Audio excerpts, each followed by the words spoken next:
shoes last night to see if he was barefoot. Is that still the case? Is he barefoot? Because I know on Facebook somebody posted a picture of these could be his shoes, or is that so he is presumed to be barefoot at this point?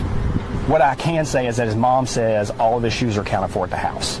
I'm not going to say that he's barefoot. All right. Allegedly! Hello everyone and welcome back to my channel. This is Lady Freedom here coming at you with another raw narrative. Here's a brief disclaimer for tonight's show. Let's watch. That's ignorant!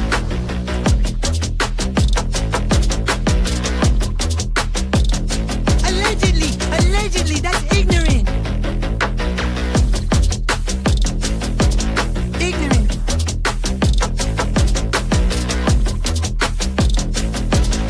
Judgment, Alfred.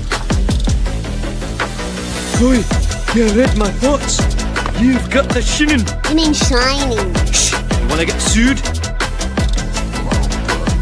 Judgment, Alfred. You just use that shin of yours to call me and I'll come a running. But don't be reading my mind between 4 and 5. That's Willie's time. Hey, yo, boss. I love him when he does that.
It's showtime.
Hello, everyone, and welcome back to my channel. This is Lady Freedom here, coming at you with another raw narrative. And it's so good to see all of you all tonight. And thank you so much for being here on this Monday. I know it's a little after Halloween, but as my friend Chuchi would say, Amazon has to do better. I got all of my costume stuff except for I didn't get this, which I needed to get this. I did pick up a pipe today, just to kind of complete the costume. But we're going to have a great show tonight. Mommin It Up is going to be here with me as well. And, you know, I got a lot of half price stuff just for Halloween that I wouldn't have had it. So I'm glad about that. I think all things come to those who wait, good things, that is. And it's so good to see all of you guys here tonight. Hey, Bo, and good to see you, Cece and Indigo. Now, I've always liked dragons, and I'm into medieval things. So I really enjoy the dragons. And, you know, people were calling us the Lady Freebirds. Hey, YouTuber is here. Good to see you. They were calling us all kinds of different names. And I'm like, well, I guess we need to figure out a name for ourselves. So we've done that with the dragons, but I think I'm like the year of the dog or something like that. I don't remember.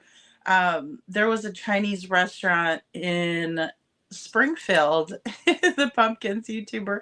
Hey, Kelly Holcomb, good to see you. Hey, Little Redo and Kiki. And they had, you know, all of them laid out there. So, and Elaine, good to see you, Elaine. Thanks for being here. Hey, Scarlet Begonias, thanks for being here. Tranquility for the Soul, good to see you.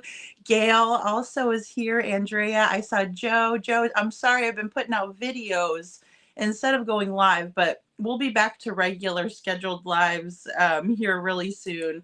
I took a couple of days off just to get all of my footage and stuff. Sorry, guys. Let me see if I can. There we go. All of my footage and stuff from the trip. And then I also wanted to do, you know, like our giveaway that we didn't get to do yet. So I'm excited to do that tonight. Among other things. And, you know, Sebastian Rogers' case has had a lot of, thank you, Misty. Thank you so much. A lot of different twists and turns, right? A lot of mysterious things in the case. And I think that, you know, someone that is going to do some good old fashioned crime work, right, could really, I mean, that's their worst nightmare.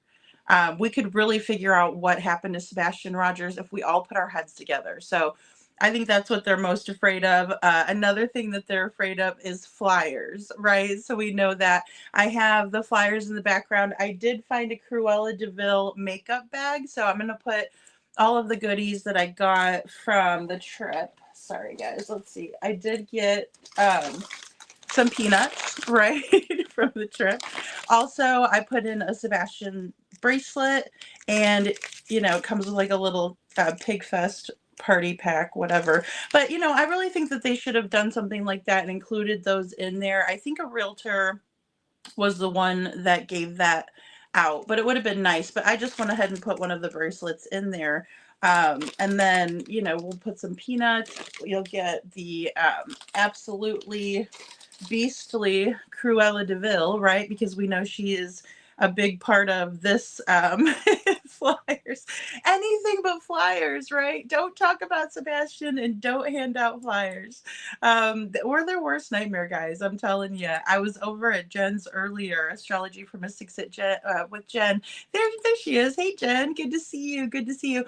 I was listening while I was getting everything together. I changed my set over last night, and so I wanted to make it a lot more spooky, but I had to like put up a black sheet and, you know, do all this stuff. So I was trying to get it all together.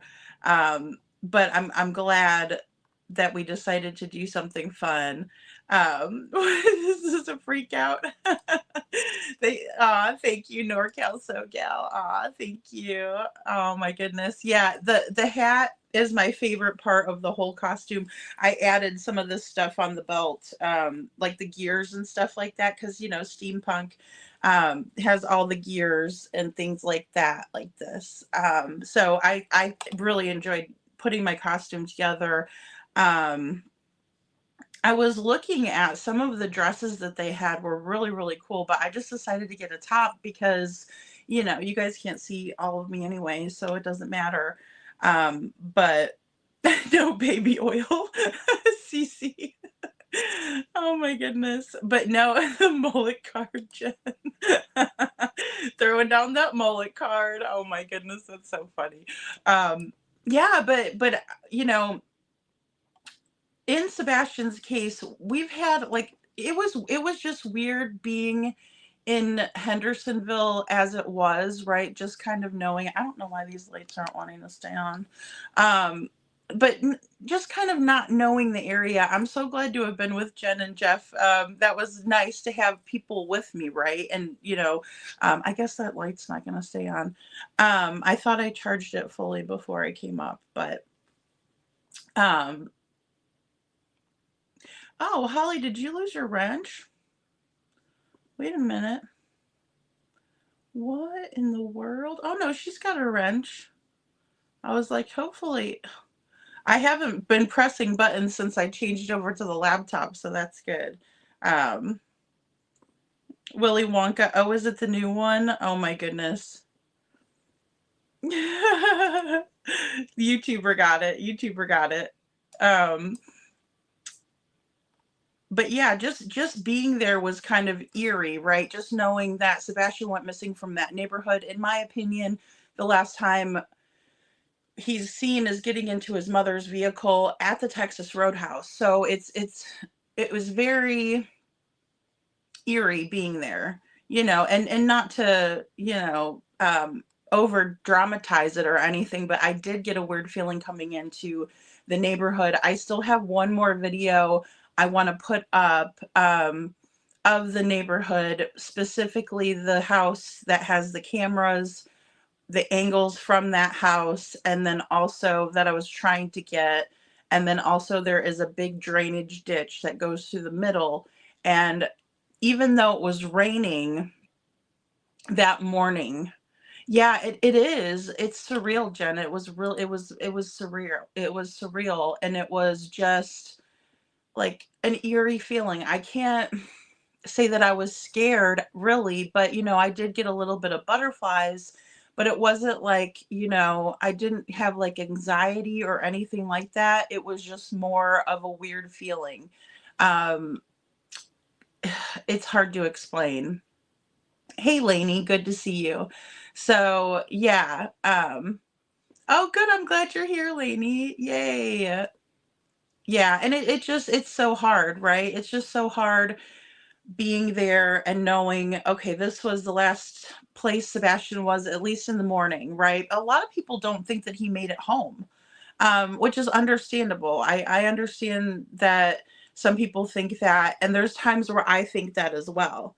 Um, I bet it's surreal living there too. Exactly, exactly. I mean, it's like, but I see so many people doing the right thing and caring about Sebastian, and it was just both sides of it, right? Now, of course,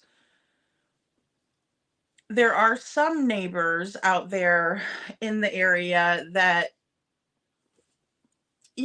some of us think that they could even be somewhat involved to a certain extent.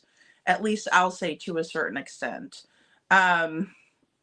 Because, it's been alleged that Katie was dating one of the neighbors, right? Or seeing him on adult terms. We'll just say that.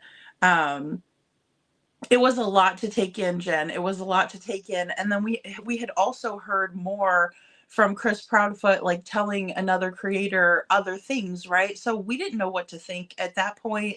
I was thinking, okay, he's lying to this person. I felt kind of, bad that was the person that he went to for that purpose, right? I was kind of trying to process, who he would, why he would go to that person specifically. So that was a lot of questions there. And then Mob Crew was putting out videos like crazy, right? Like back to back videos about the lights and just all of it. So it was very interesting. So yeah, the original Violet Beauregard. Yes. Oh, yes. Joe. Hey, Ann Reynolds, good to see you.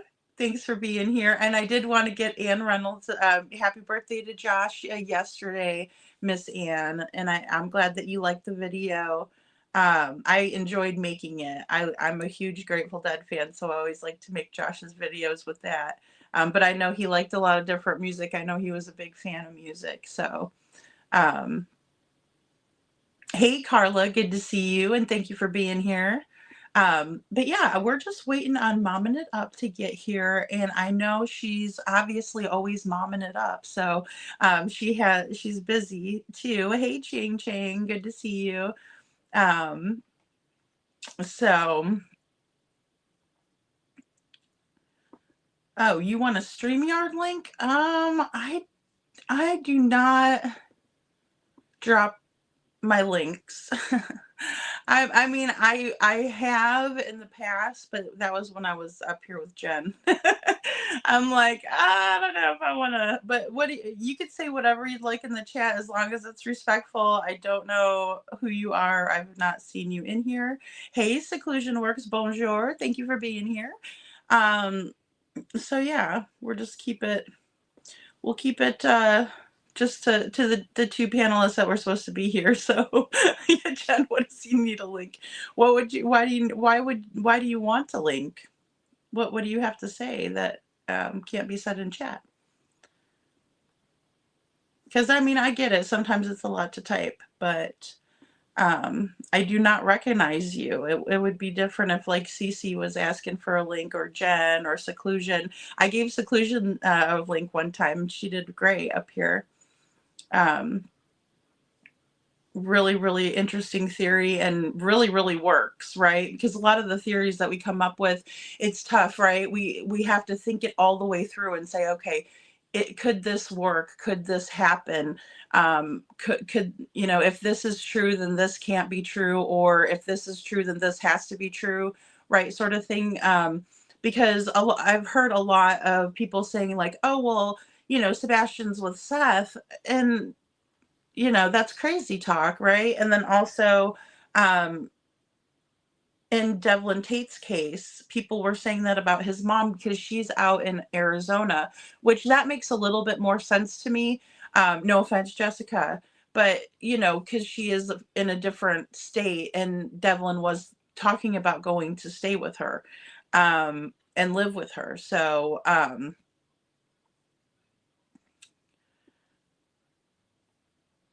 Joe. So, yeah, see, what you're, I don't see anything that you're saying, ching, ching, chong, chong, chong. Tommy Chong. All right. So, um, then there's me with so much to say, but I have anxiety and never ask for a link randomly. Lady, if you ever wanted to come up, and that's the thing, like, cause I'm used to seeing you guys in the chat. I just would hate for, someone to crash the chat, right? Because it's like, oh, hey Maui, good to see you. Prayers for Seclusion. I was at the Jerry Garcia free tribute concert at Golden Gate Park. Deadheads galore. That is so cool.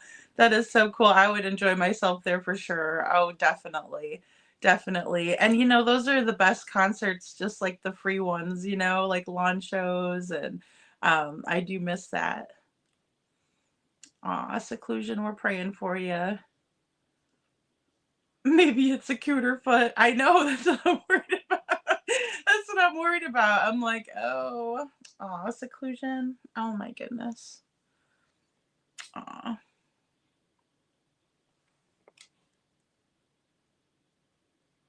Yeah, just spit it out. Yeah, that's what I'm saying. Just say it in the chat, like if it's not, derogatory or something like that, then it's okay. Hey, Blessed in Florida, good to see you. Hashtag Huckleberry, so good to see you. Thank you for being here. Oh, cool. Yeah. That's really neat. Miss Ann says Joshua went to one of the Jerry Garcia's concerts here in Asheville, North Carolina. That's really cool. Aw.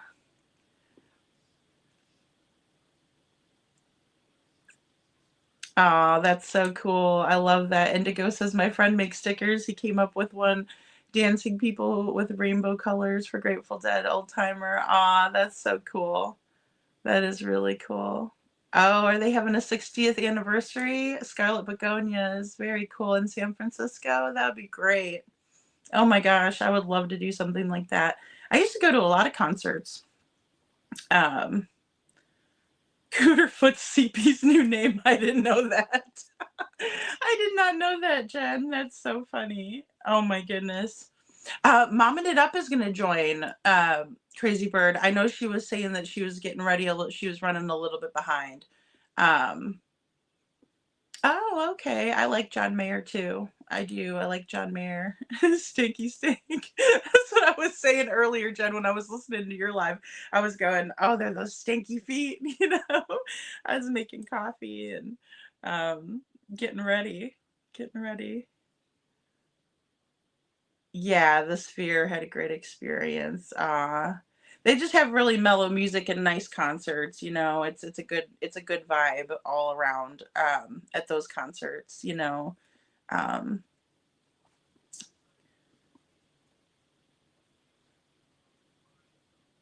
yeah, I was gonna say and they do their concerts are really reasonable too. Hey, Coffee Crime and Cats, good to see you. So yeah, we're just waiting for Momming It Up. Um, I wanted to show you guys. Hold on, let me go ahead and do this. Oh, maybe I have to have a screen to share. Hold on. And I know that there's been a lot of updates in true crime. I was in the bushes on Justin's a little bit last night, just listening, and he had some good info. And I saw that Brandy was in his chat. Um, you know, they told a heck of a lot to the YouTubers. I was surprised. Um, and I haven't had a chance also to check out Silver's on the Scene, because I know he actually went to Stop 30 and looked. I don't know if it was yesterday or today, but here's the road Stop 30.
Look at them. Hair regrowth has never looked like this before. Eat the minoxidil plus biotin gummy from her. Guys, Josh has them too. Animal. You can see the antlers on it.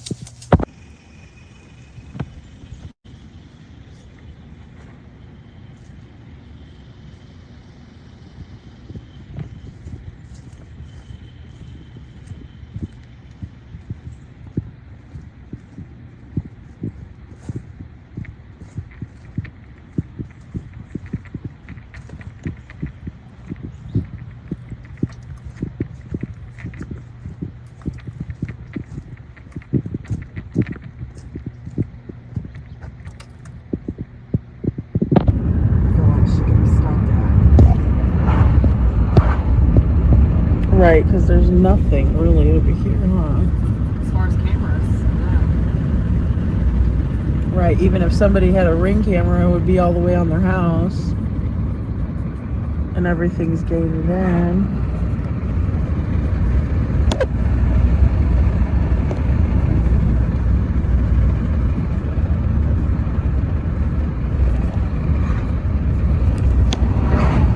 And what it looks like from, the actual road from the map is what I want to see. Right.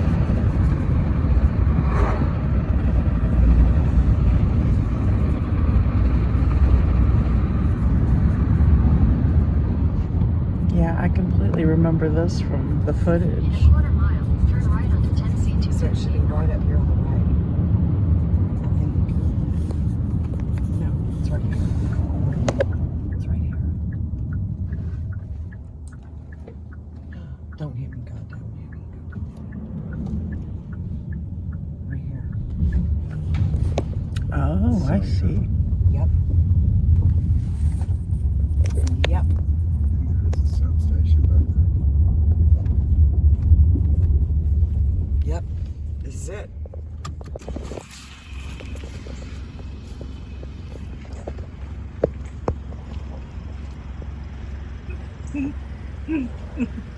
I'm just gonna walk up this way and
think about that to see if there was anything, but there weren't cameras or anything over there. So, but I see what you're saying too, NorCal SoGal, because it's like if they indeed have the footage from I guess it would be the audio. They would have had to take that piece out. And did somebody park back? Did somebody search back here through here? Look at all that. Like, for real. That's a big, I kind of wanted to show it from the road in case people wanted to see exactly where it was at. Shit. Well, this is Stop 30 Road right before you take a right when you're shopping. Right. And this is very secluded. You can just keep on going. Yeah. Very secluded. And you could drive back here. Oh, yeah. You could drive. You could keep on going. You could just go around the corner, huh? Yeah. I agree here too, Jen. We need a line of searchers where these hot spots are. Although I don't believe Sebastian is deceased, there's no evidence to suggest he's not with us on the Earth plane. I agree. Jen. I know. We don't have anything it is saying that. back here.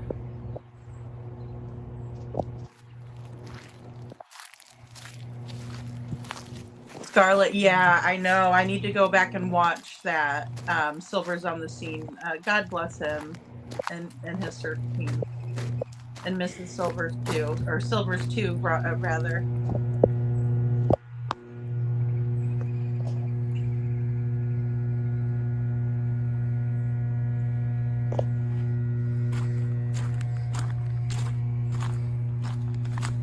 Asking myself how'd he get out of the house with no scent left behind and not one camera capture.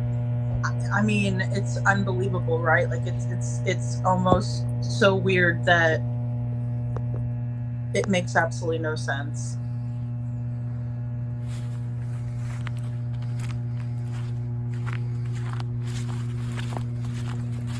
A million places to hide. Oh, definitely. Well, and there's bones everywhere. It's so weird. I don't know if they dump, I hate to say it, but animals, you know, like dogs or something. Poor little dogs. You know?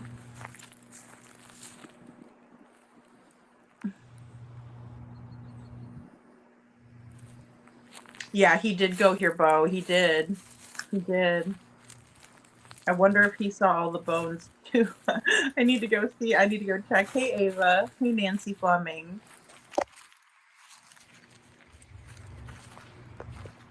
No, they've never been interviewed, Nancy, and that's weird, isn't it? I guess maybe the news media didn't want an interview when they realized there was no pictures of Sebastian, you know, on her Facebook and.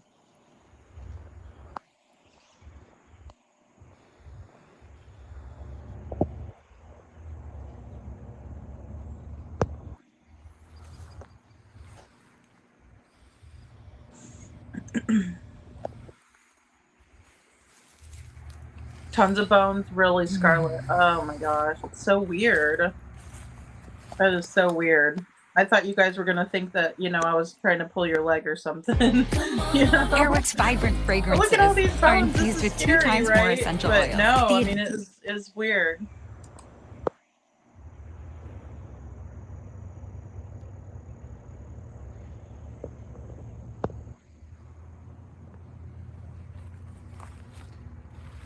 No, it's so great that he's there, you know, doing that he takes the time. Yeah. I mean, guys, you can't even get in those woods without getting stuck by a picker bush. Even on the outskirts where I was, I got stuck by a couple of them. So, I mean, the woods are thick. No, this is in Hendersonville, not Pictou. No, this is Hendersonville. Right on the way home from the Texas Roadhouse to Chris and Katie's. I think that's a good, yeah, Jen, a poaching dump, like a dump area for poaching. Yeah, I think that's a really good guess, right? Or really, because I mean, it would make sense.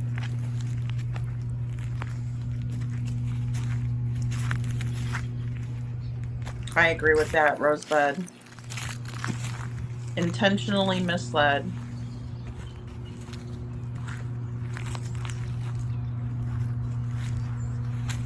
There could be. I think so, Catherine. I think that there could be more footage that we just don't know about. Yeah, absolutely.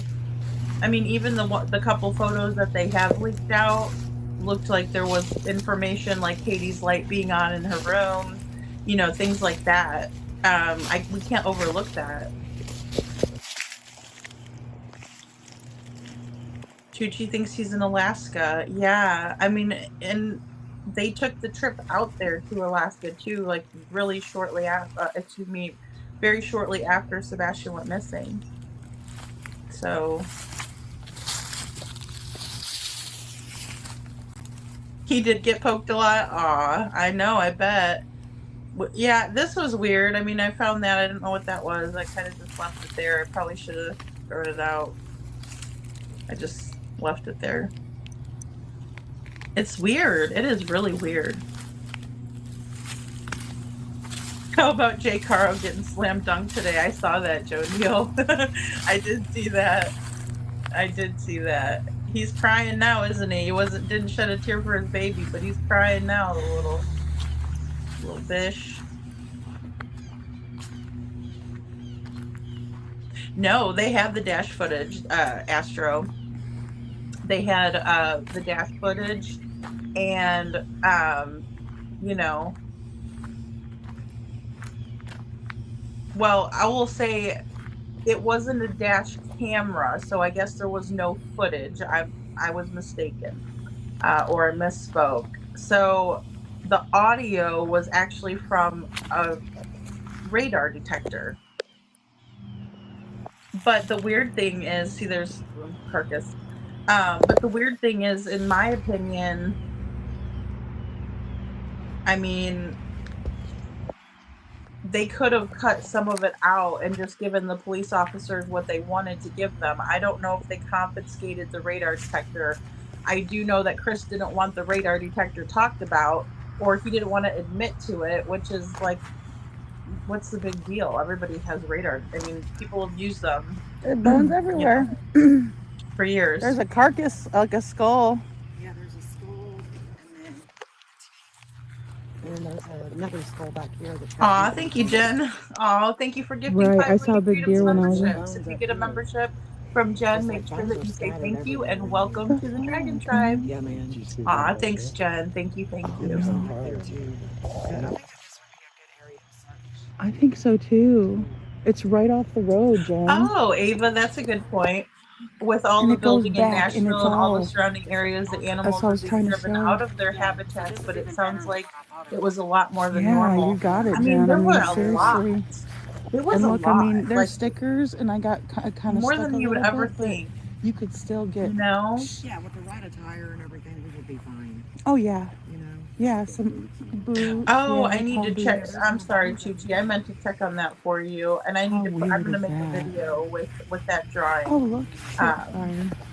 Chuchi's husband did a really great drawing of Sebastian, guys. I want to share it with you guys. Why would there be so many bones like that? I know. Right. Do you think that this is the dumping ground? Coaching and jumping. Oh, that okay. But this would be a perfect place, like perfect. There's no. I mean, you can do anything back here. Nobody would know it. I know. And this is on her way home. Oh my gosh, This yeah, road Brenda. is the Yeah, road. Brittany It would be Gosney. quick. And I'm Katie pretty sure reminds me of Brittany Gosney too. that drive is paid. So when we leave, There's the rental car. Yeah, and that's just that side. Yeah, that's true, Catherine. He doesn't. You know. There's another bones. I mean, they were everywhere, guys. It was like you couldn't get away from them. Hey, Seth. Good to see you.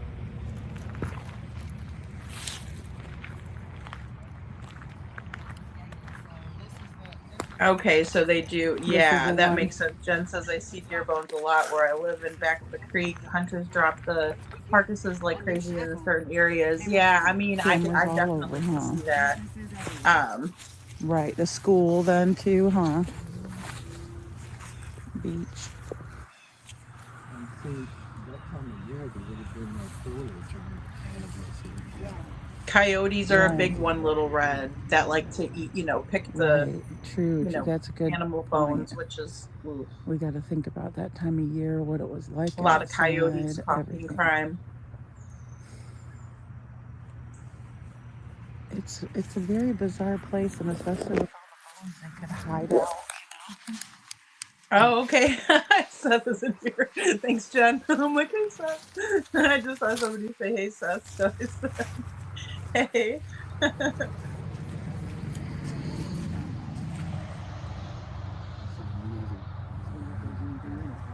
Yeah, some of them are huge too, Rose, but that's true. So this is nice and open right. Could probably get that. And it keeps on going. This would be a good place. Yeah. 1 second, guys. I'm just gonna check on something. 8 minutes, 4 miles from Stafford Court. Rock bottom make the man and some pressure make a gemstone. Trying to put $1 to my name like. Okay, sorry about that. Let's see. Checking on Mommin.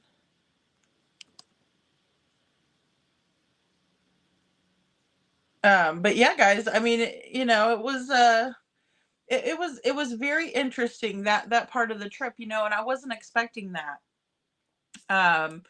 You know, and I'm surprised nobody's looked back there before. You know, in terms of um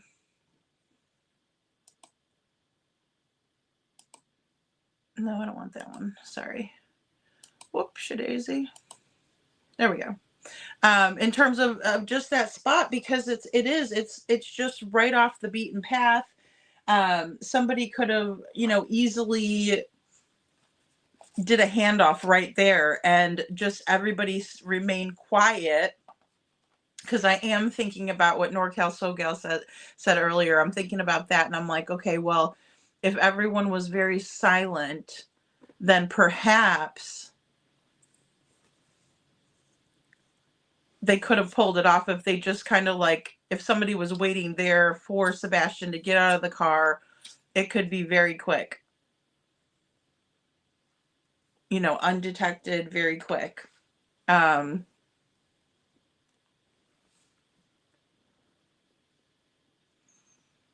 Yeah, I agree.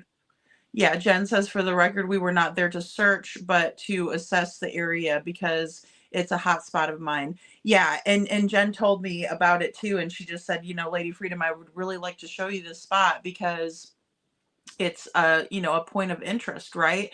And I can see why it would be, you know, because it's just right there. And if someone, say, had pulled in there and was waiting in the area, not a lot of people would have seen them doing that, right? Because they could have pulled back in. And if Katie said to Sebastian, for instance, I'm going to drop you off with someone, right? Because they had a conversation at the Texas Roadhouse that was very serious, in my opinion. So just say, hypothetically, Katie says to Sebastian, I'm going to drop you off with this person and you're going to go with them. And he didn't like that idea, right? He looked like he was nervous and didn't like what she was saying to him. And so if that's, you know, the case, or maybe what happened there, it would have been a very quick handoff, in my opinion, that area right there. And if they were quiet, because all that was being pulled up there was audio from the radar detector, then they could have evaded, you know,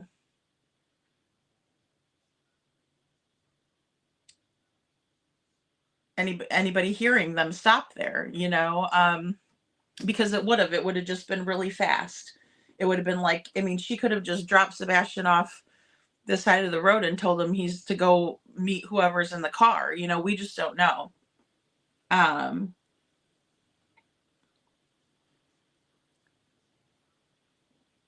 Yeah, exactly, Jen. It's the only place to hand off privately on the way home from the Texas Roadhouse to the Proudfoot home.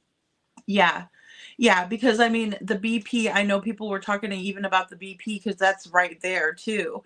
But there's cameras all over. That's a place that doesn't have cameras. And I think that was a big one. And two, you know, there's lots of subdivisions kind of going along there, but it's not like any of those cameras are facing out towards that road, Stop 30 road. So, and I just kind of call it Stop 30 because it's right off of Stop 30 road, you know? So, but it is an actual road that Katie would have taken home. Yeah, Brenda says it's hard to believe he is not close by if the worst happened. I mean, why else would they threaten so many searchers? Well, I wonder the same thing too, and about the flyers. That's another thing with the flyers that is very concerning, because why wouldn't you, I mean, even if you say did something nefarious, right? But why would you still not want the flyers up? That's what makes me think that he might be out there somewhere, close by as well, and I don't want to lose hope either. I believe Crabtree did go back there and search Rosebud. He has been searching, you know, a lot. You're welcome, Chuchi. It was my pleasure. I really had a good time. I was glad to have, Jen and Jeff there, because it is a weird spot, and being by myself, you just don't know who's out in the woods either. I mean, because there are people that do, live out in the woods. So, well, I'll say prayers for your hubby, Anne. Aw. If a handoff occurred, I feel like the dash cam audio or whatever would have heard a car door open. Oh, that's true. That's true, NorCal Gal. Yeah, absolutely. Yeah, I agree there. I agree there. I really do think that that would have tipped off law enforcement. And see, I don't know how. I didn't even know that the radar detectors actually recorded sound in your vehicle. I guess that would be like if you get pulled over or something like that. Yeah, it is a good spot. Yeah, just everything um is good cover right there. And I mean, it's going to be a little bit different since it was a different time of year. But yeah, the camera's all over at the BP. I don't know. I would imagine so. I would hope so. I would hope so, Andrea. I mean, but I don't know if they searched his work site or his camper. I know it took him 17 and a half hours to get home from him going to get his camper, which I don't know why that would have taken him so long. Hey, Gigi. So because typically it doesn't take very long to pull in the slides and stuff. Right. And I get he might have been living that bachelor life. He's not cleaning a lot or whatever, but it still doesn't take all of that time. His drive time would have been 7 or 8 hours, depending, maybe 9. But still, he's got a lot of time unaccounted for. Well, and that's my thing too, Crazy Bird, and I get it. Um, it's it's one of those things that, again, like when we work through a theory, if we believe that the 3 a.m. lights happened, I don't know why they would draw attention. I mean, because they didn't want attention put on them at all, right? They just didn't. They didn't want anybody to know where their house was, any of that kind of stuff. So it's very interesting that they would. I mean, because what could they possibly have forgotten at the house?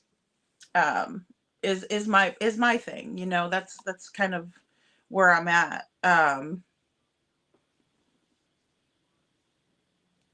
Well, yeah, but the car door is it is one thing. Two Butter Biscuit says they could have handed off at the stop sign. If Katie was stopped, she could blame the stop sign. Yeah, I agree. Saying, "Oh, I just stopped at the stop sign," and some of that traffic does get a little bit backed up on the road. It does. Sunday's a pretty busy day around, especially, you know, until maybe about 8 o'clock. It seems like.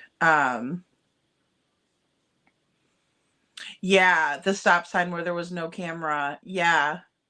Yeah. And I mean, I don't know. They could have maybe if they turned the music up or something, they wouldn't be able to hear the door. I don't know.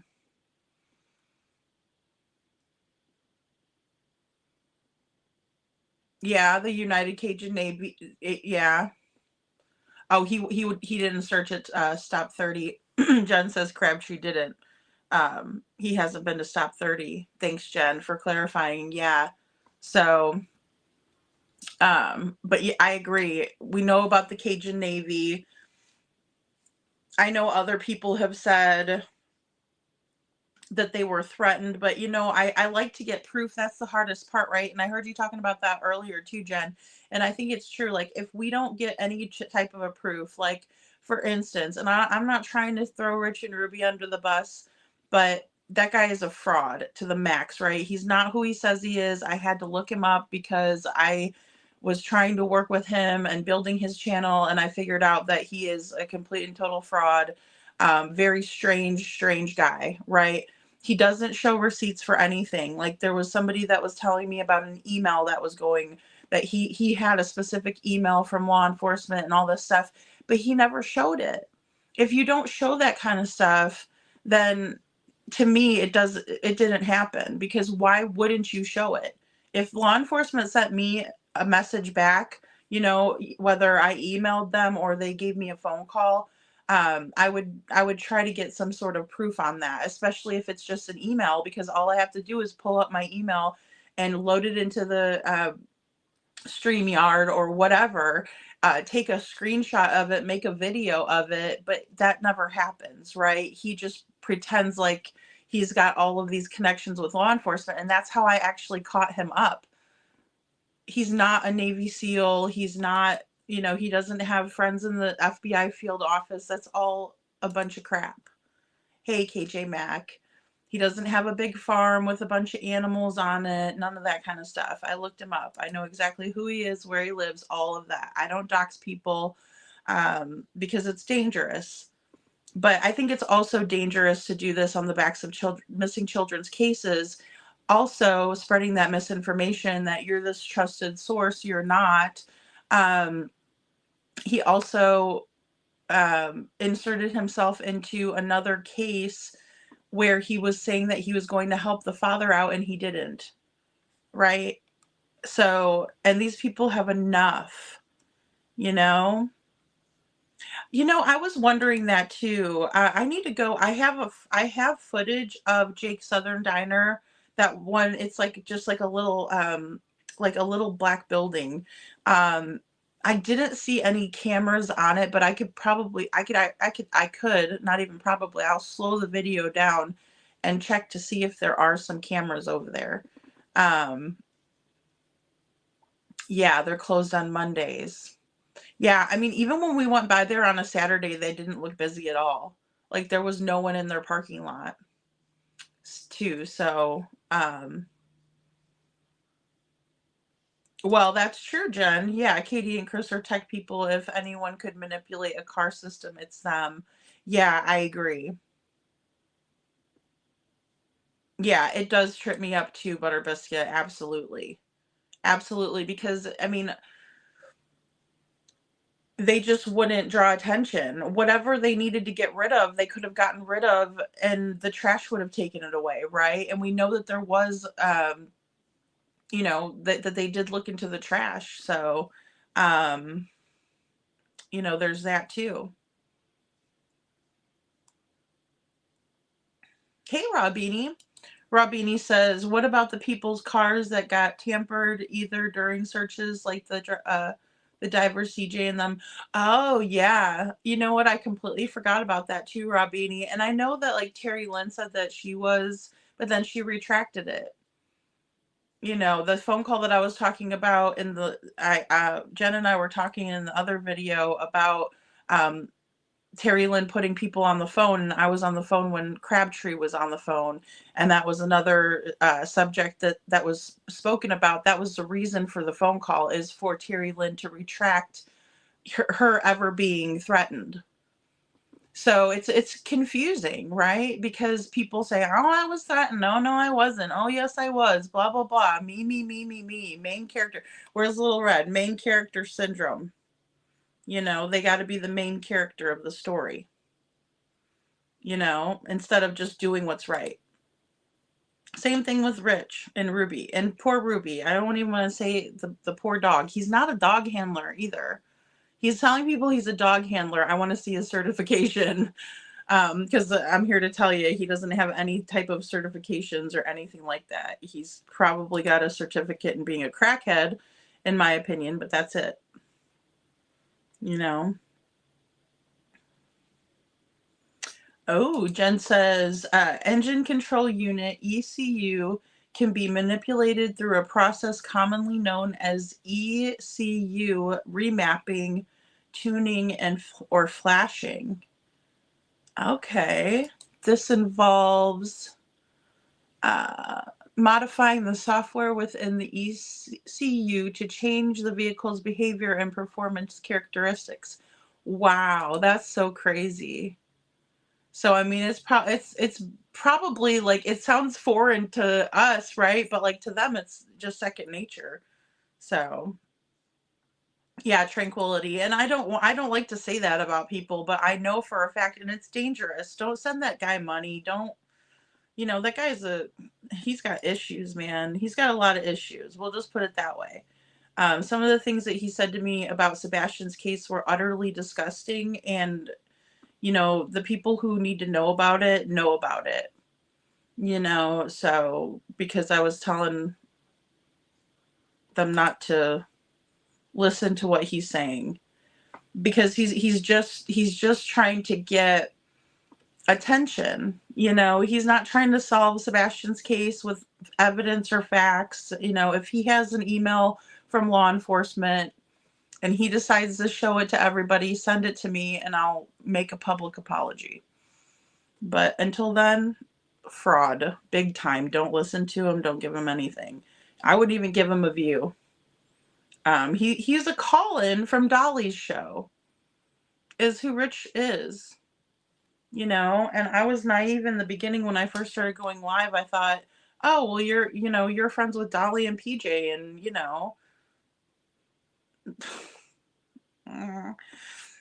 the most common, at least invasive method, involves connecting a laptop with a specialized software and a flash tool to the car's onboard diagnostics port to modify and rewrite the software.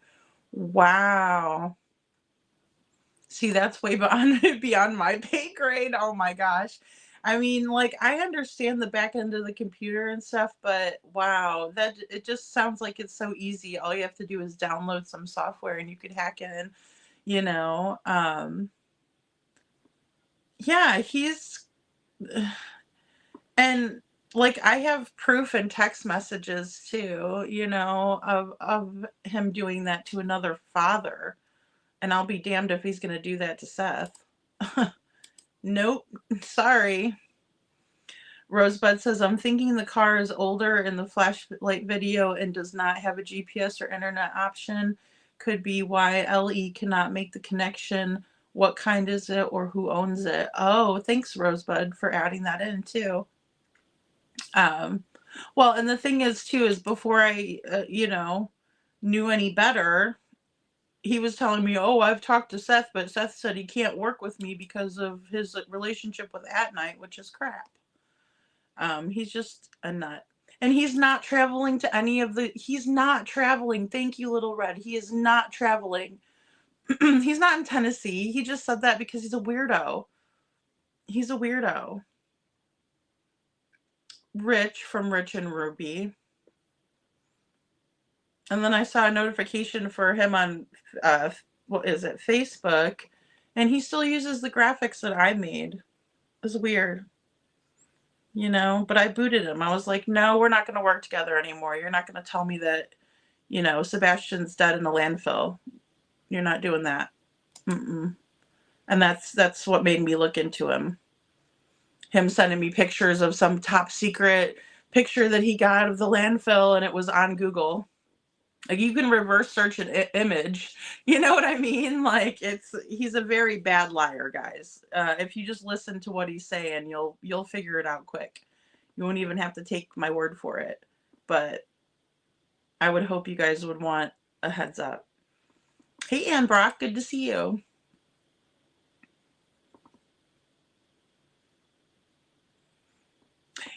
The Uvalde group, so I don't think that what the Uvalde group came out and said, and I do have it somewhere still in a screenshot. But what they said was that basically they were getting misinformation from the Proud Feet. And so they decided not to help out. And it's the same thing with Jaden Spicer's case.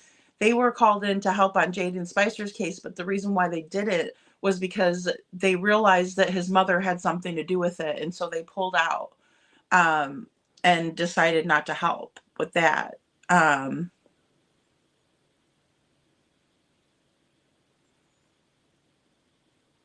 Robbie, and he said CJ never retracted and he had to pay for the repairs. Yeah. Yeah. And I just don't follow those guys. I mean, like, I think I showed one of their clips. Gosh,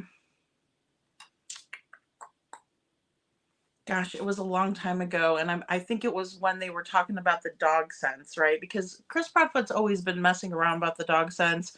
We were talking about that earlier too. So yeah, I mean, I believe that people were being threatened. I do. I do. I think that I think some people was jumping on a bandwagon, Hayes Shadow. And I think, they weren't really getting threatened, but some people were. Well, that's true. If they actually did it, Jen, yeah. Well, and we were worried about that too, just coming, for the pig fest, right? Because you do have people who are unhinged that are happy, and they're flying monkeys, right? They're happy to do people's dirty work for them.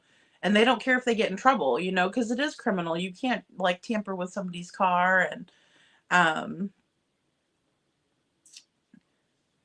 yeah, yeah, Butter Biscuit says we have to remember that Katie and Chris are smart, militarily trained, and they can lie and make believe they can hide. No one else can. Well, and I think so too. I think that even in the beginning I didn't give them enough credit, but it was because we were just watching what they were doing and saying. So yeah, I agree with that too. KJ Maxx says Terry Lynn can't be trusted. She was attention seeking, and this means all she ever said was all she ever had, excuse me, a motive to get the attention. Information was either overstated or made up.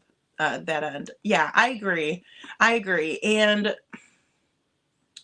it was just basically like whatever anybody else was, or well, I should say jumping on the bandwagon. Yeah, I agree with that. And I think that good morning, Faye. Happy Halloween. And I think with Terry Lynn, like I said, I think that she was rebranding herself from the 90-day community, right? Like they go real life on each other. They're always fighting back and forth. It's like nonstop, right? Like who can get who worse and who can do this to that person. And it's just drama filled, right? And she pretended like she was blind, and so she was grifting money from the community. And they outed her, and she's one of the bottom feeders of YouTube. If you go and look her up on Reddit, she's all over the place. And she rebranded herself, or tried to, with Sebastian, and with him, with his case being local. And I mean, it's just utterly disgusting what she did. I mean, because then people were like, how are you searching for a missing kid when you're blind? I mean, it was it was something else. Yes, I am talking about Rich. Yes. Oh, momming it up. Did she say, oh, hold on a second. Excuse me. No, I can't see ya.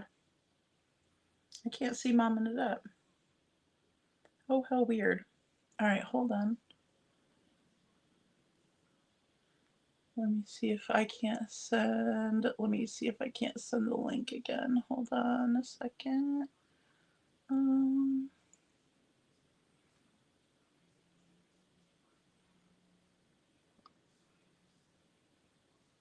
Okay, hold on. I'm gonna send the link again to Mommin.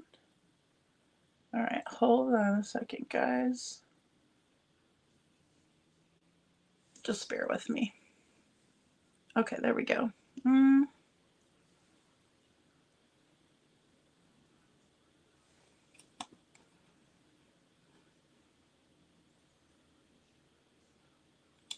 Hold on, let me stop that screen.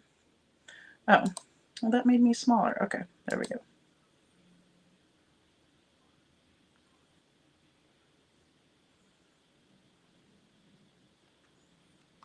See, I have both going, but I can't see Mommin it up in the backstage.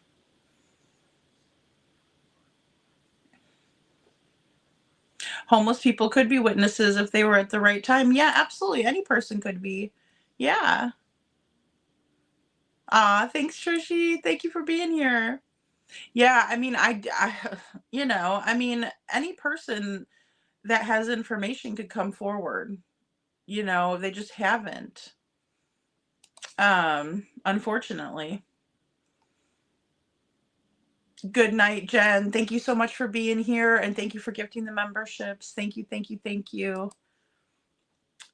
I don't know why I don't see Mommin it up in here, though. That's what's weird. All right, hold on, guys. That's me. I have two of me because I have the other. But I don't see.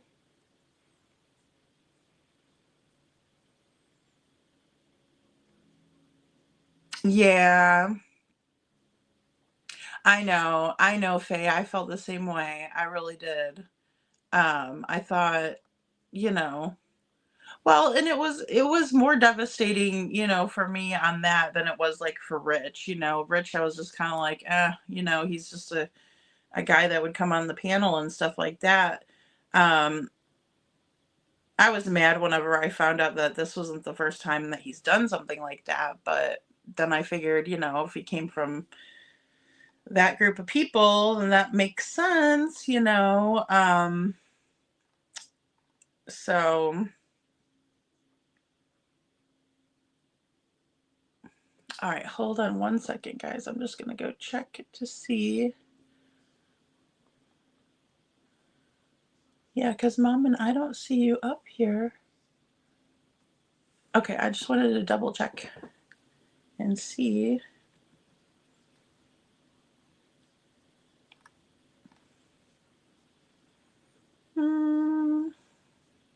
No, I don't see you, Mommin.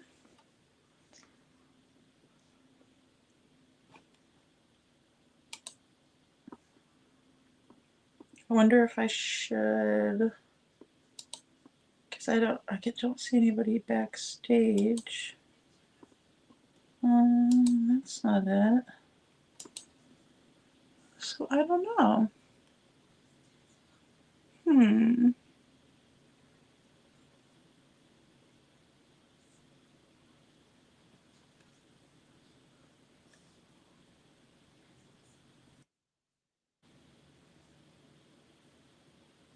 Okay.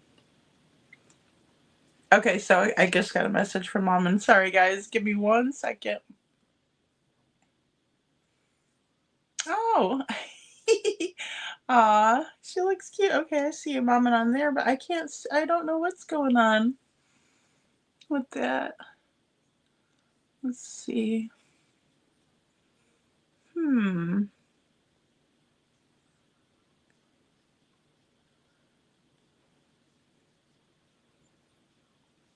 Yeah, because I saw myself backstage waiting, but then I took that one down. And it's just showing 2 of me.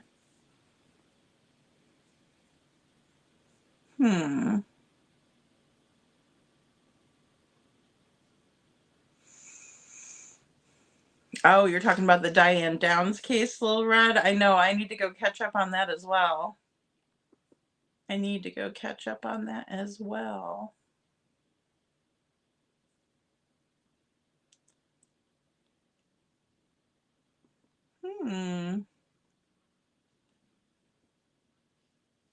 Yeah, and I agree, Faye. I think the truth will come out. I mean, it's all over Reddit though too. It's sad. I'm not going to go over and do a live about that. People can go look that up on their own and read it and figure it out for themselves. If I would have seen the Reddit stuff before, I would have never followed that person ever. Never ever. I would never want to be associated with that. May need to have her go all the way out and back in. See, I can't see her though, Little Red. That's the thing.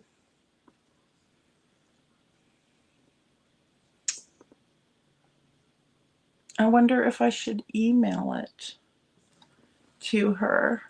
Who gave the sheriff Snuggle Struggles his real estate knowledge and help, loans, etc. Just wondering about how and what.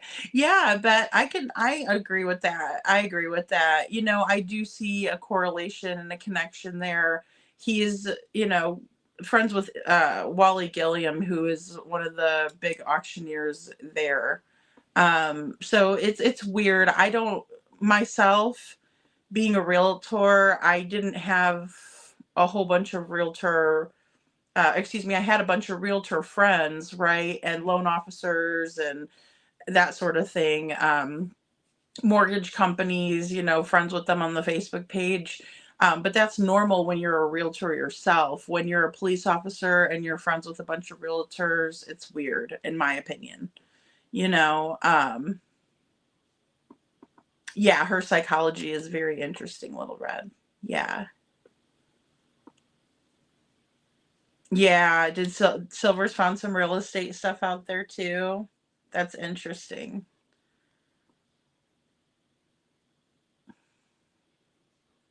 No, Barbie, I was not. That is a lady for justice, I believe.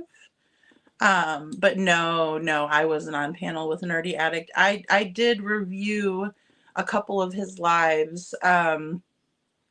He and Eva's lives, but no, that wasn't me. Yeah, KJ Max says, great question, Bet. It's always a suspect when public servants start building wealth while in public service. Yeah, that's a big one, right? Well said, KJ Mac. And, that's what kind of threw me off. Um, you know, I like Grizzly too, Faye. I do too. Um, oh, she had a parole hearing. Oh, wow. I can't believe she's already up for parole. It seems like that was I don't know. It doesn't seem like that long ago, I should say.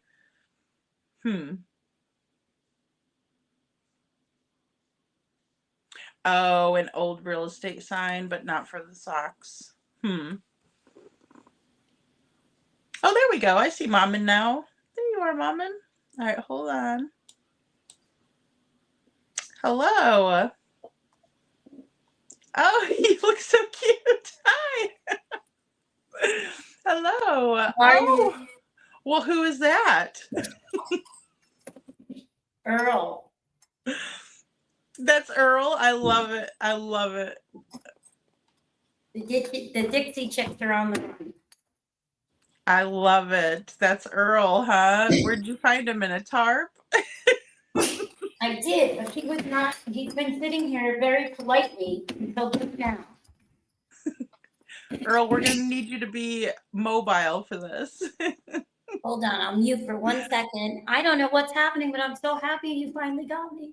Yay! I know. I was like, I know there's like one person, and I know I'm one of them because I'm using my other camera, but I like this camera so because I can, put it on the selfie stick and I could show all the background stuff. Earl, you messed everything up. You can see Sebastian better. You knocked everything off. Very rude. I love your ears. How cute. Thank you. Yeah. So did you guys have fun trick-or-treating? We did. The best that you can have, I think, because there's not a lot of people anymore. I know, I know. There was like people having a party out here in the pavilion, but like no kids came to knock at the door for candy or anything. So I was Aw. like, well, that's depressing. But I was working on Michael Monkey Vaughn's video, so I was just kind of like in a zone, and I wasn't even, thinking about it. And then I heard music and stuff outside, and I'm like, oh, they're having a party. So, but Your Halloween costume is awesome. thank you, Mommin. I love yours. I told everybody, we're their worst nightmare because we're constantly putting out flyers, and Well, and we're I will. you I know look. I'll show and you. always investigating. Oh, look. You can see. So I have this on, and then if you read, can you see the back? Yeah, it says faith over fear. Oh, I love that. And then the Oh, bottom that's awesome, Mommin. has a whole thing about. Let me see if I can read it. But the flyer fits perfectly in the back there, but you can't see it. I know. I kind of wish. I mean, I love Sebastian's picture on the front of the hoodies and stuff, but I wish there was another missing flyer on the front and the back. But I even have the purse too. So Basically, like it talks about, it doesn't matter what you have standing against you if you have God standing before you, right? And right. that's true. It's the truth in my mind, I think that's the most important thing to remember in all of this too, is that um the truth is always going to come out. It's just going to take a little while. Like we might not even be expecting it to happen, and it will. Exactly. And this is Sebastian's favorite holiday, right? Yes, it is. Yes, it is. I posted a picture of Sebastian in the ninja costume, and Seth made a comment that that was the last costume that he bought for Sebastian, and he was hoping that Katie didn't throw it in the trash. And I was like, yeah, because unfortunately, it just seems like that's been the general consensus, right? Or like that's what they've been doing, is throwing his stuff out, right? Like I don't think that his room is the same as it was when he left. I doubt it. I mean, I think that if it was, you'd want to film it so that if he's out there, he can see that he can come home to his room like his dad did. I know. Like I wouldn't want to move anything at all. I would just leave it. Like I don't even think I could bring myself to even dust, or you know what I'm saying? Like it's so strange because he was there last, so you would think that they'd want to keep everything just exactly how he had it. Well, that's what most people do when you lose a child a lot of times, right? Sometimes it takes years to even be able to walk in there and sit down. Yeah, and I mean the only frame of reference I have is like when my mom passed away and we had to go through her clothes and stuff. But I remember not even and I used to like always, borrow my mom's shirt or whatever, like as I got older. But I didn't even want to I just wanted her stuff to be left where it was. I don't know. So that was my experience with that. So it's heartbreaking. Yeah, I mean it was sad enough, but I can't imagine if it was my child, Mm-mm. No way. I just wouldn't ever want to. Trishy says it took me a very long time to change my son's room after he passed at 4. I mean, yeah. And leaving the house is another one, or changing the phone number, I think is another huge, that was another one that I was still processing through, because I was like, I can't believe that they would do something like that, you know?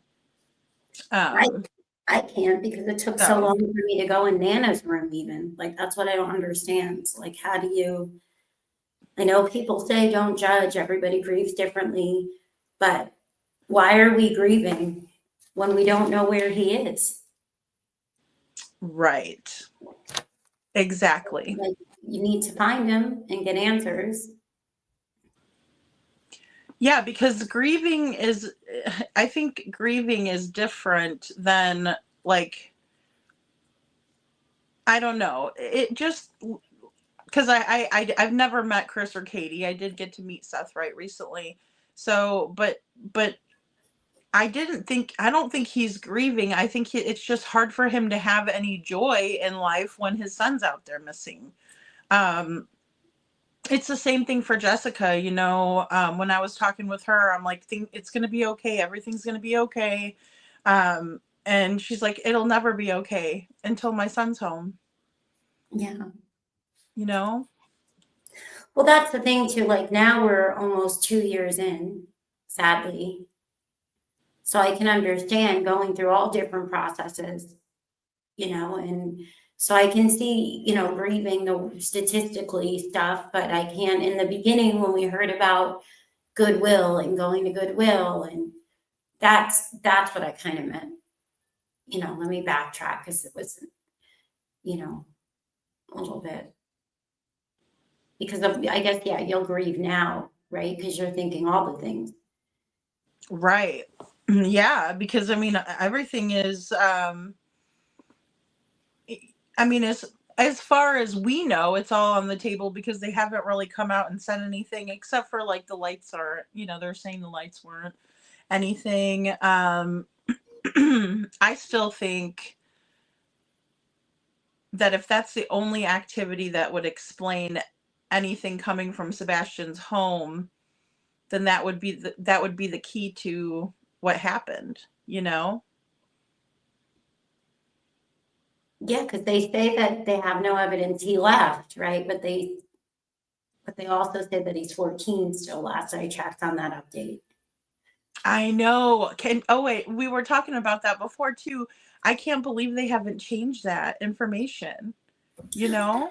But has anybody really brought it to their attention, like, besides us? Like, has Craddock or Simmons or Carter, what is his name? Carter, right?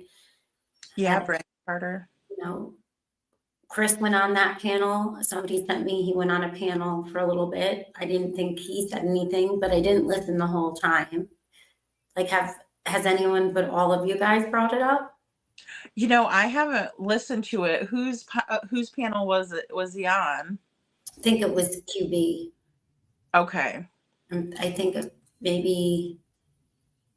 Oh, was that the one with Julie? 3 weeks ago, maybe? For a few, he walked on, okay. and somebody sent me the timestamp. I can send it to you if you didn't hear it yet. I mean, I was gonna say, I don't think I heard it yet. I must have been, I must have been out of it, you know, or out of the loop, just, you know, with that, because I know he had wanted to get up on a panel with Julie, and Julie hopped down, and something had happened there, but I didn't really watch the rest of it. Well, yeah, that was the last. I called it the tours, right? That was the last tour. That was a while. I didn't listen to all those either. But yeah. It would be nice if they were update tours, you know. But no, this was just a few weeks ago, and I had listened for a few minutes, but I didn't hear anything. It was after the FBI update. I know that. So it's like, okay, you have all these people on the case. It would be nice if they could maybe, you know, give a statement that he's going to be 17 soon, and he's not 14, and he wasn't 14 when he went missing, you know, hopefully. Oh, it's a members only now. Little Red will see that I'm never going to watch it. Little Red said that she put it on a members only. The one that just happened. I'm sure if it was sent to me, I downloaded it, so I'll check and send it. Okay. Learned my I lesson know. I'm like, really fast that if something comes, you have to download it, unfortunately, with some of these characters. that's true. That is very true. It's just like the March 17th interview with Duchess. It's not out there anymore. I don't know if she erased it or what, which Well, is strange. everywhere. Yeah. Well, because they talk about the flashlight in that one, which they never really talked about the flashlight. You know, how Sebastian got it. Or that it was yellow. That was another thing that was in that update too, right? Well, And then yeah, it's like that's what I was like, okay, am I forgetting something? Because I was like double checking in my head too, like, okay, did I miss something here? Because it happens, right? Like it definitely happens. So I was like, maybe I've missed something, but I've never heard them say yellow until the FBI update. Well, FBI, I say that because it was really Sumner County, you know, Well, that's what in I my thought was opinion. interesting. Yeah, it was interesting because we heard, at least it was the first time I heard of a new investigator from the FBI field office, I think, right? I could pull it up, but everything in it was this is what they're being told by Sumner County. Like, sort of, Yes. you know, it's Like we very, have to read between the lines, right? I mean, but no, last I checked, I don't think it was changed yet. thank you, Trishy. For the age, I don't think. I don't remember it. I mean, I haven't gone back and looked, but you know, as far as I know. Oh, Holly says it sounded like AI, which I could agree. You know, I could agree with that. That it's probably like AI, what it sounds like AI. They still have to be inputting something. I don't think they're going to give a whole update from Grok, but they could have. Right. I would still hope that the lead investigators would come out and be like, "Hey, can we update this a little bit?" You know. You would think. You know.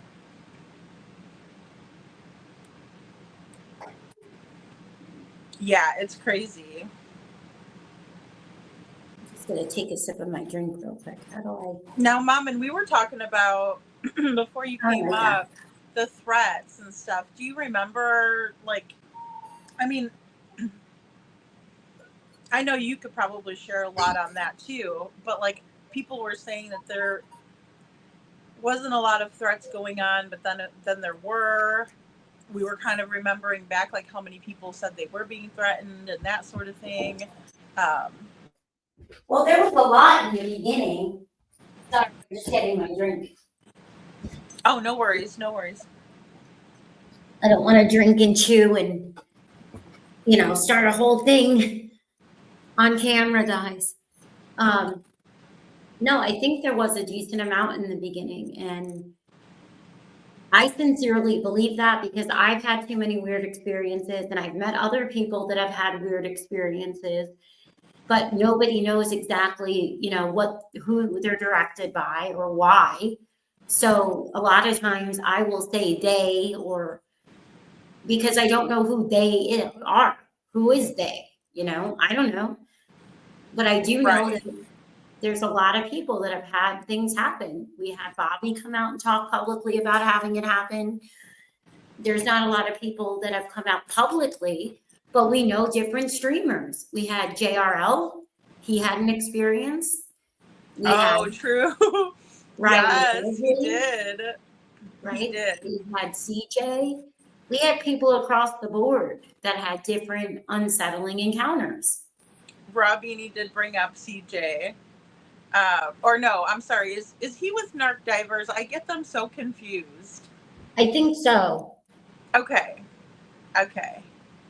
Hey, Steven, good to see ya. But yeah, so I mean, that is so interesting because I think that there was a lot of like, I don't know, back and forth with that. And I thought it would be interesting for you to chime in on it because I know that you've dealt with your share of stuff. And I mean, with me, I do think that it was Terry Lynn and White Boy both, right? That were kind of working with the Proud Feet. They knew that he lived here and his wife would be okay with doing that with him. And so in that way, I did get threatened in that way as well. But it was a little bit different, you know, like it wasn't like, and it didn't happen while I was out there either searching or whatever. Like when we were out there doing any of that, nobody threatened me except for the neighbor on the last day when I was there. Didn't want her house being shown and was mad about me filming the ditch. But I mean, Did you other want than to that, elaborate a little bit on that, or do you want to talk about that another time? well, I thought it was just interesting because, like, I can understand it from both sides, right? Like, you know, get out of our neighborhood, quit filming, you know, that sort of thing. But it was also very strange. Like, who are you working for? And I'm like, I'm working for myself. You know what I mean? Like, I'm just working for myself. I'm a YouTuber. And the lady's sons actually followed me out of the neighborhood, which is weird, right? Because I'm not trying to find out information on them specifically. It's almost like Chris and Katie have certain guard dogs that play or something. But it was weird that never, you know, nothing occurred until that day. But I was out of my vehicle surveying. What I always found strange was that if nobody knew, which a lot of times we go out and we just normally and naturally, like I've shared with you privately, we have a reminder all the time. You know, we are constant. There's flyers in the car, and if we're going places, then somebody holds those flyers with them and he hands them out, and that's just how it is. And nothing happens. There's never. But if I say something, or somebody knows, like when I had the toad, it was almost like they knew. It was weird because if I left right away, nothing happened. Right. But if I went from one spot and I was doing my stuff over here, it's like an hour later, I'd be doing something somewhere else in town. And then all of a sudden somebody would be behind me. Somebody would say something. It was never natural, you know, like the natural. But then I realized, you know, when we didn't even think of this much. One of my son's friends had mentioned, like we had an emblem, is that how you say it? Emblem was missing off of our vehicles. And that was something that now in hindsight, I wonder, like, was that something that was how they knew, whoever they are? I don't know. And why is it only some of them? Like, why is it only some people that have had these weird experiences? Because I've never bothered anybody, you know, like I've never bothered any of the parents. I didn't even monetize the channel for the longest time. I haven't even gotten a payout from YouTube yet. I have to update the taxes. Like I could show you guys, it's like $140. Oh God, it's horrible. It's not even like it could be a money thing where there's somebody that's mad about. Like none of it ever really made any sense for where it was coming from or why. You know, like because sometimes I thought, oh well, maybe it's for content, right? Maybe this is just coincidence or so many different things. But then when I've met other people and you start to talk about other things that have happened in certain areas and investigations. You know, we've talked about Millersville. We've talked about, like, I have no flipping idea. All I know is that if I was a parent, I would want anybody to want to help find my son. You know, I just can't imagine, like, being mad about it. I'd be telling people to leave anybody alone, like. Yeah. Well, even You know, Seth in the beginning was like, you know, people. our searchers are being threatened, and then he's like, I got to worry about everybody that's out there. And I mean, that's how I would feel too. Like if they're out there searching, then I should be, Well, I believe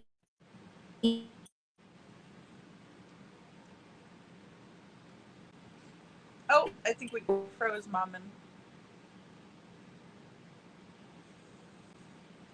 happened. Oh, there we go. Can you see me now? Yes, you're good. Oh, that was so weird. I wholeheartedly believe that, because this is what people were saying on live, right? CJ was talking about stuff that happened on his live stream. Riley Lively was talking about stuff that happened. People were talking about it. JRL had it on film when Mr. Bowersox came out in the middle of the road, or I forgot exactly, but something like that. Very so true. if you see that stuff that's happening with creators, why would you think that he's not being authentic? He's going off of what people are telling him. Why would they make it up? Exactly. Well, and I mean, it's very odd to me that the family members are the ones doing it in that regard. I'm not saying it's every single time that it's been the family that's been doing the threatening, but we do know that time it was documented as such. We know with Betty that he was around the area and circling the area even. So that's a major issue. When it comes to the family being directly involved in those types of threats. And why not people? It is deliverance style behavior. It is. It is, Trishy, and it's very disturbing, because who does that? And then Sheriff Craddock's like, well, I'd never heard that the United Cajun Navy was being threatened, but it's like, but you. Not true. I remember seeing the police report. I remember, I think one of them was a Riley Lively, showed it on the TikTok. They filed it in Nashville. I'm almost positive that it was her that showed the entire thing on her TikTok. Because it was around the time that those videos were of the cemetery she posted came out, and that was heartbreaking. But then I didn't know the messy stuff that they had been saying about Seth. I didn't know any, I was following it from that group, right? So I was following the updates that I thought were just the local people, and then I watched Nancy Grace. But there was a lot of other people. This is the thing that I've never understood, right? You had Travel Mom and all these other locals that go around, drive around there all the time. And then you'd hear all this propaganda of, we don't see you out there searching. We're the only one. First off, there's massive amounts of areas. You have no idea how many of us have been searching. You have no clue, right? You don't know.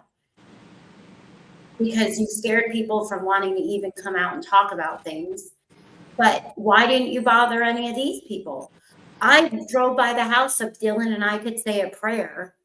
I think it was in December, and of course everything's documented because you want to be careful after what they tried to allude of me as back in September, pretending as if I could have had Sebastian, one person, they who shall not be named. Right. Right. So I, for my protection, had it, and I live here, had recorded everything that I do is documented, not just on an Apple Watch, but like all around, right? And then all these clip channels are making things about me being a stalker. It's like, okay, but you're not doing it to everybody else. Well, and that's the thing too. Faye had said it's weird on Elevated Truth, the day he was exposing the trash and CP went up to stop him, how CP knew Mom ended up allegedly. Do you want to talk about that? That never Because I know the answer, but yeah. That was somebody named MK Ultra, I guess, because they came in my chat afterwards and were like, I'm sorry, I had to come see who you were because it was me back there and they know it was me. And I'm just like, it sounds funny, right, at first. But the reason it was mortifying to me is that for everybody that didn't know, the panel and what was said on that panel in September and how I was trying to be private because I thought there could be something really important that needed to get to law enforcement, right? Like I didn't want people to know where I was moving. I didn't want people to know that they said my son looked like Sabat. Like, we're here for this little boy. We need to find him. We don't need to talk about my child. We don't need to talk about anybody else's child. Sebastian is the one that's missing. He's the one that we're all trying to help locate. It gets, it still ruffles me up. But so nobody knows that. That would me too. Like, nobody has a clue on this panel how my name would have been, why I was brought up. They rewrite history. But I'm like, you're the stepdad. Everybody's going to listen to this, review this. And I'm supposed to now believe that this whole interview isn't scripted and bullcrap when I know you started it out with complete horse crap. Right. And there's a woman who films documentaries sitting there. And here I am still like, no, actually, I really hope that we can find this child. I'm not monetized. I'm not here for the effed up games. I'm trying to really actually help out.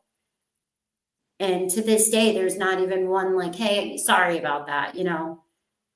Everybody was playing games back then. Like, not a word from them. So for me, this is different because I do understand content. I wanted to get back to being a content creator once my little girl was in school, because of her severe autism. I didn't have time the last few years, but I never would do it on the back of a missing child, ever. And I never will. Well, and I think it's like there's a huge difference between talking about the true crime cases, getting them out there, than to talk about themselves. I think that's the thing, because if any of the parents wanted to just come on my panel and talk about themselves, they would be SOL, because I would want to be talking about Sebastian.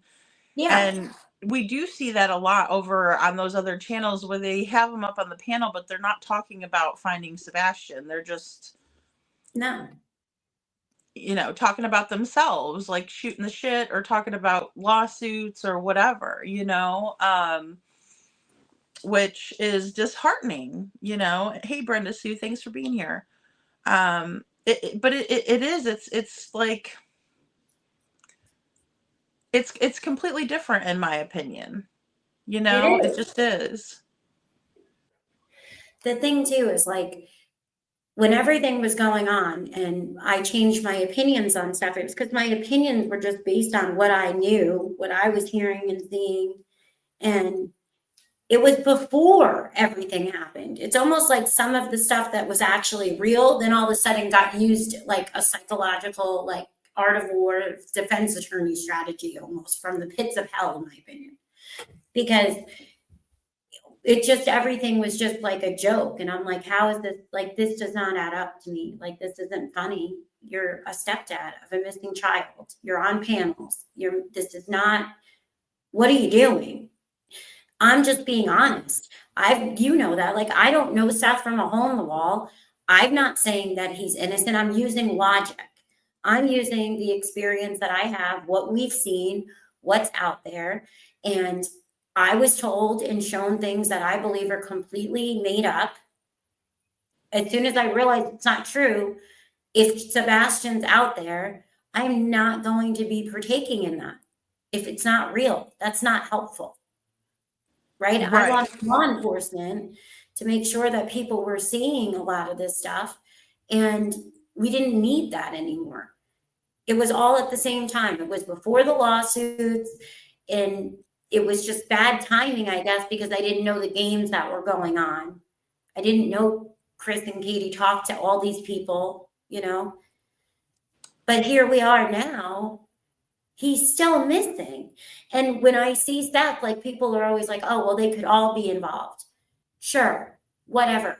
But at the end of the day, I see one man that when he's gone on all, and I listen to everything, we know I went up and down and ridiculed a lot of what he said too. But he talks about Sebastian. I haven't heard him on a panel just partying it up, maybe 10% of the time. Yeah, it's hard not to, you know. 9.9.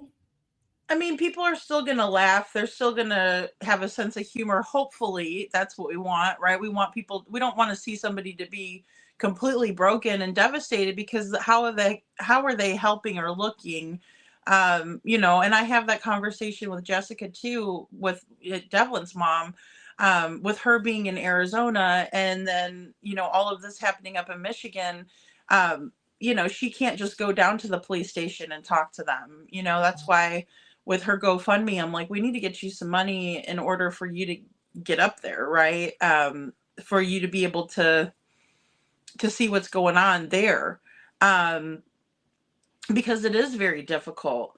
But I also, you know, remind her that she's got to take good care of herself and keep her mindset good, even though, how do you do that? You know, it's like, I don't expect Seth to be okay at all. I think that when we see him and we see the bags under his eyes, it just makes me want to get another 1,000 flyers, because it's like, there's something, there's an answer somewhere. What do you think triggered CP about you most, Mommin? I mean, I think any of us that talk about Sebastian are going to be a negative, you know, it's a negative for them. But what do you think? So? I don't know. I'm not really sure, because nobody's ever made any sense of things to me. You know, like, I do live here. I have no problem. Well, now I have a problem. If they wanted to talk on a live panel, then maybe I would let them, but I don't think I'd feel comfortable.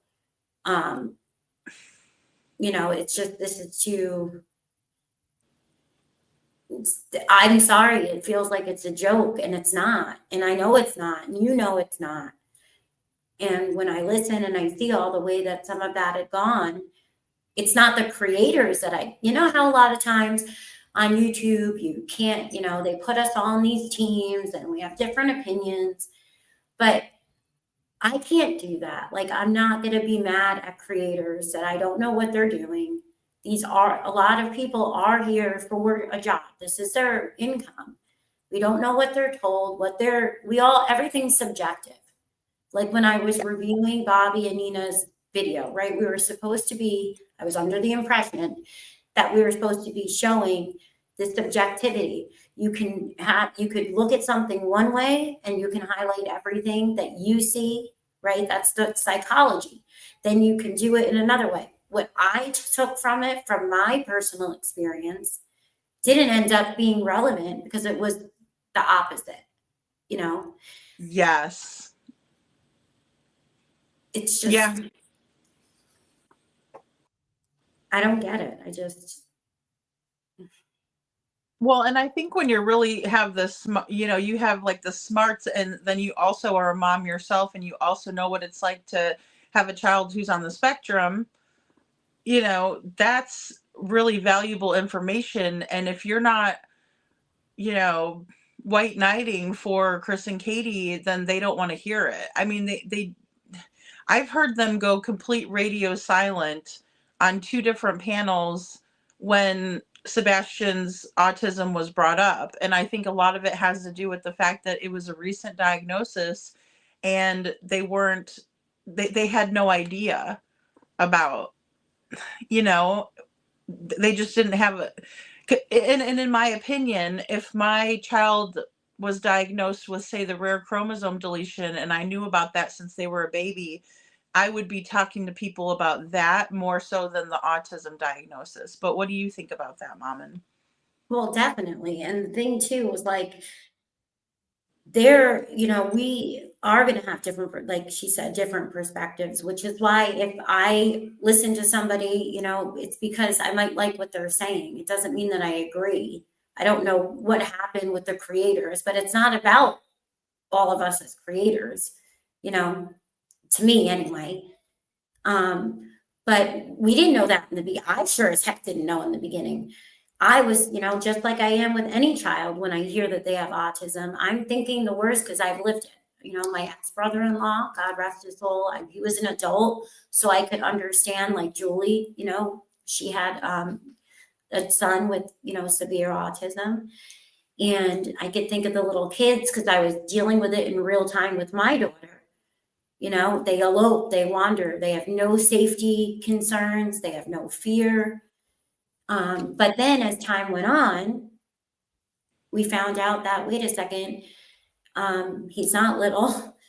He can talk, he can play chess, he can play video games, he's starting to like girls, he's already gone through the hormones, he's getting taught, like he's not this little boy that, you know, we were all led to believe that has this severe, profound inability to communicate. And that's when I realized, like, okay, why would we be highlighting that and showing his younger pictures and not saying, well, he does have a rare condition, right? An ultra rare condition. These things can go along with it. The autism to me, just, it's weird because the chromosomal deletion has tons of attributes that mimic autism, because autism is still a blanket diagnosis, right? It's a blanket. It encompasses all kinds of things. It's not as specific like you're a diabetic type 1 or diabetes type 2. You would want to, I just thought, like, he had physical attributes. So if you saw him in public, you know, that's the stuff you would need to know. Like, he has a little protruding bone, you know, he has a little bit of a walk, or he holds his arm in a certain way, or, I mean, I personally can't think of any reason we would do that if we're trying to find him. Of course, my mind went, like a lot of people, is to, well, geez, he might be right around us and they just don't want us to see him or to know, you know? Well, exactly. And, you know, we all have our own mannerisms, right? Or our own set of kind of, you know, the way we are about ourselves, right? Like, so and who knows you better than your mom or your dad or your caregivers, right? Like, people that are around you all the time.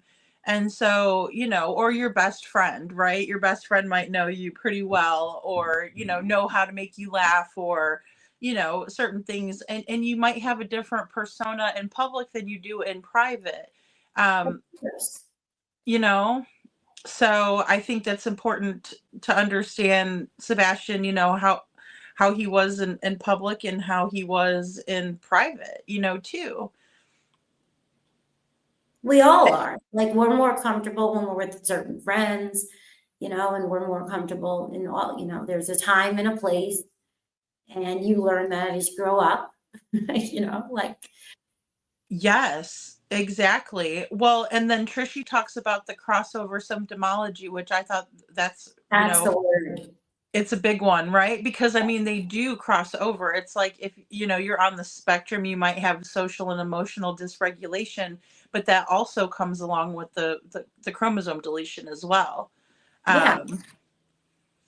So thanks, Trishy, for that reminder, because that's important. You know, behavioral docs can, imperfectly imperfect boy mom says they are uneducated on his diagnosis, and that's why they get quiet. It seems like they didn't care to understand him in that manner, in my opinion.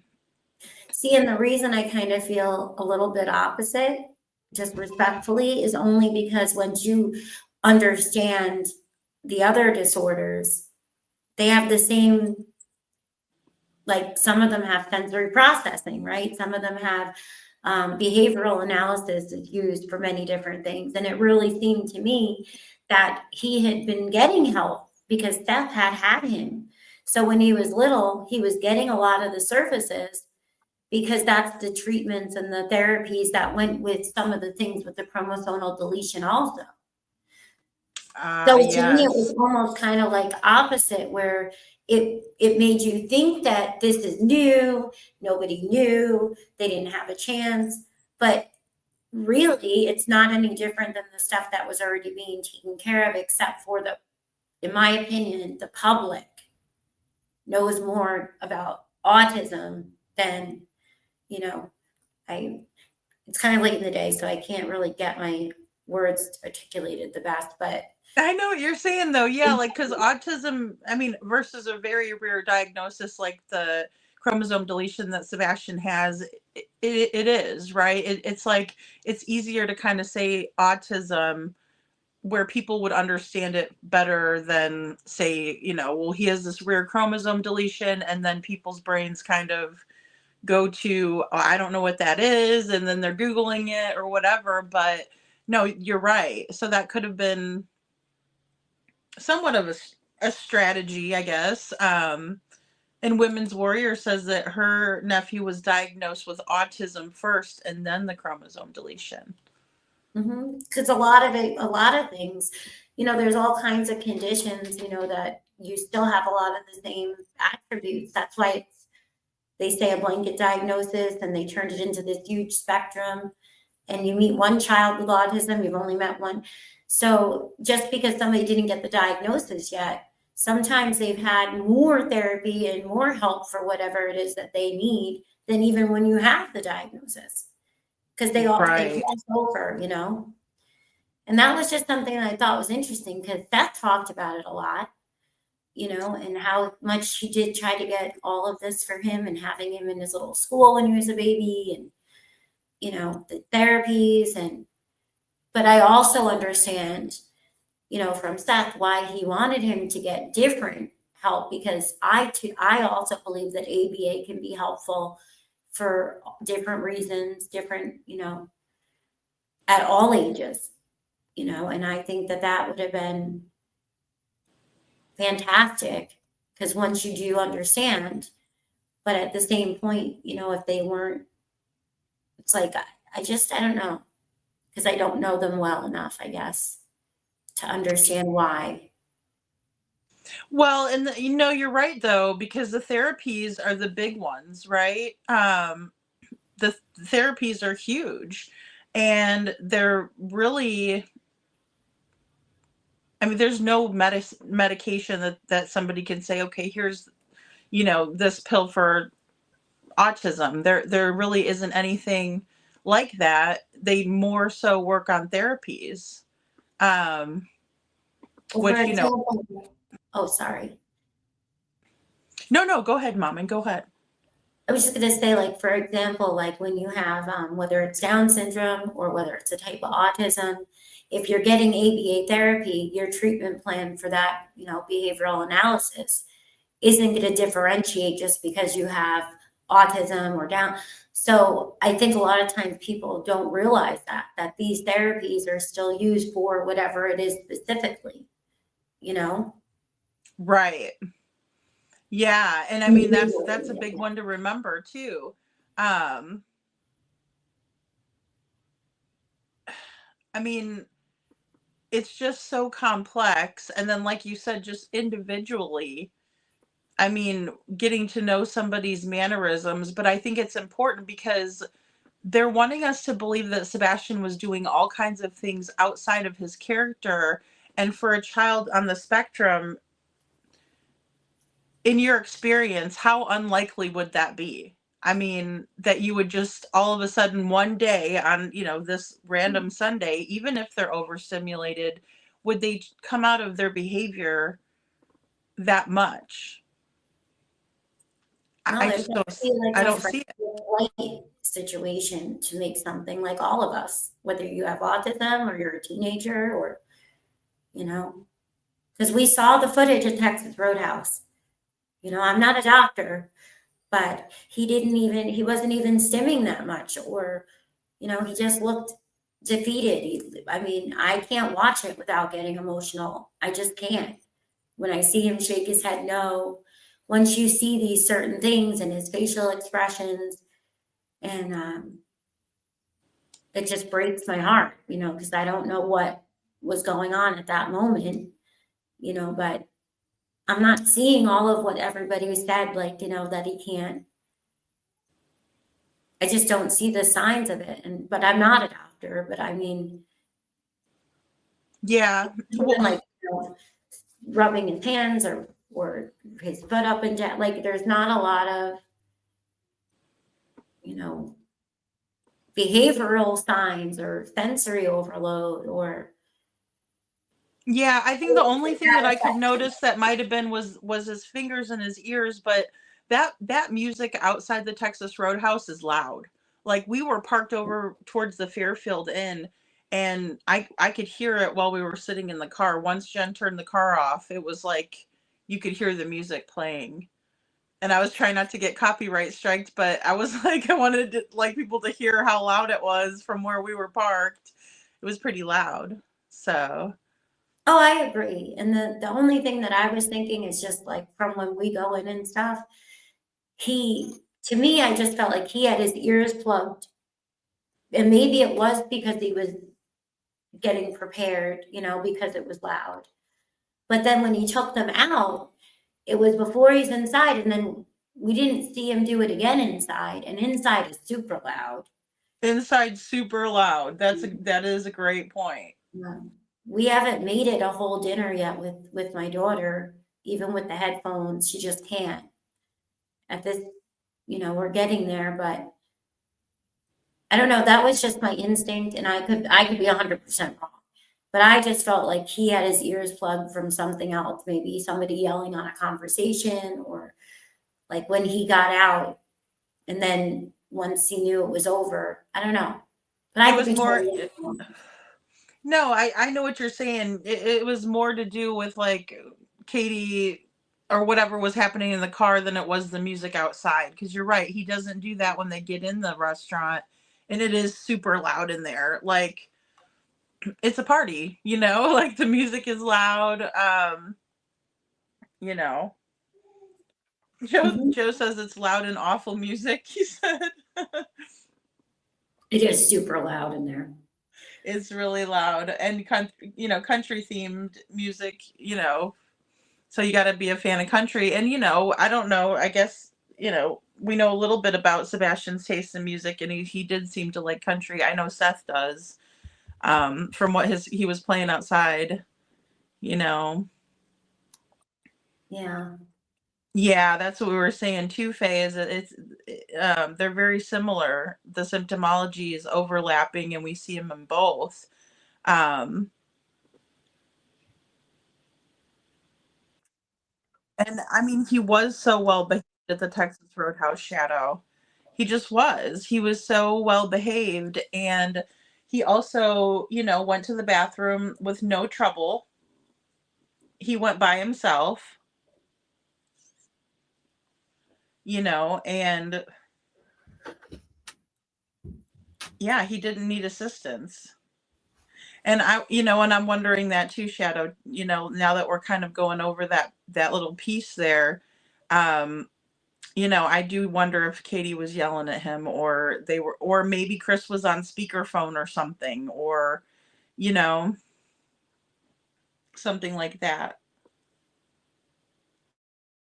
Yeah, because it's not like a light switch. You can't turn it on and off, like obviously, like like with anything, some of us, take anger management classes. And so you would think that he would learn, like we all do, to find ways to cope, with stimming or with being overwhelmed, but it's just, he didn't seem to have all of that. Like and I'm not saying he didn't, I'm sure we all have our things. I think we all fall on the spectrum in some way, to be honest.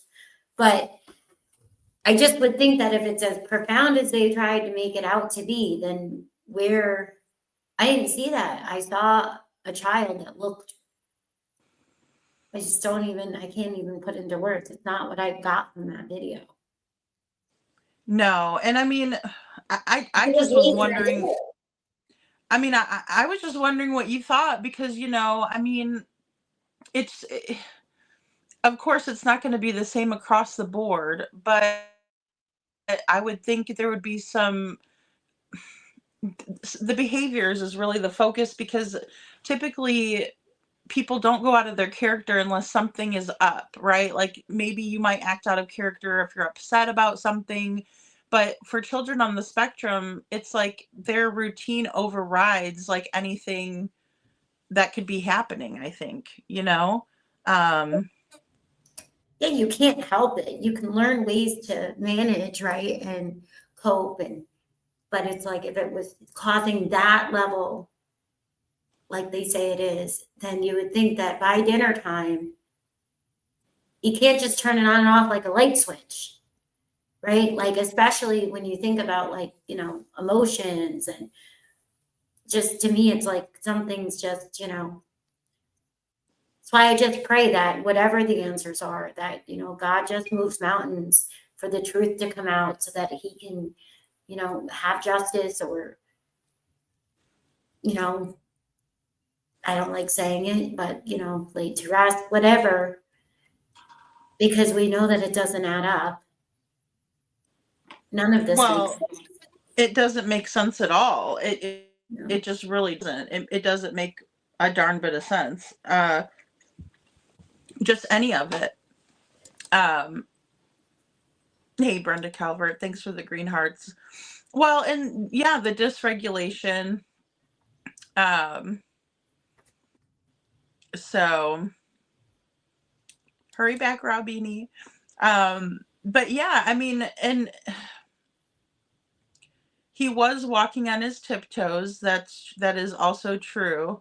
And he could have been plugging up his ears because there were things he didn't want to hear. Yeah. I agree with that too. And Miss Ann, please have a good night. Get a good night's sleep for your doctor's appointment. Hi, KJ. And hi, Trishy, and everyone. Well, one of the things that, really gets me now is that people are constantly like, oh, you guys are, you're always talking bad and you have no evidence, and da, da, da, da. And I'm like, it's not about that. It's about, there is a teenager that is missing. I would want the same for me if I was missing, or anybody I loved, or, it's not like that. It's just, what do you expect people to do and say at this point? That's what the public always does. And if you didn't want that to happen, you would have the same energy across the board from the beginning. You wouldn't have ran onto YouTube. You wouldn't have buddied up with certain people that came out using almost rage bait. And it's like, all that's okay. But then when we talk about things in a more statistical way, right, in a way, or we start going into different things, it's immediately shut down. You're horrible. You're blaming parents, da, da, da, da. And it's like, okay, no, not at all. Not at all. But that's how come we know of you.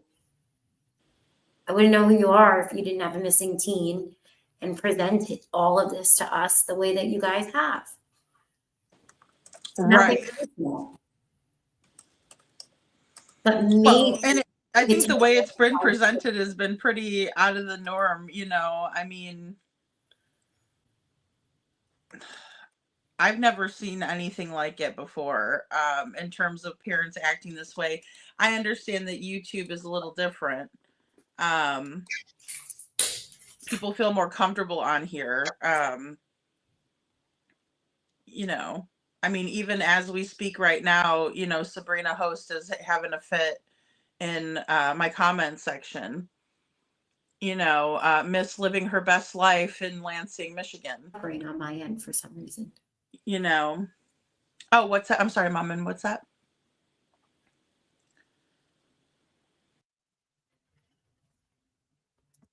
Can you see? Are we both buffering? I can. Oh, we might be buffering a little bit, because I think I buffered a little bit there. I saw. Oh, there you are. Oh, good. Yeah, I can still see your avatar. I was sneaking a puff of my fake electric fuse. I know, that's me. I have my little tobacco thing here of my pipe, but I don't usually smoke on camera, but I thought it'd be funny to do that tonight. Rosebud has a good point here. I've been a caregiver for over 20 years. We have apples and oranges here, Ari the spectrum. I am all hands on mom. When one has to be using the bathroom in public, we all use it. Never allow them alone. That's a good point. That's a very good point, Rosebud.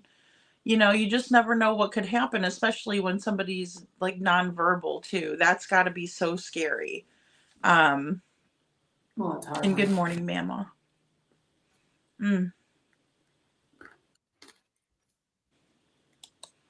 Cece. Joe changes it up on us every now and then. Hi, Joe. Brenda says, I've been most surprised by the news media not telling half truths, or excuse me, only telling half truths, excuse me, and not talking about CPS reports or the 3 a.m. car and the lights. I'm taken back by that too. What do you think about that, Mom? And it's weird, I think, that they're not, you know, being truthful. I've always had a hard time, you know, because I'm like, okay, it could be this, it could be that. You know, sometimes I've thought, you know, what if a lot of that was all reenactment? Because I remember very early on, people were out reenacting before the YouTube tours, you know, and then I think sometimes, you know, it could be because they're building cases, you know, and I don't know. But then honestly, it does concern me now that I live here, you know, that. Yeah. Well, the police are so adamant about it not being anything either, you know, and they've tried to pass it off as a trash truck, and they've tried to pass it off on, you know, as different lights in the distance. And it's like, okay, but headlights typically go together. So, you know, I mean, I'm still up in the air about it too, but I think that it makes the most sense considering we don't have anything else. I mean, there's just no way that there's no proof of Sebastian leaving when he clearly left the house. I mean, I'm not saying that I believe that he left the house. I don't think he did personally leave the house on his own. I think someone took him out of there, you know, helped with the process. Otherwise we would have, you know, watched that unfold and everything. So, you know. No, I definitely don't think he left without shoes, with just a flashlight. No way. No, I think we would have seen him in the area. Thanks for being here, Rosebud. I appreciate you. Hi, Rosebud. But yeah, and you know, Brenda Calvert says, but the CPS reports are a fact and the lights video are a fact, and the news won't talk about it. And you know, the news is what brought us the lights to begin with, you know, Nick Barris. And then all of a sudden Nick Barris is like backtracking, you know, significantly backtracking. It's not just like, oh, it's a little bit not true, or, you know,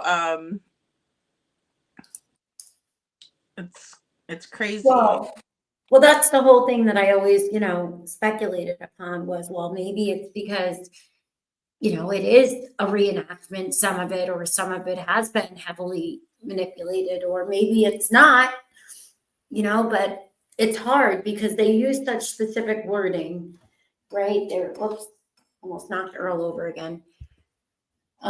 They use such specific wording and stuff. So it's like, okay, they're not saying, they're not, you know, they're not saying that he didn't leave the house. They're saying they didn't, you know, they couldn't see 100%.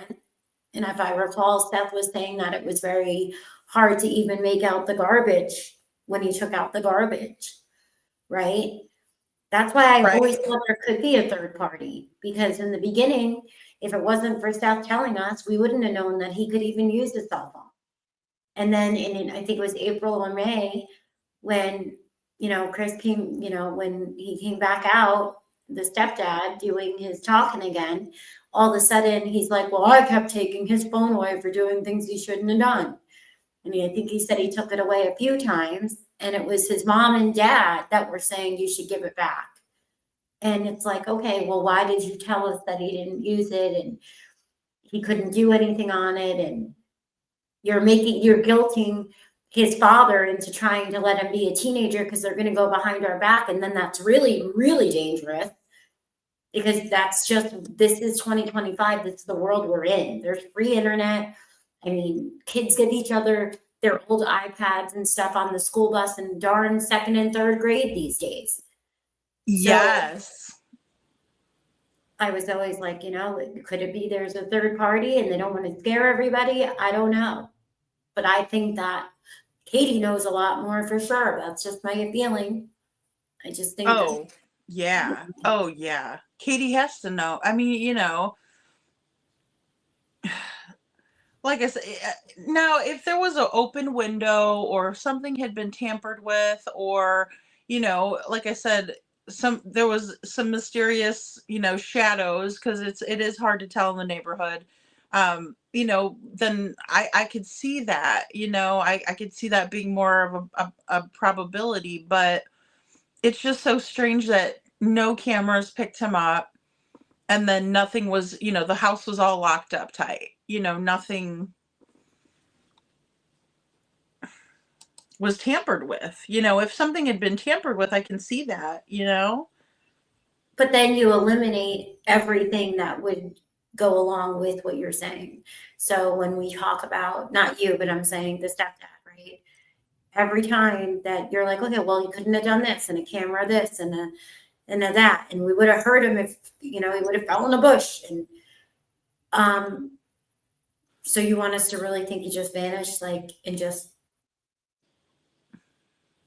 no, it doesn't go together. You should be asking these questions times 1,000. The math isn't mathing, it just isn't coming together like it should.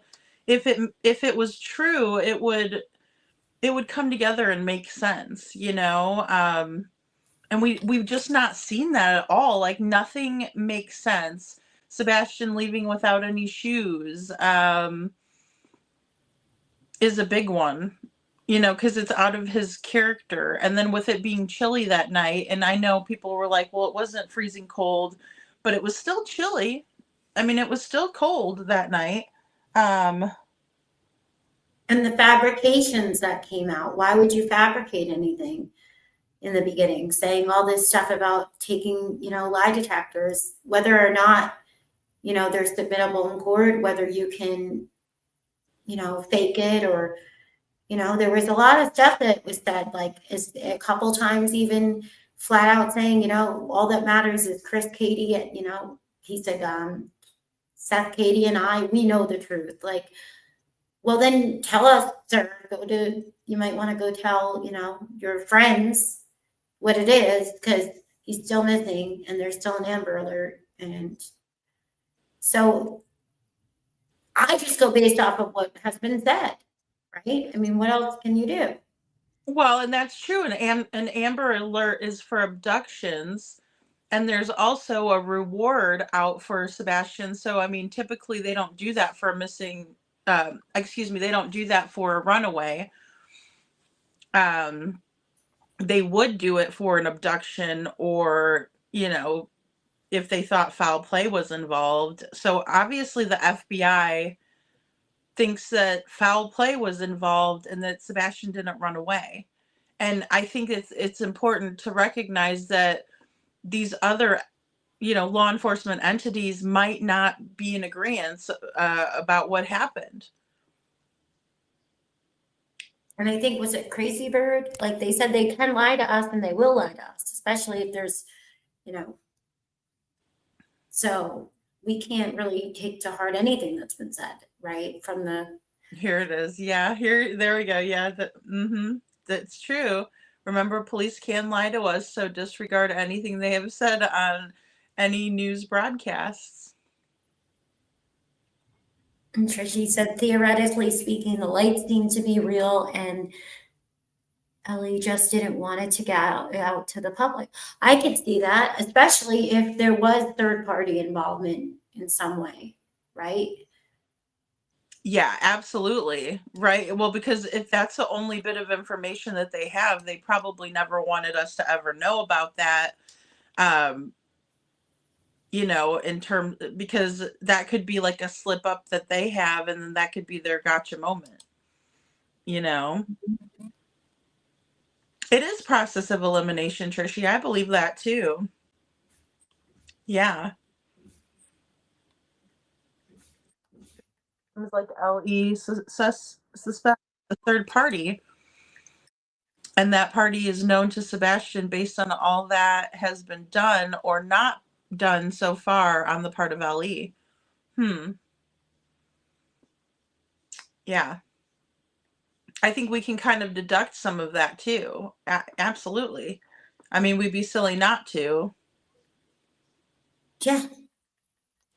Yeah, and I think that they do have some suspects in mind. Yeah, or people, persons of interest. Yeah. It was Justin. So Justin got an email back that he showed.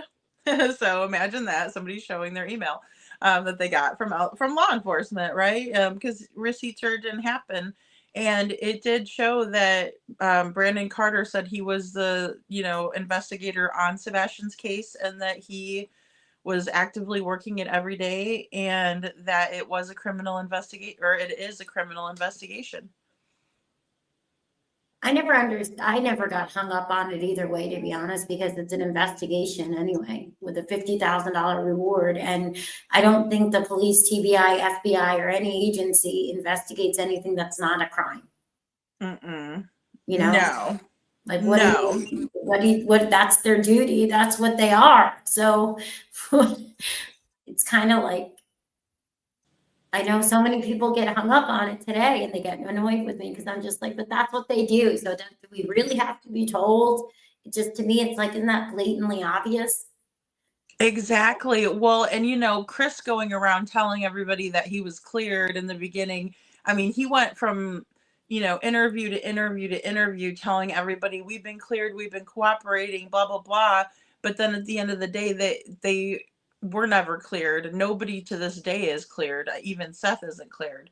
But they continuously put out there, we're cleared, we're cleared, we're cleared, which is like, no, you're not even close, right? Unfortunately, no one has been cleared. I wish they would clear somebody, but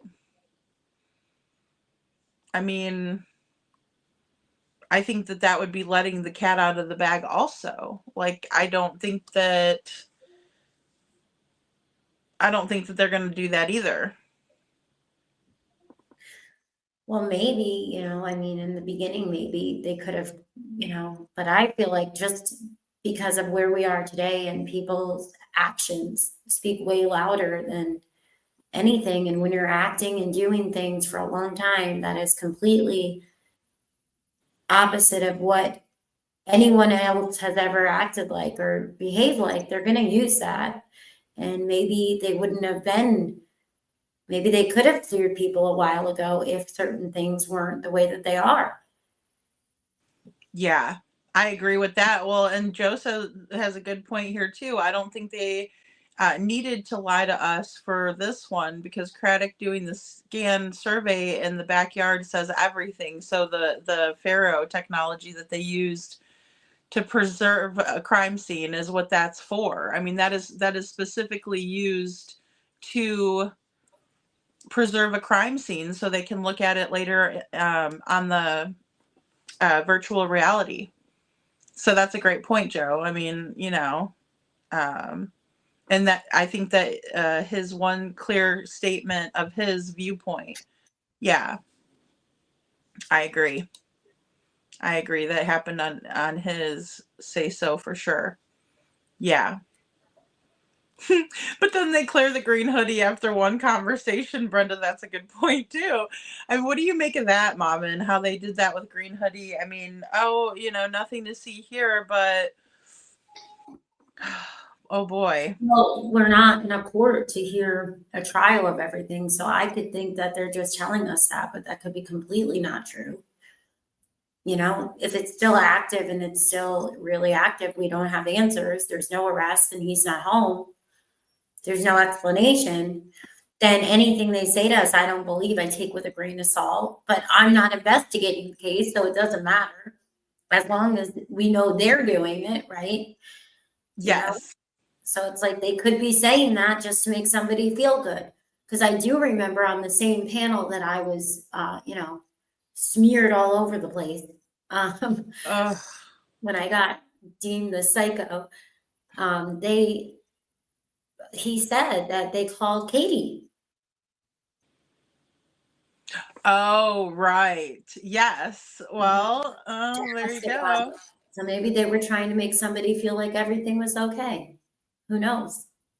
Yeah, true. Well, and they did get cockier and more bold after all of that too. They did. No doubt about it. They just did. Which I find to be interesting, to say the least. I mean, because typically when somebody does have criminal involvement, they want everybody to think that they don't. I mean, I guess either way you could say that, but. Well, what I always wonder too is like, even if, say that really isn't anything that's relevant or whatever, because it's something explainable for something else. And maybe it's not directly relative to what happened, but it doesn't mean that there's not somebody else that might have been there that they're looking at, or that is, or, I don't know. I thought by now, if there is something, we would have answers, but I also know it could take time. But then when you see a lot of the stuff that happens, you get worried and you hope that nobody's being a cog in the wheel. Yeah, well, and I mean, I think that if it wasn't down to 3 parents, I think that they may tell the public a little bit more, but I think with this case being so high profile and so much speculation, I think that they're trying to keep it all close to the vest. That's just my no.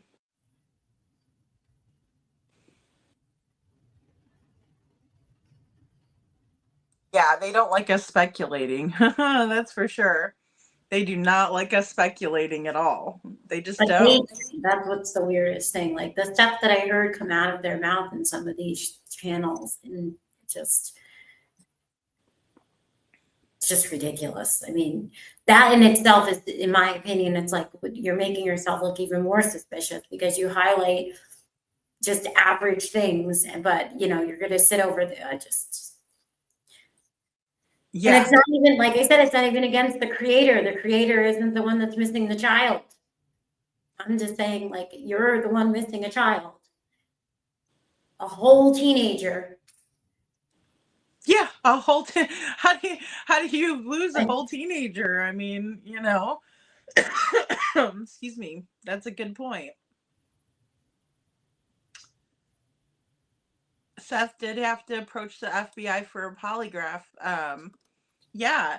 Well, and that in and of itself, I think a lot of that has to do with their location. And that's why I'm thinking that with their location being what it was, that's kind of why I've been operating under the assumption that both Chris and Seth were where they said they were. You know. But that's the thing.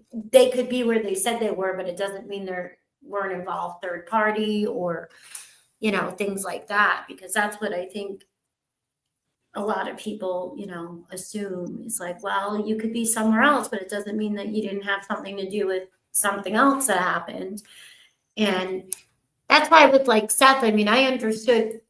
I think people were explaining that he wanted to be cleared just so that way that he could utilize more resources that won't work with you unless you're cleared.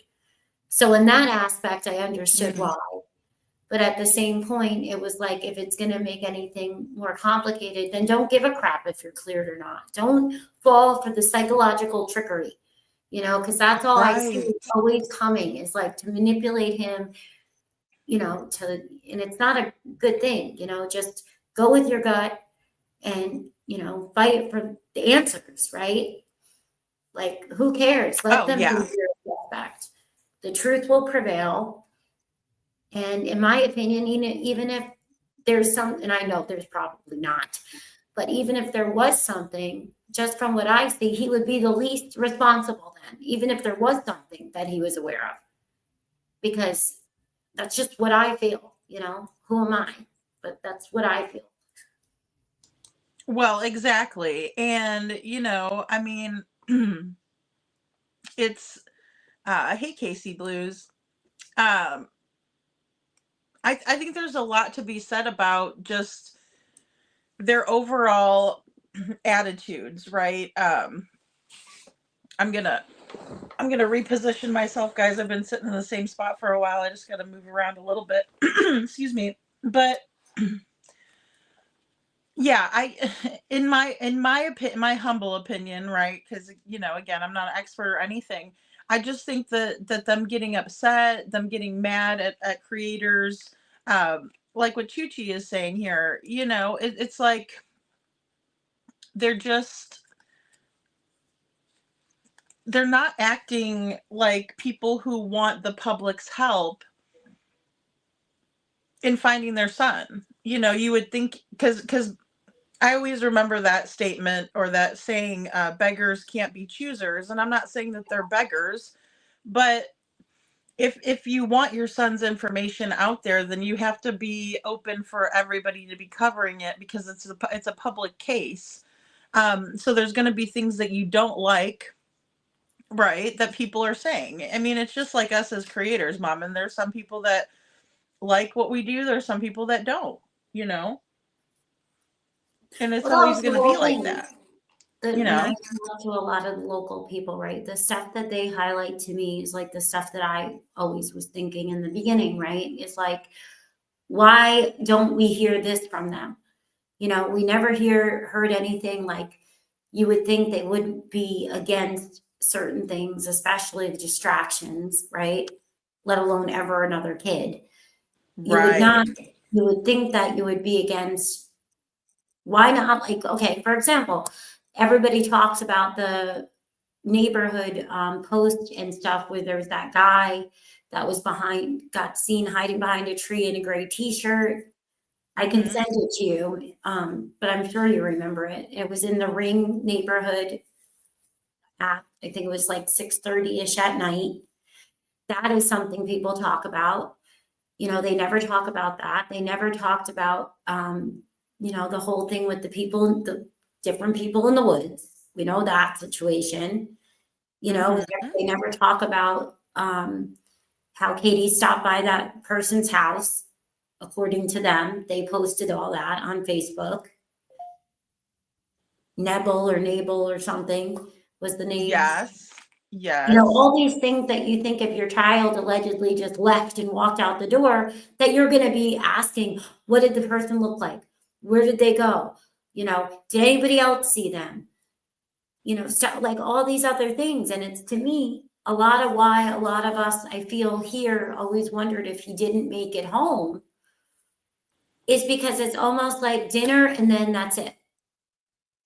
Right. There's nothing else filled in. There's nothing after that, like, well, there was this person seen in the neighborhood, or there was this that happened, or, we got ready, for bed and he changed to his pajamas, or. None of that had a good flow to it either, Mom. And you're right. None of that had a good kind of, it's like there was a lot of lapses in time.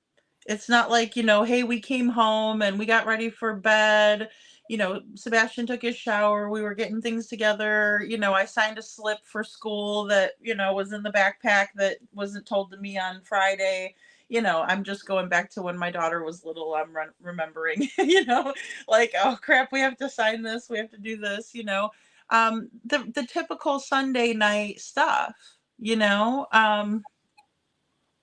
it just wasn't like that. There was no flow of an evening. It was just, we got home. I told him to go to bed, and he did. He was even going back. She said her first original story was he was in his bedroom playing, and then I told him to go to bed. He did. He said, "Good night, mama. Good night, puppies," and that was the original story.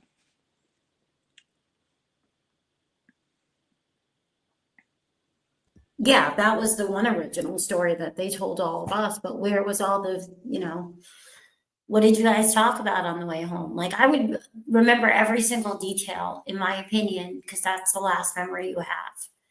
If you can remember certain things, but you can't remember, it doesn't make sense. Like, if you think back on certain events in your life, right?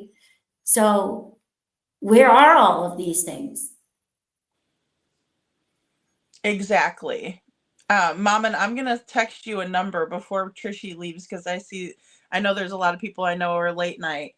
But I wanted to do the drawing really quick. So we'll just do pick a number 1 through 70, since there's like about 60 people in here, and I just sent Mommin the number. But I want everybody to be able to participate that's in here. So guys, just drop whatever number in the chat, and whoever gets it first will win the Pigfest prize pack. I guess we'll call it. You'll get some peanuts from the Texas Roadhouse and some swag from Pigfest, and then I also have the bag back there, the Cruella bag, that will put it all in there. So and thank you all so much for donating and helping me get to Pigfest, watching. You guys just mean everything. And I know Mommin feels that way too, just with her channel. We have a really great true crime community, we really do. Lots of people who care. So nobody's got it yet. Mommin, because I texted you the number. Yes. And people come out of the bushes. There we go, Detroit. Oh, yeah. I mean, I know a lot of people agree with everything we're saying. I do. They don't have to admit it. Oh, no, 1 through 70. Sorry, Chuchi, 1 through 70. You got to guess again. So tell us a little more about, whatever you want to elaborate on with Pigfest. Because we haven't gotten to up. Everything's been so busy for both of us. It was interesting. It was interesting because, we thought that Sebastian, wasn't supposed to be at the Pigfest, or that they didn't want us passing out flyers, which I know, even you were telling me that you knew someone personally that couldn't get a booth or whatever there, which is interesting to me. So I don't know what to think about that, because, it's kind of back and forth, but I do know that the hate channels took it upon themselves to make sure, and, mainly Clue, to make sure that people were thinking that they didn't want Sebastian there because of money or whatever, whatever the reason was. But that just simply wasn't true. And like, so many people do know about Sebastian, so they just don't. Or excuse me, they just do know about him, and they were wanting everybody to think that they don't. So that was kind of disheartening to me. But I also realized that they were turning down other people, but they were also allowing for Clue to enter in, which was weird to me, Well, when Tranquility. Tranquility got it. Oh, that's awesome, Tranquility. Okay, so just email me and I will get it out in the mail to you. Very good. Yay. All right, guys. So that was fun. That's awesome. Congratulations.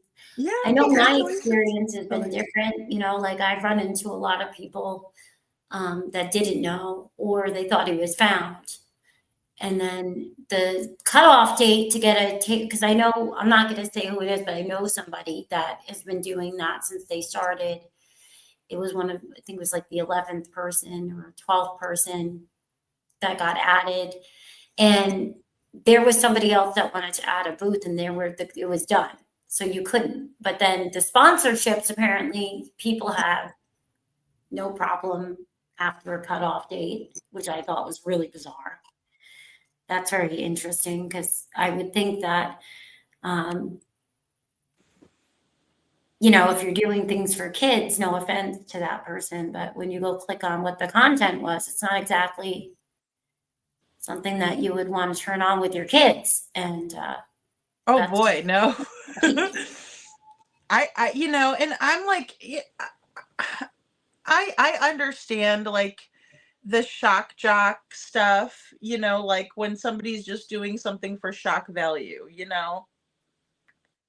I used to like to listen to a guy called Man Cow's Morning Madhouse, right? And he was like, he would do all kinds of silly stuff. He was kind of like a Howard Stern, where he would just like prank call people, and it was a morning show, but it was just funny to listen to him. And he was like off color, and he did say a lot of crap. But it got people listening and all of that. Hold on, I'm just going to type in my email. So I get the shock value, but I also think that goes way too far, like in terms of them saying, oh, well, you guys don't know how money works. And it's like, well, of course we do. And I understand that, but in your community, you should want people to remember. I mean, if it was their child, they would feel like that too. And I had to tell the neighbors that when I was in the neighborhood. I'm like, if it was your son, you would want people out here doing this too. Well, and she did tell me she doesn't like the step fee. She's like, I don't like the step parents anyway. And I'm like, okay, well, that's great. Aw, thanks, Manny. Or thanks, Panny, excuse me, Panny Annie. But yeah, I just don't know why they would want that person to represent the community. But then I also found out later that they didn't know who she was prior to allowing for it too. So I think that's a big one. So sorry, I was typing. But yeah, I mean, my whole thing has always been on the flyers only because they can't hurt. They can only help, in my opinion. Like, I don't understand. I never understood why, I never saw them all. Like, I just thought they'd be peppered everywhere, and then oh, the yeah. only thing we saw was a crooked yard sign. Well, and I don't understand that, because I'm like, there's tons of new houses that got built in the neighborhood. There's so many people that didn't live there when he went missing. I think there's like 20, I have it I asked Roth for the stats on how many new people are in the area. Oh, that's a good one to ask. See, I never know what to ask Grok or whatever, like, I think that's such a good resource, but I'm just not as familiar with it either. So, but that's a good question to ask. What did it say? It just says a lot of stuff about how it jogs people's memories, and there's a lot of times that there's transient groups like truck drivers and day laborers, that aren't from the area. It says one of the other things was awareness fades over time, even in publicized cases. And flyers act as a persistent reminder, keeping the person's image and details. For example, Sebastian, his last outfit, or the $50,000 reward from the FBI in the public's attention. It says Sumner County Sheriff Eric Craddock has repeatedly urged the public to continue to share Sebastian's official missing persons flyers, and don't wait. Nothing, noting it sustains momentum when all the media coverage wanes. I'm trying to see in here where it said how many new people, though. But it just gives you a lot of other reasons that while a lot of us, it's like fresh in our minds and stuff, a lot of people never even hear about it unless they see it. Right. Yeah. And that's the thing too. I mean, it's crazy, like what we all see online. Even in Michael Monkey Vaughn's case, I will say, because I remember watching the interviews with his parents and Brandy and Tyler, and I remember watching those. I remember watching the mainstream media coverage on, the monsters as well. But it's like the stuff that was said and done on YouTube was like completely out of this world, in terms of like the in-depth information that we were getting. I mean, let's be honest. I got a phone call as soon as the news broke, like on YouTube, right? And that was the day before it broke in the mainstream media. So, I mean, if you're looking at true crime cases, it would be silly not to look on YouTube. I mean, because there is just people feel so much more comfortable to come here and say things that they normally wouldn't. Yeah, and I mean, and I agree, but then when I look at the numbers, it's still like, okay, but if there's these many 3 million people in that 1 hour radius, but we only see the biggest, show that they had get 80,000 views, that still means there's tons of people that never even heard them. Right. Right. Exactly. That, and that's it. I mean, and then it's like, for whatever reason, these people feel more comfortable sharing all of this information. It's unbelievable to me. Like Forever Young, one of my subs just emailed, and like she was saying, one thing too is in the beginning, when everybody right there that did live there might have known about Sebastian missing, how many of them assumed he could have had profound nonverbal type of autism and he was little? Oh, We that's learned such a so good much point. in time. So she's like, without yard signs and flyers or, rallies, whatever, some people might not even have their memory jog that they saw a teen because they didn't even realize he was one. Well, Like that's you knew true. his age, right? We knew that he was 15, but not every child, especially with different conditions, physically may look like 15, right? Exactly. And I mean, I think that his pictures, like, just if I'm looking, I mean, even this one looks like it could have been right before. But his hair is so much more blonde in this one too. I mean, it's very hard to tell. Yeah. It just really is. It's hard to tell. And then even on this one, this is the one that Seth had. This is the one where he's sitting at the table with, it looks like he's eating like tacos. He's got all the fixins in front of him for tacos. It's just poor kid. I mean, and I just feel bad for Sebastian. I feel like he didn't get a fair go.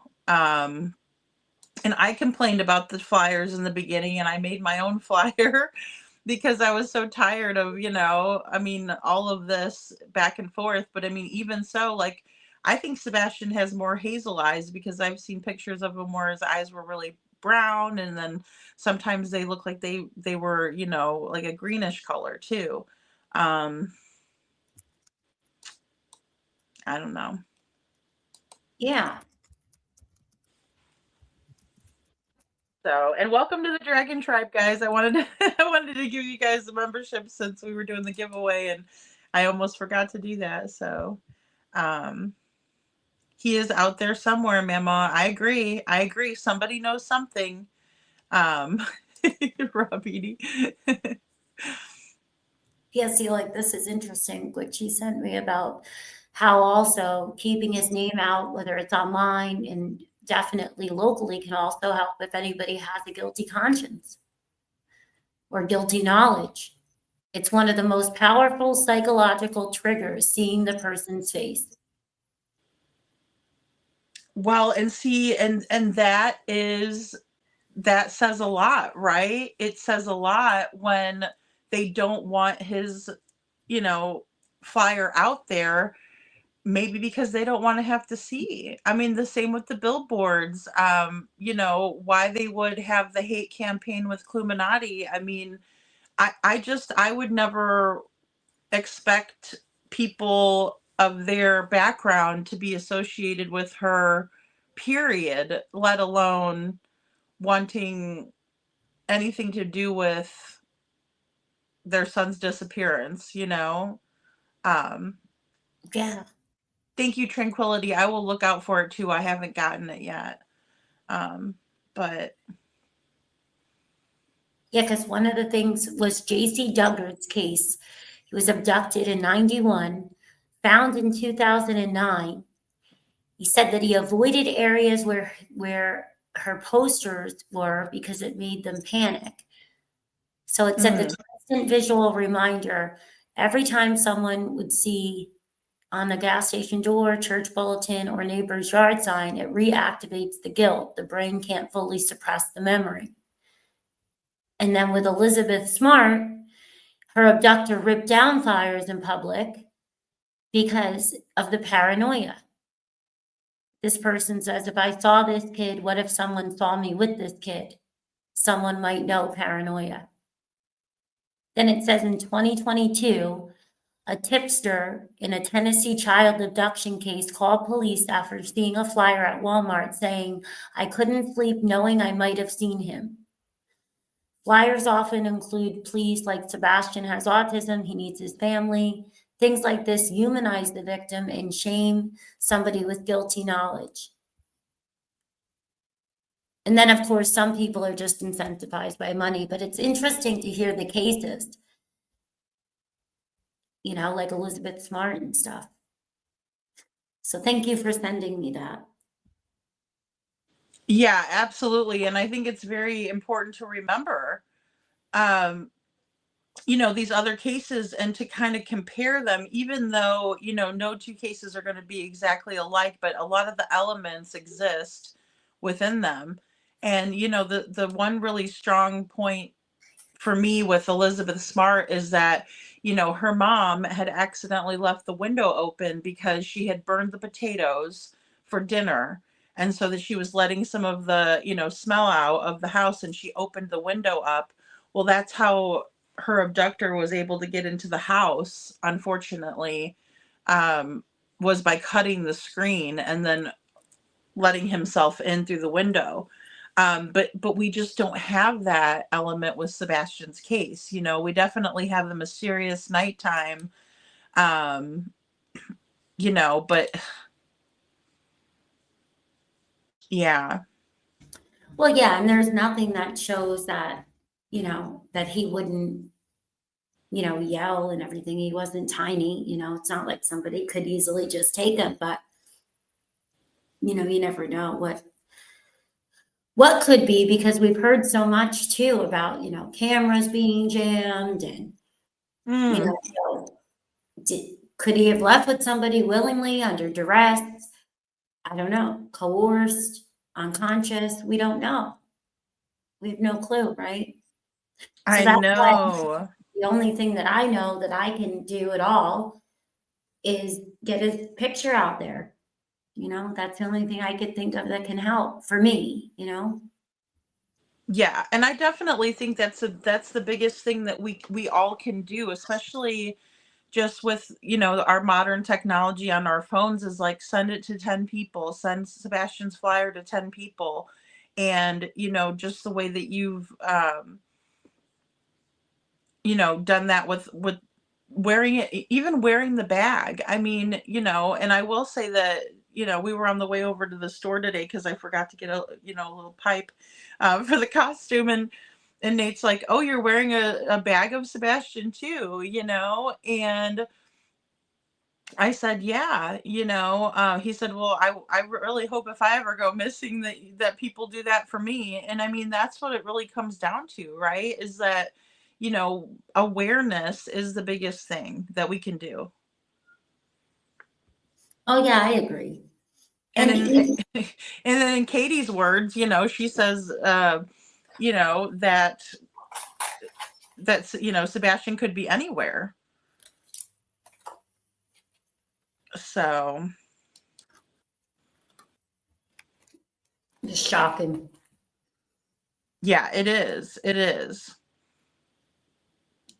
Oh, let me check Tranquility. Give me 1 second. Let me see.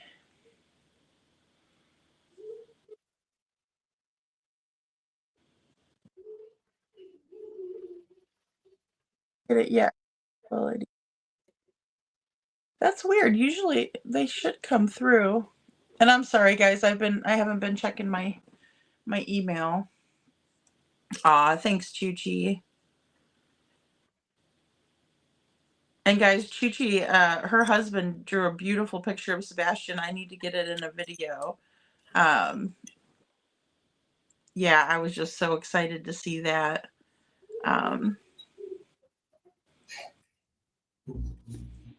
And maybe because I'm live. Sometimes that happens when I'm live too. I don't get the emails right away.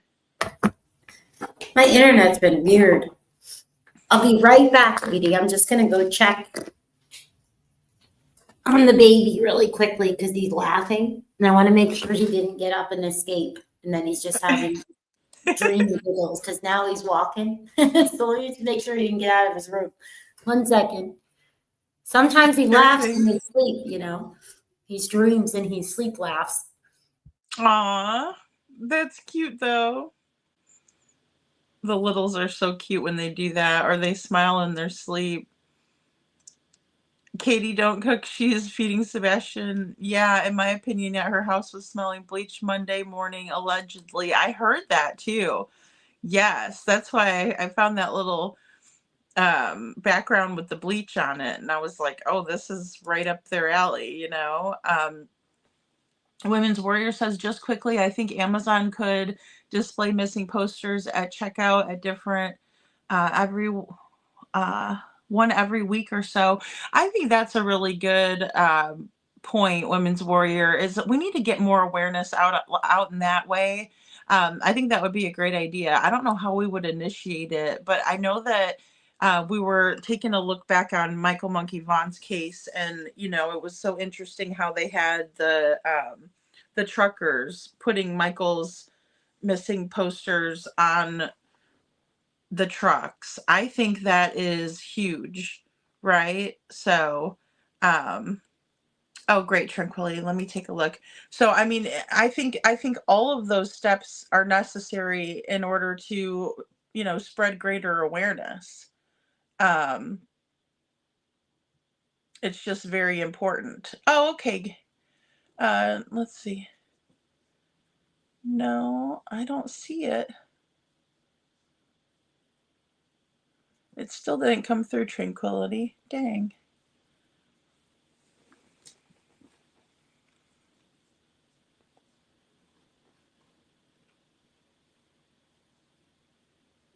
And I don't want you to put your email in here just in case we have some watchers that are not so kind. Yeah, I think so. I think you would have had a breakdown too, Faye. I do too. Just stepping out, right, is sensory issue. Um,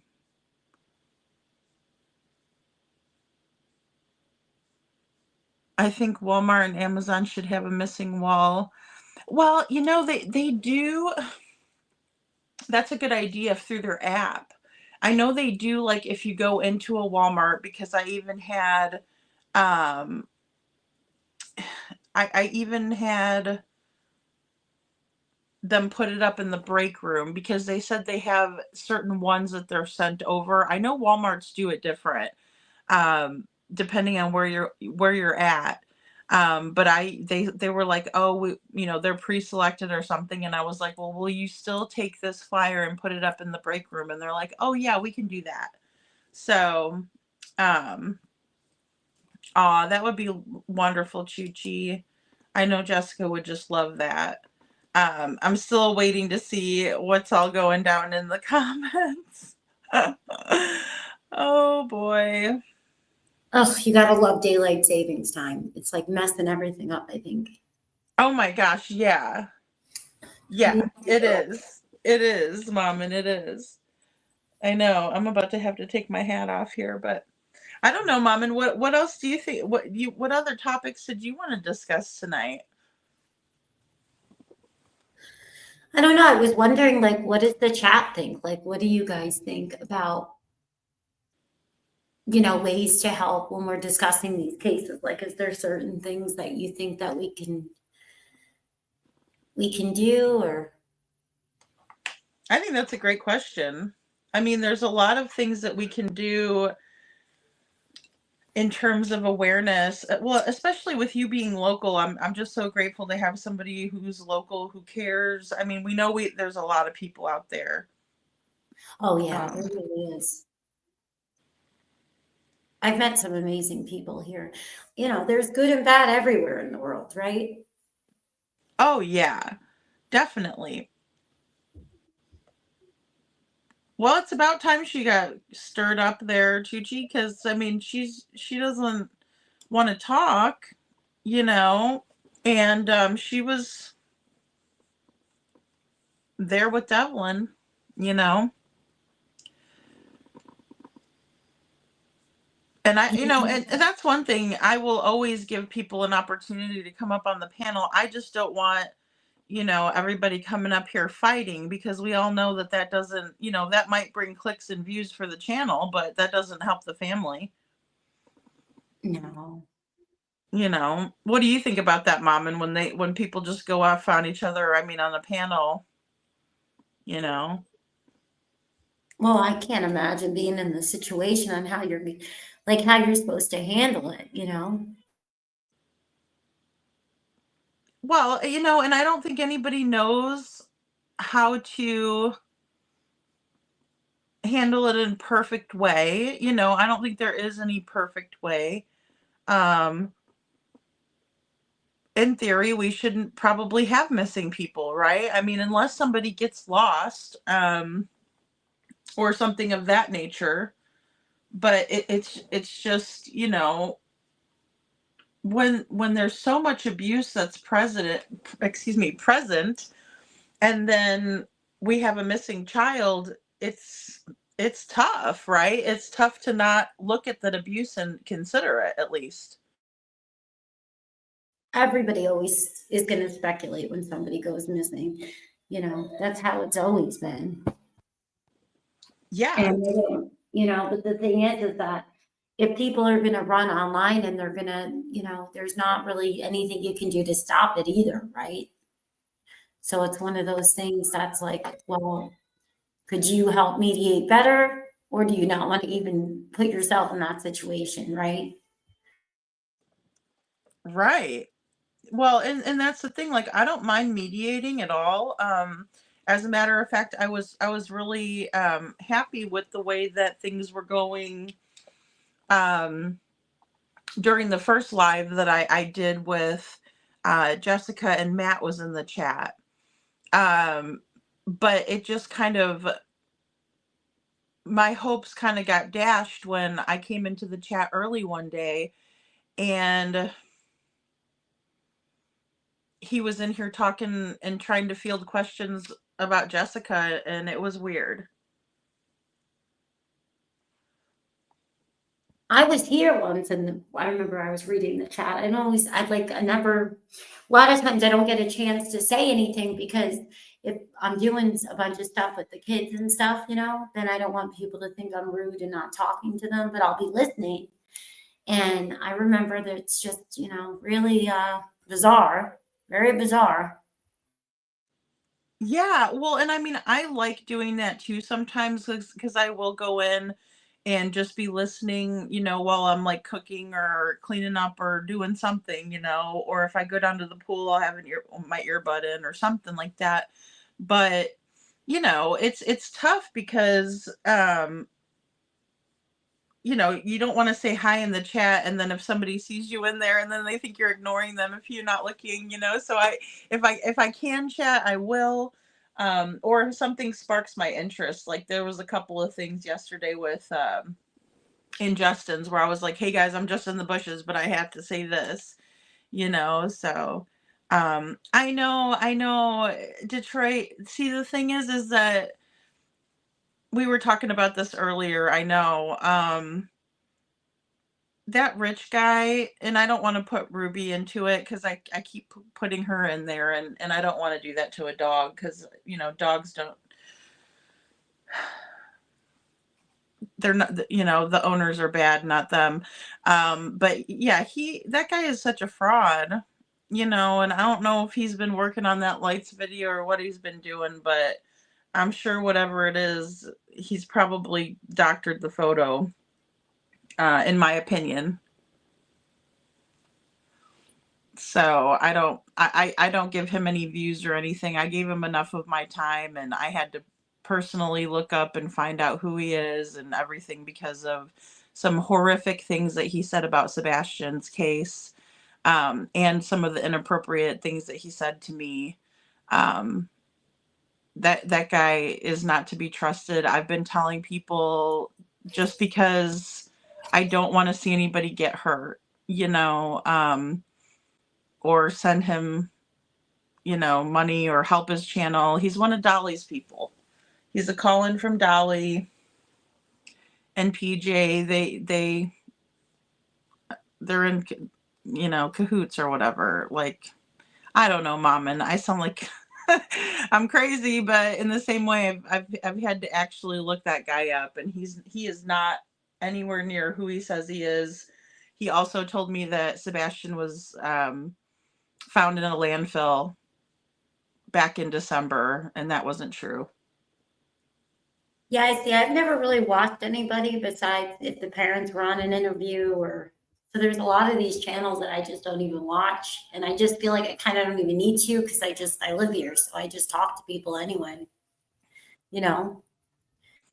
Yeah, well, and how it is too, Mom. And I mean, I was very naive when I first started. Like, I didn't realize, like, how everybody is. They're not. There's a lot of people on YouTube that are not trying to help each other. They're trying to help themselves.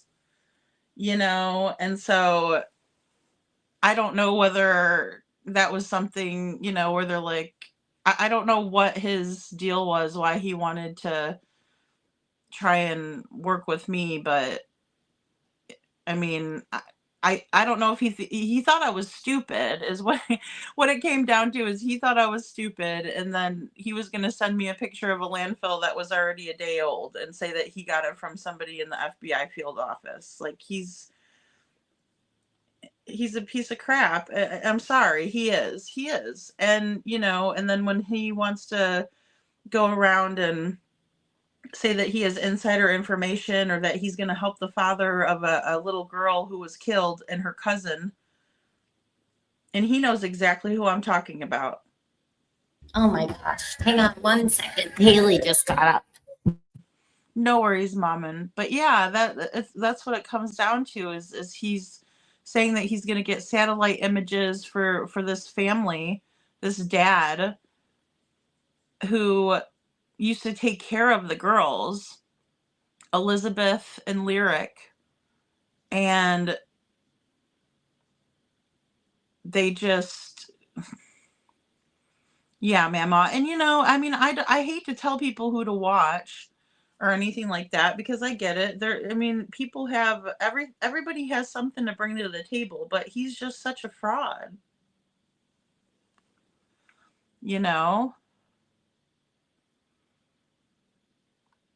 No, I didn't get anything yet, Tranquility. Dang, I don't know why it's. Usually I could get emails on the live, and I'm looking on my computer too.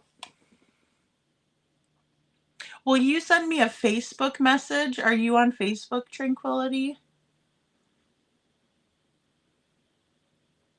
I know. I try to stay away from them too, but they find me, Detroit. I'm like, I don't know why you thought that I was going to be somebody that can't reverse look up an image. Oh, great, great. Will you just send one friend request to my Lady Freedom page? Yeah, Bo. I mean, I hate to, because like I said, if somebody really thinks like that their theory is one thing, I'm not going to call him a fraud, but what he tried to pull last December, you don't care about a missing child when you do that. And then I find out what he did to the other family. And he promised that dad that he was going to get him those satellite images, and he didn't. That's why when I found out that he was creeping around on Sebastian's case again, I made it a point to tell Seth. Because unfortunately, he could tell Seth that he was doing all this stuff, and lately he said that he was in Tennessee. And I know damn well he's not in Tennessee. He's out in Texas, and you could tell by the foliage in the area. He's only fooling people who aren't paying attention. There might be people that are listening to him instead of watching.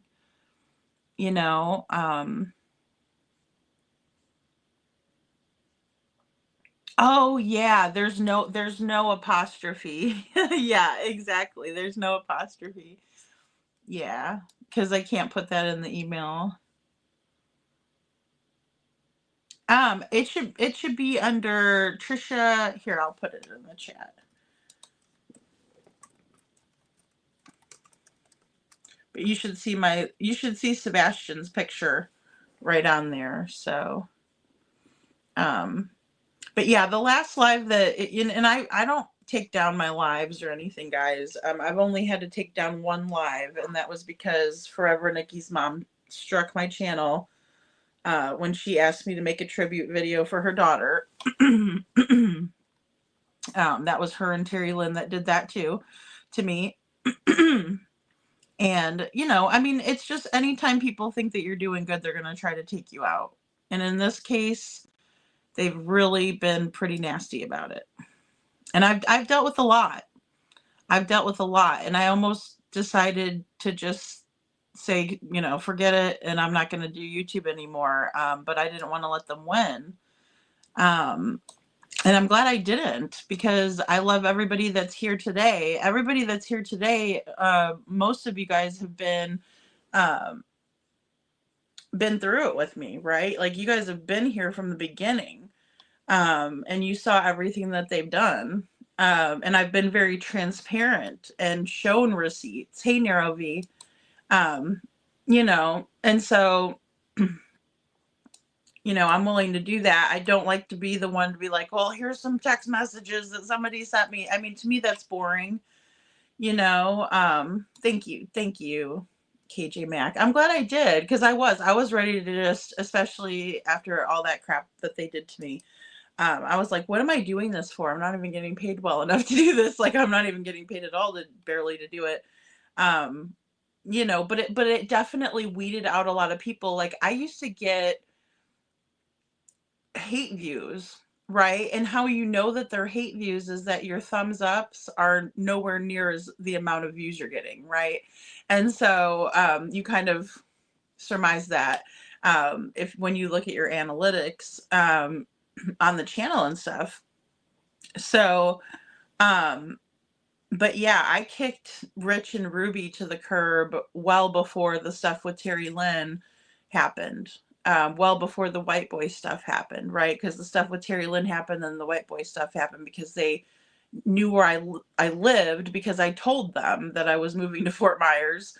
And so they sent the white boy after me with his wife.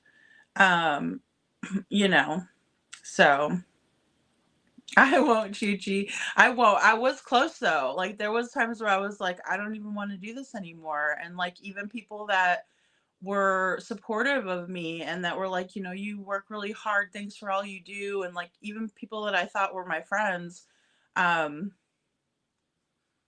they didn't care, about me. They were like, you should probably just stop. And they'll never leave you alone. They're going to keep on doing it. Well, they finally have realized that, unless they want to go to court with me, then they'll leave me alone, you know? Um, and it brought out all the haters too. Cause like, that's how I know who Elevated Goof really is. Like, that's how I know who that guy is to his core, to his being, right? Because like he can portray himself any way he wants on here. Like he's some kind of a, smart guy and he looks at situations objectively or subjectively. He doesn't, right? He sent white boy almost $200. Well, it was $180 and another $20. So that's $200. After I beat him in court, hey Mommin, sorry. Oh, don't apologize. Getting into the YouTube drama. It happens. This is what it is when you have kids. But no, and I know it's frustrating and people online stink, for all different reasons. You definitely have to have thick skin, but there's lines, there's lines that people cross all the time. And I do think there's a lot of people that don't really know the new laws and stuff either. And, I don't know what's going to happen. Right. Well, it is the laws, right? Like it's like you can't just cyber stalk people, but then on top of it, if you come to their house, that's like a whole nother ball game, right? I mean, like that was the reason why I got the lifetime restraining orders against them. Oh yeah, well when people are doing stuff like that, you have to do what you can to protect yourself, But online, I just tune them all out. I think you're always going to have people that are going to be nasty and be rude but I don't think it's okay to go into people's real lives and the stuff that's gone on. And this whole thing is just, it's backwards and upside down because if you're supposed to be here for a common goal, you wouldn't think that this would be something that would go on, Right. I mean, and that's what's weird to me. Like that's another thing that I was really naive about. Like I had no idea that like people were fighting against each other so hard, like in the true crime community, like just on YouTube in general. But like it's not it's it's a lot of old beefs, that like I was never even anticipating being a part of any of that either, because I could have a disagreement with somebody privately and then not talk to them again and not go after them or, um, you know what I mean? Like I could just go ahead and leave it be and say, okay, we're obviously not going to get along, or we used to be friends, but we're not anymore. But like, it's just a whole nother level of. Well, yeah, but it's also, well, that's the thing. Some people are here for different reasons and they make content and they aren't here, trying to talk about the cases, right? And if that's what their content is, that's what stinks. Yeah, I agree. I agree. Hold on one second. I'm sorry. I want to look. I saw Tranquility's post. Hold on. Um, I don't have my other phone with me right now, but I do have Messenger on this one. Hold on. Let me see. Oh no. You know what? Let me see if I could download it back onto this phone. Sorry, I do get rid of some of my apps on my other phone just because. And thank you, Women's Warrior and Chuchi. Thank you guys. I don't usually like to talk about it, but I know that we've been talking about like the threats and stuff like that, and I hate to be like, oh, I was threatened, but I mean I was. I went through a lot of crap. A lot of crap. but it was worth it because it's for Sebastian, you know? And I know you feel the same way, Mommin. I mean, Oh yeah. you know. One of the biggest things too, like in the marketing stuff, is that, people do, they get paid to, they put people out there to pay to get rid of competition and stuff. It's crazy. It's kind of Hollywoodish. Oh my gosh, is that the baby again? That is the baby again. I hear him. I hear him. Oh, Hey, Justice Jane. I'll be right back. And if you have to end, I understand. Let me go see what he's No doing. worries, Mommin. You're good. You're good. I'm still having technical difficulties because I thought I had Messenger, but it's not wanting to let me download it for some reason. I mean, it should still go to my other phone, though. That's why I don't know why it's being so hard on it. But don't worry, Tranquility. We'll figure it out. We will figure it out. Well, money is a big one, Chi-Chi, and I think that's one thing that we have to follow in this case is the money. Is the money, because there has to be, well, there just has to be more than one involved in Katie, because I know she holds the key, but it's also a little bit more to it, because there's no way that she could have gotten him out of the house herself if she herself never left the house. So did they pay someone? Is there some lowlife somewhere that knows more? And I think that that's a very strong possibility. I really do. Especially if he didn't make it home, which, is a strong possibility. So, it just is. It just is. Let me see too, because I do have a Facebook Messenger on here.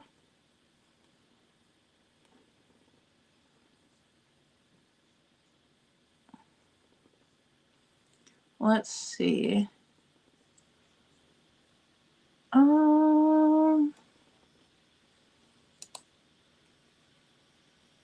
Okay, just bear with me here.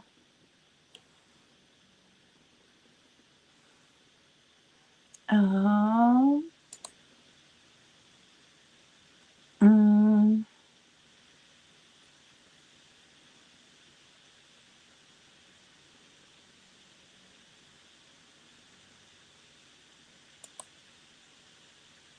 see, I don't see you in here for friend request. Hold on.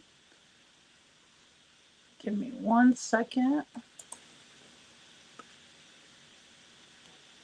Hey, Heather, good to see you. It says it didn't go through. That's so weird. Because I'm in my messages. Hold on a second. Let's see.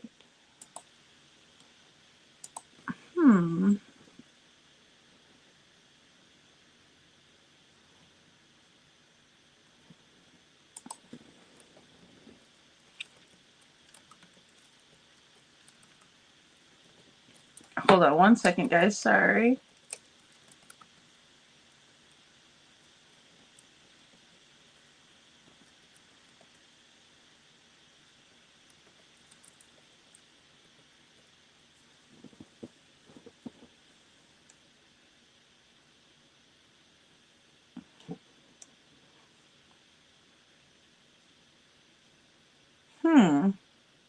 See, I'm not finding you. Dang. Usually it just goes right to my, it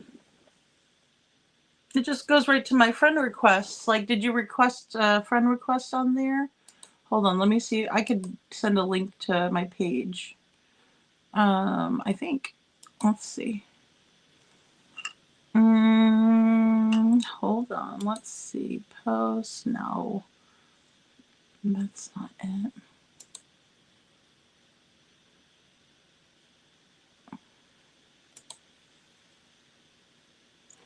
Here we go. I'll just do this.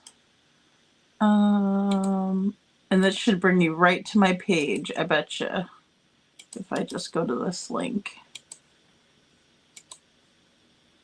And there we go.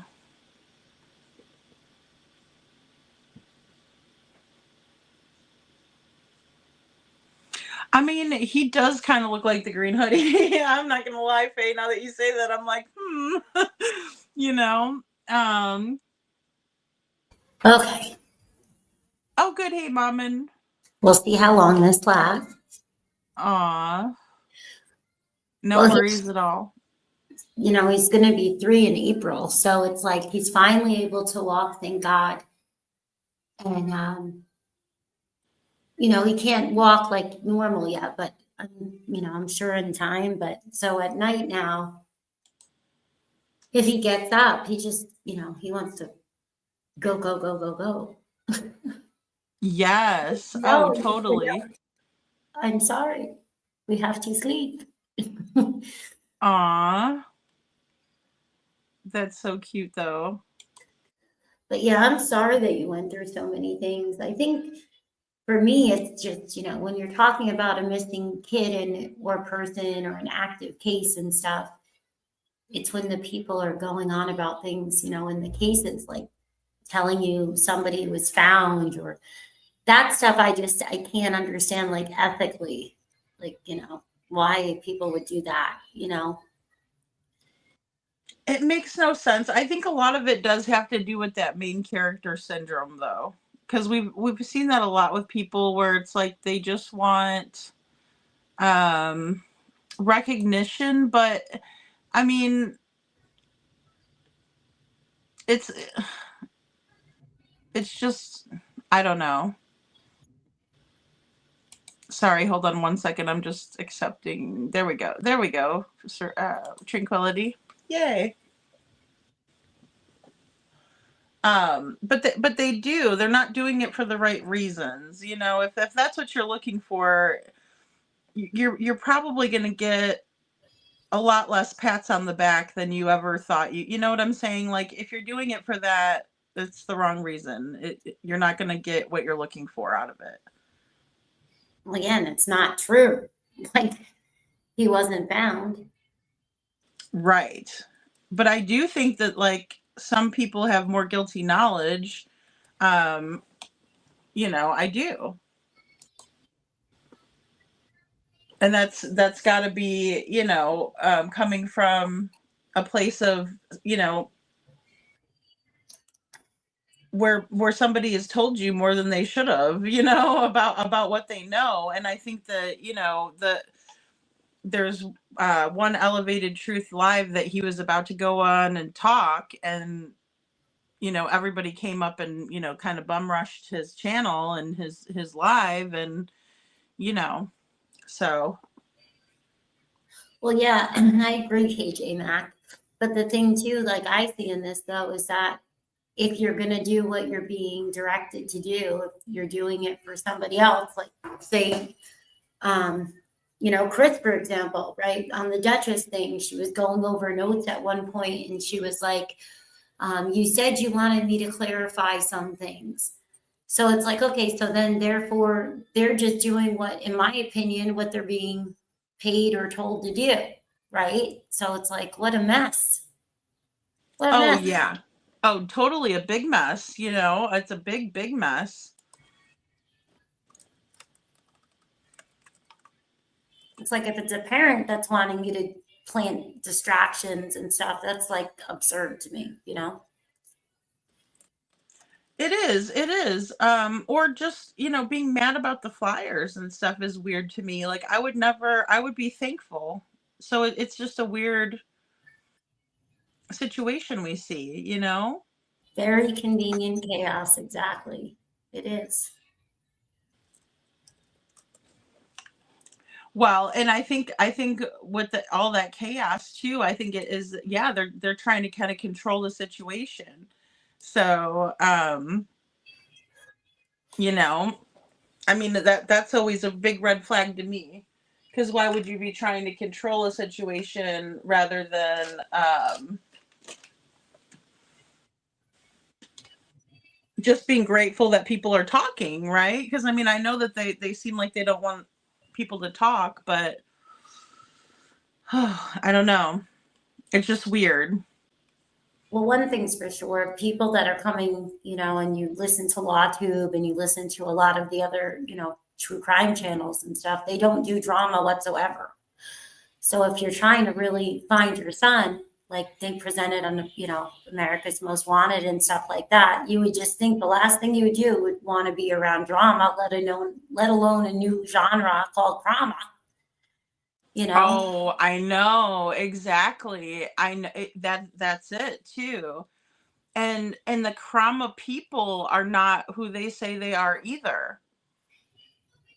Like, it's not like you and I just coming up here doing our thing, showing ourselves. They don't do that. They use an avatar, they use AI voice that, um, there's nothing creative or original about them. They use all of that stuff. Um, it's just odd to me, that they have people that would actually support that, especially in a space where we do have real life drama going on. The drama is the missing child, right? Like that's the drama part of it. Well, now, yeah, that's what they kind of turned it into for a bit. But a lot of these other channels, right, they weren't even there for that. I don't know how they all do it and they got involved in it, but it's a completely different, realm that the last place I would be going for an interview, would be to anything like that. That would be a sure win for my story not to get out, in my opinion.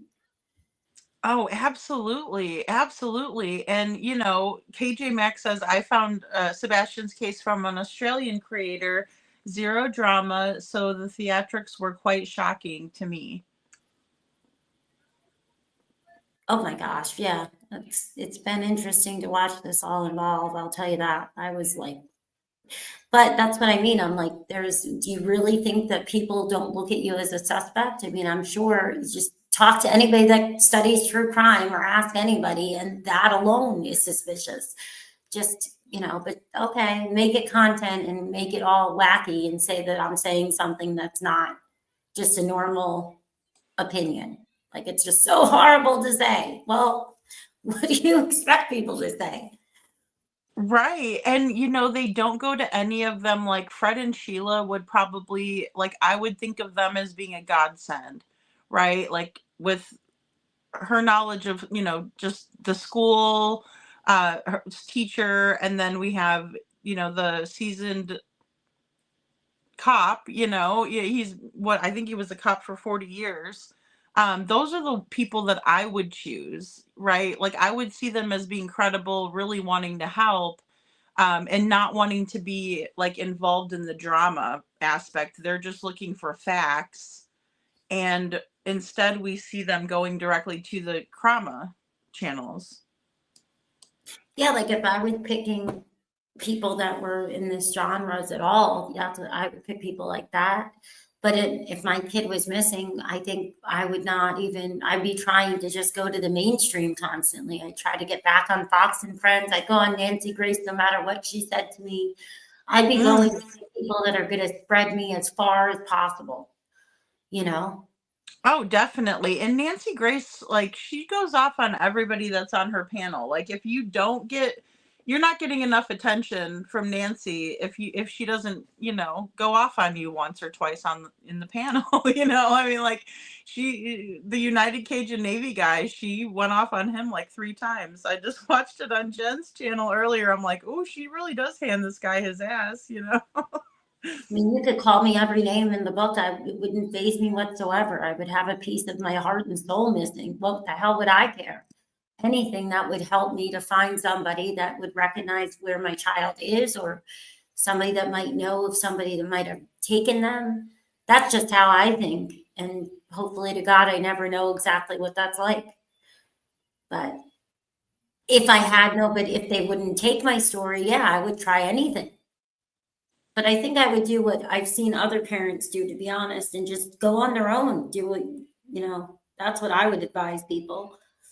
I'd be like, nope, I would just be doing updates on your own and find, and then if you want to talk to people, find people like you and stuff like that. But I would just, why not? We all have phones. We all have the capability to control our own stuff. and then find the right people to help. Yeah. And I mean, I think that it just says so much that, they don't want people who are actually trying to figure it out talking about it.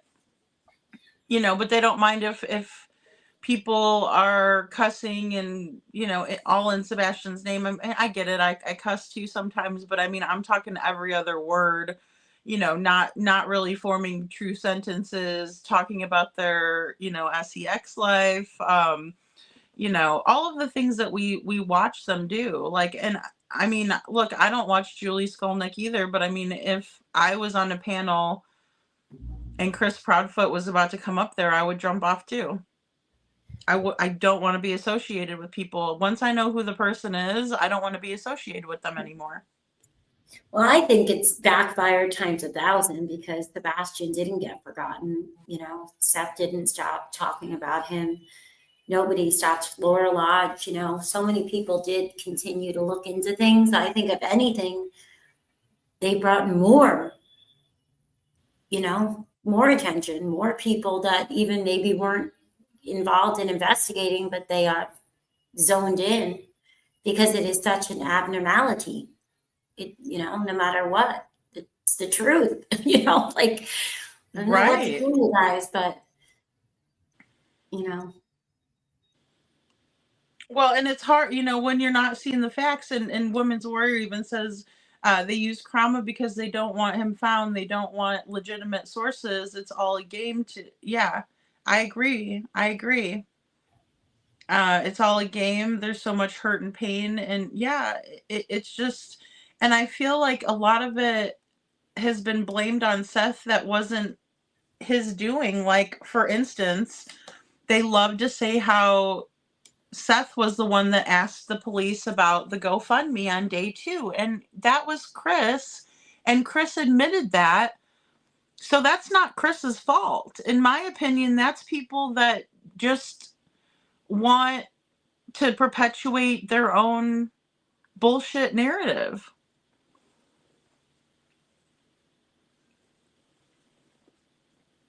Yeah, it's interesting, that's for sure. I don't know why they did that stuff. It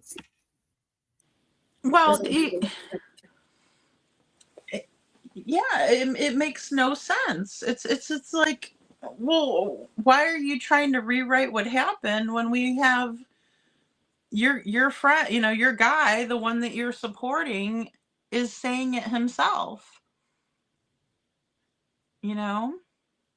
Well, when I saw the clip of the dressing up as Seth and stuff like that, I was like, what's going to happen? It's going to be one of those things where we've heard it with other cases where they're going to take people in. I think it's 90 days they can hold you in Tennessee. And then you're going to be asked to produce Sebastian or something, because there's no way that people are going to keep letting that happen, in my opinion. I just don't think that you don't act like that. And think that you're not getting investigated. That's just my opinion. People are like, oh no, that's not possible. I see it opposite. I think it is. We've seen case after case after case where most of the cases are built without physical evidence. A lot of the cases that we've had lately in the last decade. And they're all kinds of circumstantial stuff because people are making themselves look really suspicious, Yes. Absolutely. And, they do. And the way that they go out and talk just on their own, the tactics, and I do think that Sebastian deserves better. But, Chris will always say things like, oh, let me make it crystal clear, but none of it's clear, aloha JH. And, or he might say something like, let me help you out with this, but then he never helps us out. Right. I mean, it's all a game. It is a big game. Or he said it that him, Seth and Katie all know the truth. I'll put that back up if needed. I mean, I put the clips up right away after they did the psycho thing and all of that. It's like, what are you doing, buddy? Like, what, this is a game? Like, it's not a game. I don't think this is funny, especially if you guys have highlighted in certain ways in other places that there could be a third party, and now you think this is hilarious. I don't think that's funny. I think, you know, Exactly. It's not like, yeah, I think Chris is comical because of his stupidity and his pervy and crystal clear and, all yeah. of that. Yeah, I mean that is comical in a way, but it's maddening in the same way because it's like Sebastian's the one that's falling through the cracks because of it. So it's the circus they made, you know.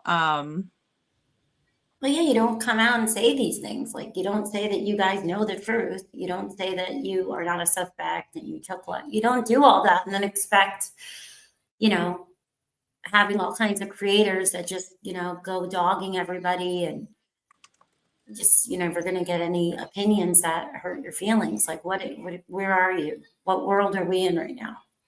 It just lacks any common sense. I can't help but, Well, that's what Jen was saying, like, "Oh, I feel like I'm in the twilight zone," and it's like, "Oh my gosh, I know. I bet it has to feel that way." I mean, especially with, like, how bizarre it is that Chris is putting all of his time towards, trying to sue Seth through Texana, and then Texana says, "I'm done with this. I'm not dealing with it anymore." It's gotta be, like, so bizarre, you know?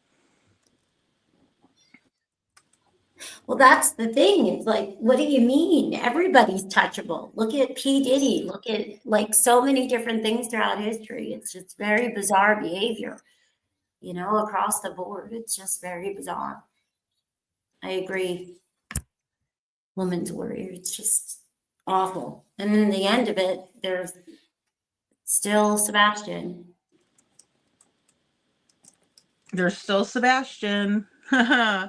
And he's still missing, and none of us know what where he is, and law enforcement of course is keeping tight-lipped, which I mean I do agree with them doing that. I do. I mean, it doesn't even matter whether I agree or not. It's what they're doing. But I just wish that they would, I mean, I was pissed enough about the whole recent FBI release, but that was because it was mostly written by the TBI, in my opinion. Excuse me, Sumner County Sheriff's Office. So, Yeah, it was different. Definitely different. But that's why I'm like, well, you would think that they would speak up on that, but I'll have to find it and send it to you because I did. Somebody sent it to me and he was on, I think it was QB's panel for a little bit right after there was all kinds of stuff with the elevated guy, that whole big thing, like a month ago. oh yeah. It was right after that. And because they were talking about that. And then there he was. And I'm like, oh, not a word about the FBI thing. Nothing. Okay. But I didn't listen to the whole thing because it's pointless, in my opinion. What the heck am I going to listen for? Like, you lost all credibility with me because you damn well know I didn't do any of the stuff you said that day on that panel. So. I know that is so weird that they, and if that was really you behind there, I just know for a fact from even watching the little bit that I have of them that they would have made it a point to show Of who was course, back they wouldn't there. put me up. Yeah, they would have put you on blast, but the fact that they didn't shows that they're liars. You know what I mean? And that's the thing that gets me about a lot of this stuff, because they don't have the proof, but they still have people that are like, "Oh yeah, I'll believe that," when really, I mean, But you'd like to that's believe the thing. people. There's a lot of stuff, that people use now, right? They fake the text and they can even do voice stuff. And just from us talking online, it's not easy. It's not as hard as it used to be. It's gotten pretty easy. The programs and stuff aren't that expensive. So there's all kinds of fakery that can go on. But one of the things with this that's always gotten me is like they really think that if something's erased, then that's it, just rewrite history. And I'm like, no, nothing's erased. You should have really paid attention to these communities because everybody realizes really quick to download, screen record. Yeah, really. I mean, that's why, I just kind of keep it up, and that way, don't get me wrong, my beginning lives weren't the best, right? I was still learning and everything I was stumbling through, but I would still rather have them up on my own accord so people can go back and watch it, and I agree, Faye. Seth's a lot stronger than I could be. Detroit's asking, what do we think about the cadaver dog hitting on number 10 storage unit at Beach Storage? Crime Time Buzz covered it earlier. I don't know. I haven't really heard much about it. I've heard rumors about it, but I didn't hear much about it. What did they do when that happened? Like, did they call Ellie to come out? Like, I don't know much about it. Yeah, because I've never personally, and I know Jen was talking about it earlier, but I've never personally heard that they actually, like, I never heard the cadaver dogs actually hit on anything. I mean, like, to the best of my knowledge. I'll have to go listen. Yeah, I'll have to go listen too. Like, I'd like to know, what's being said, because I think it's interesting if, but I don't know, because it's been so long since, and I know Chris is coming out with new information talking about how they hit some dogs. I don't even know if they were cadaver dogs or not at this point. We're over on the dam. The best of my knowledge, there's a way that Katie could have, taken that road home and been over by that dam herself. Although I just don't think she had enough time. And she would have had to weight Sebastian down with something, unfortunately. I hate to say that, but. Well, a lot of those spots too are just like, they're kind of like pull-off points, right? It's like where teens used to go to kiss or make out, or people go to, sell a rug or something. And so I don't know, did she drop him off to somebody else possibly? Right. Or make him get out and walk. I just think there's something about the way that they discussed that night that always makes me question if he just didn't come home. And since we don't have any elaboration, right, from LE, we don't really know. Like, is it just a recording that you're going off of? Because that's what it seems like Seth was under the impression. And so I don't know. Or did they know he really got in the house? They just don't know how he left. That's possible too, if jammers are used and stuff like that, right? So it's like, I was wondering if they hacked into those people's on the corner, the flashlight video people. I was wondering that myself, because it just seems like, I don't know. Like, because their cameras were hardwired, so I know that you can only jam up a Wi-Fi camera. Mm-hmm. That's what I've been hearing. I know you guys talked about it with Canine Jules a bit too. We did. And they never found a scent that led to Sebastian, was the one main thing that we talked about, Yeah,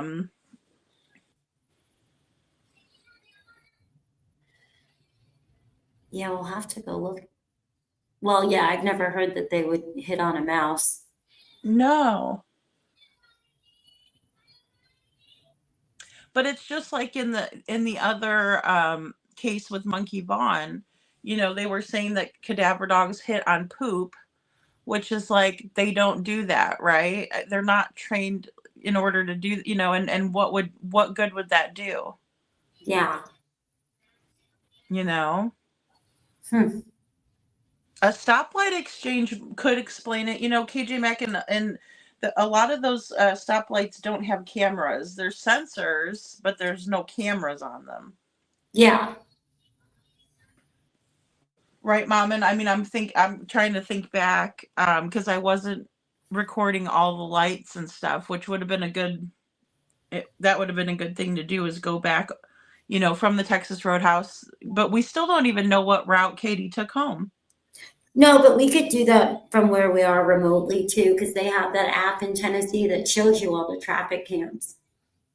Oh, that's right. That's right. I think Perfectly Imperfect Boy Mom showed me that. That would be cool if we got together and did another live. Like, we should invite Jen up and do like a live panel, looking at all of those.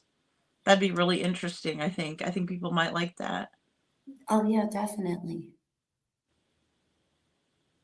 Yeah, I'll do the same, Cheryl. I haven't caught a lot of her stuff in a while because I remember she was sick, and I'll have to go check out. I hope she's doing better.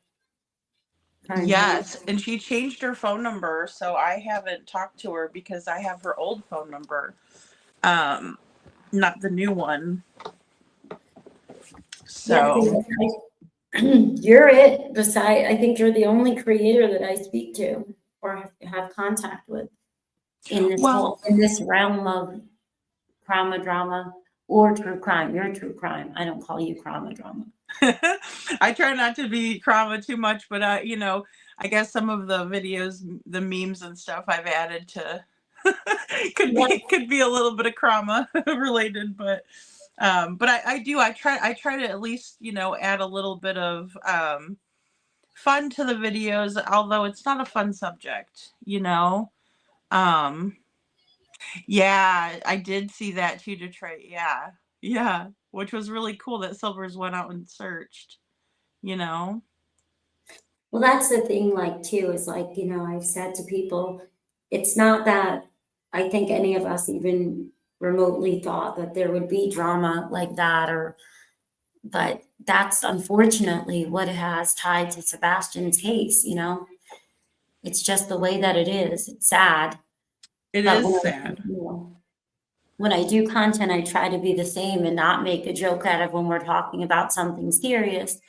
But also, it's like I'm stuck in this algorithm and I have to live here, and I'm like, these people, like, it's hard for me not to say stuff back because they know that they're tanking the channel, Oh, yeah. It annoys the heck out of me. Well, and just being stuck in the algorithm is tough, It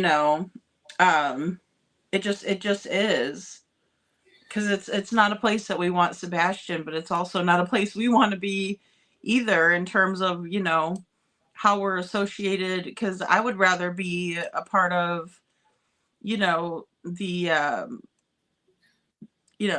algorithm with even like Chris McDonough, in the interview room or something like that, which I think I kind of am, but not as much as I'd like to be. Or, somebody like Stephanie Harlow. I know she's had like personal drama more so than internet drama, but that's life. So yeah. And he does deserve to be found, Mama. He does. Oh, absolutely, Mama. Yeah, no doubt about it. And I think it will take us going back to the beginning and looking through those. And I know it's a tedious process, but also just checking out where there could have been a handoff. If we're to believe that there was no 3 a.m. light video and the police are telling us the truth, then let's work some other theories in the meantime. I don't see how that would hurt. Well, that's the thing that I think, for me looking at it, that's always been a positive is that we do know there's a $50,000 reward from the FBI. We do know that there's been some great people that have put time and effort into the case, even though it might not be today, right? Like, I think we will all have answers eventually. It's just, it's heartbreaking because it's not today. And what else can you do but theorize and talk about it? And I'd rather you come up in the algorithm when people are searching for Sebastian than for them to land on something where somebody is, cursing at another, the stepdad is cursing out another creator and saying horrible stuff, Mm-hmm. Or, having the stepdad come out and making fun of biological father. Oh yeah. Is wrong too. Like we just don't ever see that stuff. Like I can't think of one case where anybody would have the audacity to do that and then still be out and nothing, no accountability. That's the big trouble that I have, is the no accountability. I know it feels like there is none because it's been so long, but I just don't think that's how it's going to work out. I believe a lot in the whole holy connections and God's tender mercies. And I don't expect anybody to believe in the same, to believe in Jesus like I do. And I don't fit into a cookie cutter, quote unquote religion. I know that. But I do really think that he's had his part in this whole case, and that eventually it's gonna happen and truth will prevail, and Sebastian's name can't be tied to all the awful stuff that has been put onto him. So there's going to be good that's going to come of it. I know it. And he's going to be known for who he is. And if he's with us, he'll be, known. And if he's not, his memory will not be tainted in such a horrible way.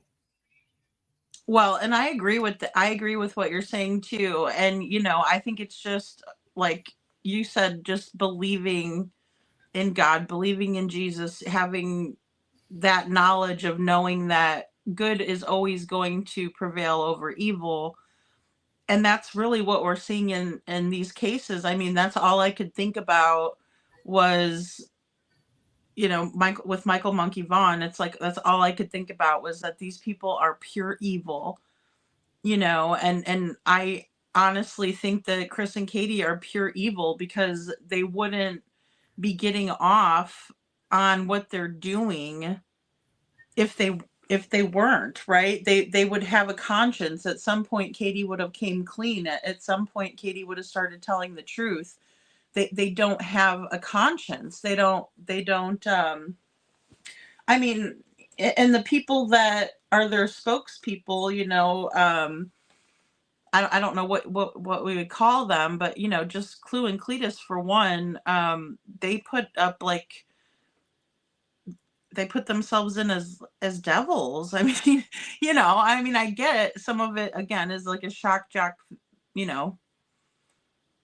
thing where they're trying to shock people, and the more that they, act bad, the more that they're going to get recognized for it. But again, at a certain point, I just can't believe they don't look at themselves and see that they're not helping. I mean, they're just, and it seems like one of the most ultimate battles of good versus evil that I've ever seen, Well, that, and I was thinking too, it's like if they did, I don't know how to say it exactly, like if they did make an agreement, and then they're stuck, because I know that a lot of times when people are in a contract, like you have to, and I'm not saying they're in a contract, but you can't do your own content. Like you have to do whatever you're told pretty much, And I'm like, I always wonder, like, is that what happened? And we'll learn about that one day. And, and then you're just completely stuck. That's it. Like, that's who you are now on YouTube, like, but at what point, I mean, I don't know if I could, I don't know. I don't know what I would do if I was in a situation like that, but I would think because it's an active case and they are suspects just by default, that you wouldn't have to be held legally to that. I always want to see the good in people, and try so hard.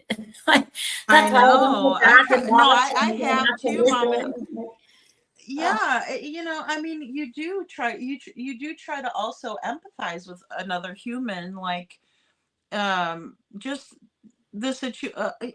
for example, it can be hard to be in a blended family. So if you put yourself in Chris's position, he's a stepdad to Sebastian. I call him a stepfoot because, we have evil stepmothers out there. Well, we have stepfoots too, for stepdads that are evil. In my opinion, he is. He liked to control Sebastian.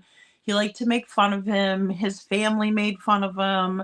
They would even talk about Sebastian in the break room, according to one of Terry Bowersox's old coworkers, that he would even talk about this child. Like, I don't know anybody who does that. Like, to me, that's like completely out of left field. And, you know, to even fathom it.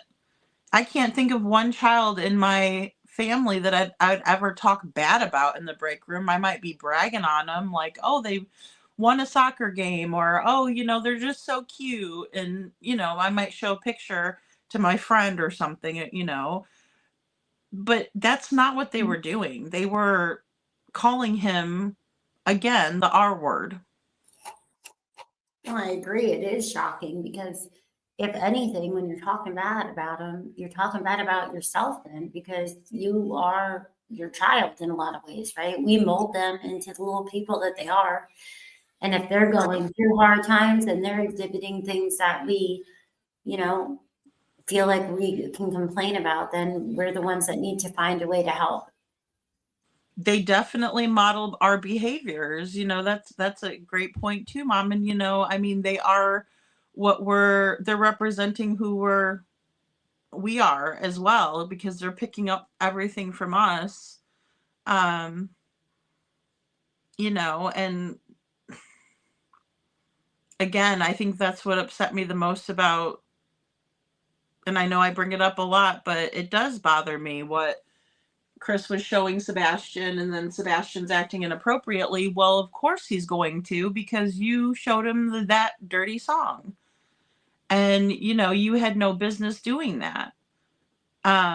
Especially when Sebastian went through what he did.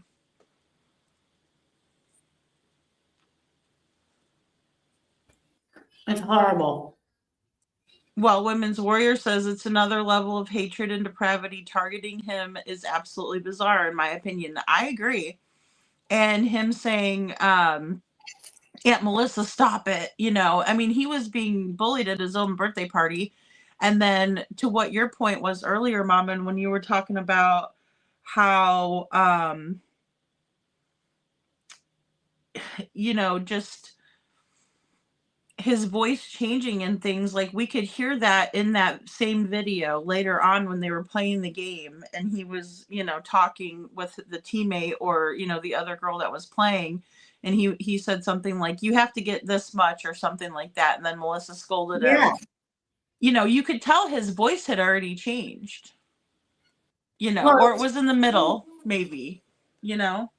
Yeah, like I have two sons that are older now, right? I have one in the military and one that is going to be 15. It's night and day. And sometimes it happens really fast, right? Like they were saying during the summer and stuff. But we weren't looking for, you know, a kid that had gone through the hormonal phase, you know, that his whole appearance looks so different in Texas Roadhouse, and even from the birthday video, from what I can see in a way. But from everything that was out there in the beginning, it was just like, what in God's green earth? Why? You know, it's like, why wouldn't you want us to know what he looks like? And I always hope, you know, like my husband says, you know, we hoped that means it's because he's out there somewhere, and you know, that's what you want to think, that he's good, right? Like Seth said in that interview, he wants to think he's playing video games somewhere. Well, yeah. I mean, and that would be the best case scenario, that they are hiding him out. And I know Chris has said that a lot lately, and I'm like, oh, that's bull crap. Don't listen to him. He's just, you know, trying to push us off. But, you know, it would be nice if he's telling on himself and telling half truths on that too. That would be nice, because that means that Sebastian is out there someplace. At least somebody's at least letting him play video games. That's something he enjoys, you know. And it's just, gosh, I still can't shake the feeling that I got when I was going into the neighborhood, and it was both times. It was the same feeling, and it's just a weird. It's just very bizarre. Good night, Bo. Thanks for being here. Well, that's the thing, it's like you would hope that's the case, but it's hard to believe that because you know that somebody's going to end up going to jail because it is a crime. Remember you guys talked about that. I think it was you wasn't it with you and Canine Jules? Because it is actually a crime. And there's been a lot of misunderstandings that it's nothing. It would be like a misdemeanor, right? But no, it is. Like, it would be a big thing. It wouldn't just be, Yeah, that was the one that we did with Don B too. So it was me and it was me, Jen, Don B, and Canine Jules, and we were all speculating on that very thing. Like, hey, if these, say Sebastian just shows up when he's 18, right? And in some places, even 17 can be considered an adult. But either way, if he shows up, anytime, but they keep saying 18. I'm talking about Chris Proudfoot.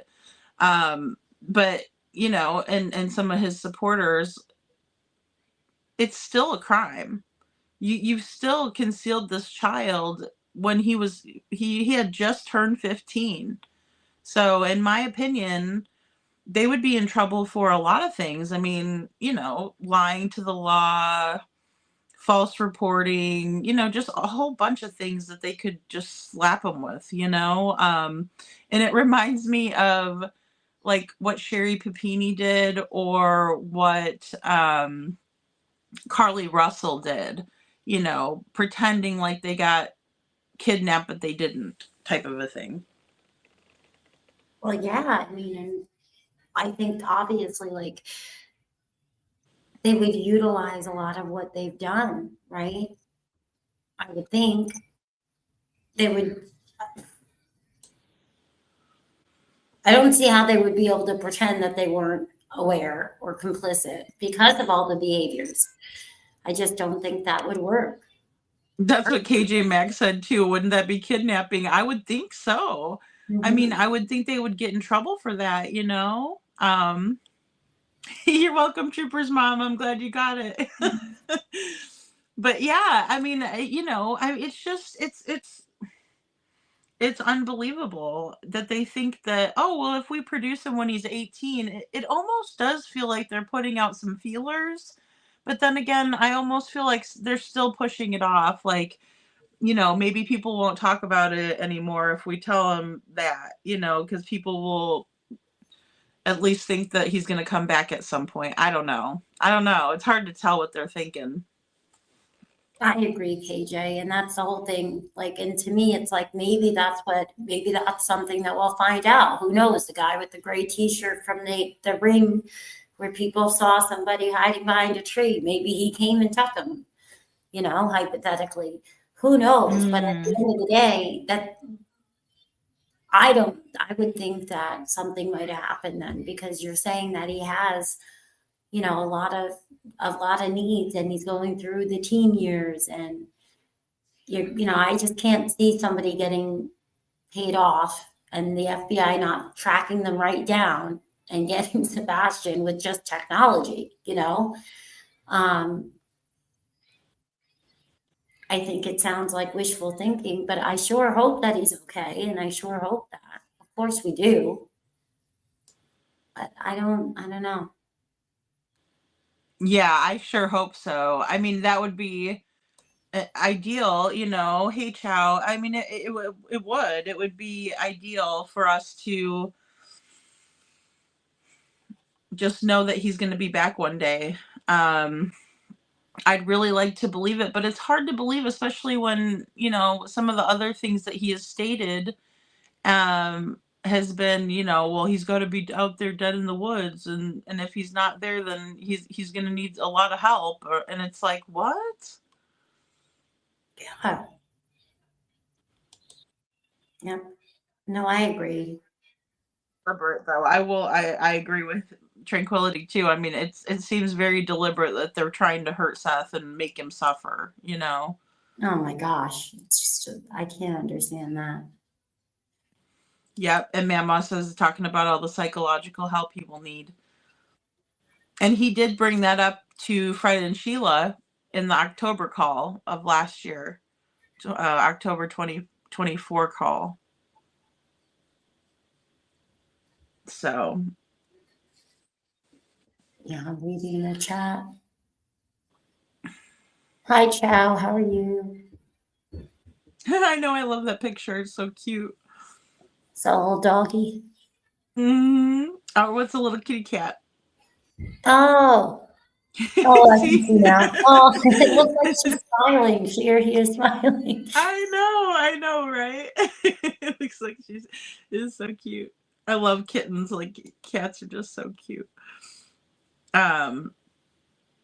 Yeah, things appear. Yeah, I agree with that too, KJ Mac. Just saying the things they say appears to have the intention to cause harm. Well, I've always thought and hoped, that there'll be answers and that it could just be, a sealed indictment somewhere or who knows. But like I said earlier, when Chris talked about the cell phones and things like that, and I'm always, thinking, well, you never know. Maybe there is a much bigger investigation and we will all have answers. Most importantly, obviously, Seth and his parents. If Katie doesn't truly know, I can't imagine, but that's what I'm talking about. I mean, I'm thinking, well, especially if that warrant was sealed, which, it would be smart if they did that, because once the public knows, we're all going to be like, oh my gosh, like we are. So I could see them keeping it quiet. And then the sealed indictment seems even more likely with that information, if that information is true. have a great day at work.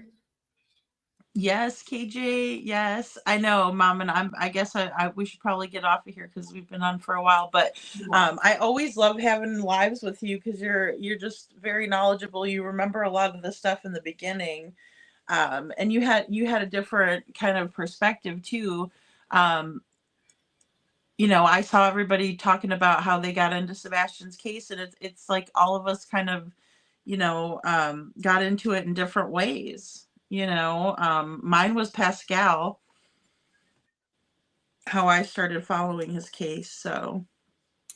Well, that's what I think is great about all of us being able to talk and stuff, because it just shows how different things can appear, right? And how we can hear different bits and pieces. And oh yeah, or sometimes, there's lives out there that one person might have seen that none, not other people saw, because there was so much information coming out about his case and so much interest that, there's a lot of stuff. Like the one that you had sent me, I had never heard that one. I think it wasn't Barbecue Lady, was it? It might have been Barbecue Lady. There was Barbecue Lady, and that was her name, Tammy or Tammy. Okay, yeah. Like I never heard that one. Girl, I never heard that one until I listened to it. That's how I was like, oh wow, Chris is search and rescue for Tsunami, but he can't go look for Sebastian. What the hell is that about, Yeah, there was nothing. I don't think the whole thing I heard. I'd have to check, but I think that was the one that was kind of like, wow, like 99.99, if not 100%, not about Sebastian. The whole thing. And oh my gosh, and that's terrible, isn't it? It's like an hour. And I think that's why it was so hard to get through, because it really didn't have very much about Sebastian in it at all. It was more talking to Chris, and I don't know if they're trying to get us more comfortable. Thank you, Chow, for the gifted membership. If you got a membership from Chow, make sure you say thank you and welcome to the Dragon Tribe. Aw, thanks, Chow. This little cat is so cute. But yeah, yeah, Mom, and it's just weird, right? It's all weird. Oh, it really is. I don't get it. I don't think any of us get it, but there was so much in the beginning. And that's the thing. People get so annoyed sometimes when we talk about stuff. And I'm like, what the heck are you mad? There was more people watching back then because it was, it was all over. So there was a lot of people watching compared to like nowadays, and I'm like, you really think that nobody else remembers but me? Like, oh, let's just shut her down, shut her up, get her away. Like, Yeah, really. I mean, look, and the thing is that's so funny is that we're like smaller channels. So, we might have like 100 people, or I think the most I've had was like 200 in the chat. And yeah, I've had a lot of views on videos and stuff, but I mean, for the most part, I'm not reaching the type of audience that some are, but they're just so worried about us. And that's why I thought it'd be funny to do We're Your Worst Nightmare and you show Sebastian's flyer and I'll be the yeah, detective. I had it taped on me. I had it taped on me, but it wouldn't stay on this fabric. But no, what I always, I'm like, you realize, like, God forbid if you were worried that it could lead to evidence or something, which I highly doubt because it's on the internet, but you never know, right? I'm just hypothetically speculating.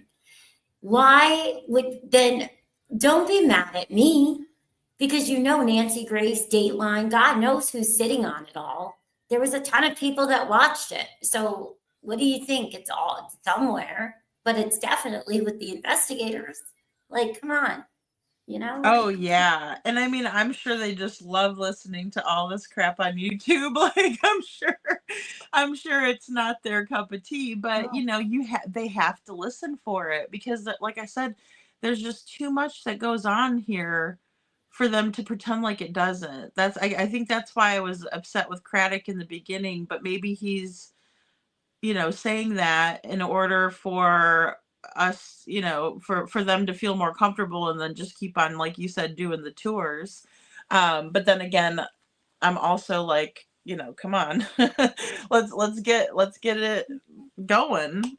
Anybody that is a suspect or a person of interest, they're going to listen to them. So, of course, if there's a parent somewhere or an immediate family member or somebody that they think could be, a suspect, they're going to dig into you. That's why Elevated Goof, when he did that, that was really low. That was a low blow. Like when he did that to me in September, that was not nice. Like, no, exactly. Well, I know, and that's on a wild goose chase. But he's like that, but he is like that, and I know just from personal experience dealing with his crap. Yeah. No. Like, I don't even know what to say. It's so not okay. Like, I mean, and I don't understand how, again, a guy gets into that. Oh yeah, but I don't know. Real life. You went real life, you jerk. I'm sorry. Yeah. Well, and it's like he wouldn't want that done to his family. So why would he do it? Especially, it's weird. He want his name out. He doesn't even use his name. Yeah. No. And it's just, but I agree with what you were saying earlier. It just shows us who people are, and it just kind of brings it out. Oh my God, I know. It just annoys me because I'm like, you probably are just a content creator, but that was a jerk move. But it's funny because sometimes I still get those weird comments where they're like, I know your name. And I'm like, yeah, because my name wasn't secret. It's just everybody always calls me Cece. But yeah, my name is Charity Ann. Like, it's not a secret. It's not like I'm not hiding. No, Mom, and they said I was in the witness protection program, and they tell this to the Canadian people. And no offense to because I love my Canadian people in here. I just love Canadian people. You guys are, they're just fun people. But it's like no, and then they're telling this poor people in Canada, oh, Lady Freedom says she's in witness protection, and I'm like, do they not just tune into my show and see me? Because I mean, now I use my avatar more often, but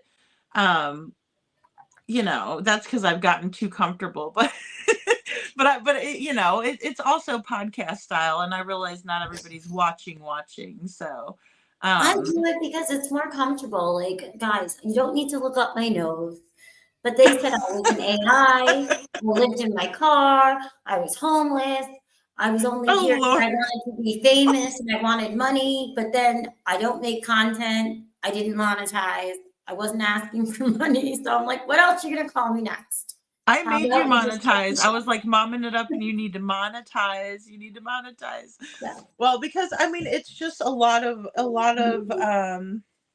it's a lot of work. I mean, even just like listening through a lot of this stuff is just, it's taxing. I can't explain it. But I feel like I'm always going, go, go, go, go, go. Well, it's okay because I'm monetizing. Well, I monetized, but Griftmas is coming. I do have Oh, good yeah. news. Griftmas. And Oh, no. since I'm the psycho of the new area of this area now, I can't even get a good damn job, right, Earl? So we're gonna grift a lot. I'm gonna have him come on. He'll do some strip dances. Oh, he's already naked. Damn. There you go, Mommin. I love your skeleton in the background too. That is so You know cute. what? I got him Earl. tonight. You know how much Earl cost? You gotta get to Walgreens, everybody. Earl was only $7. Oh, no kidding. I love Halloween, like doing that. That's how I got the mask. And And the Cruella, and I was like, we'll put that with the giveaway.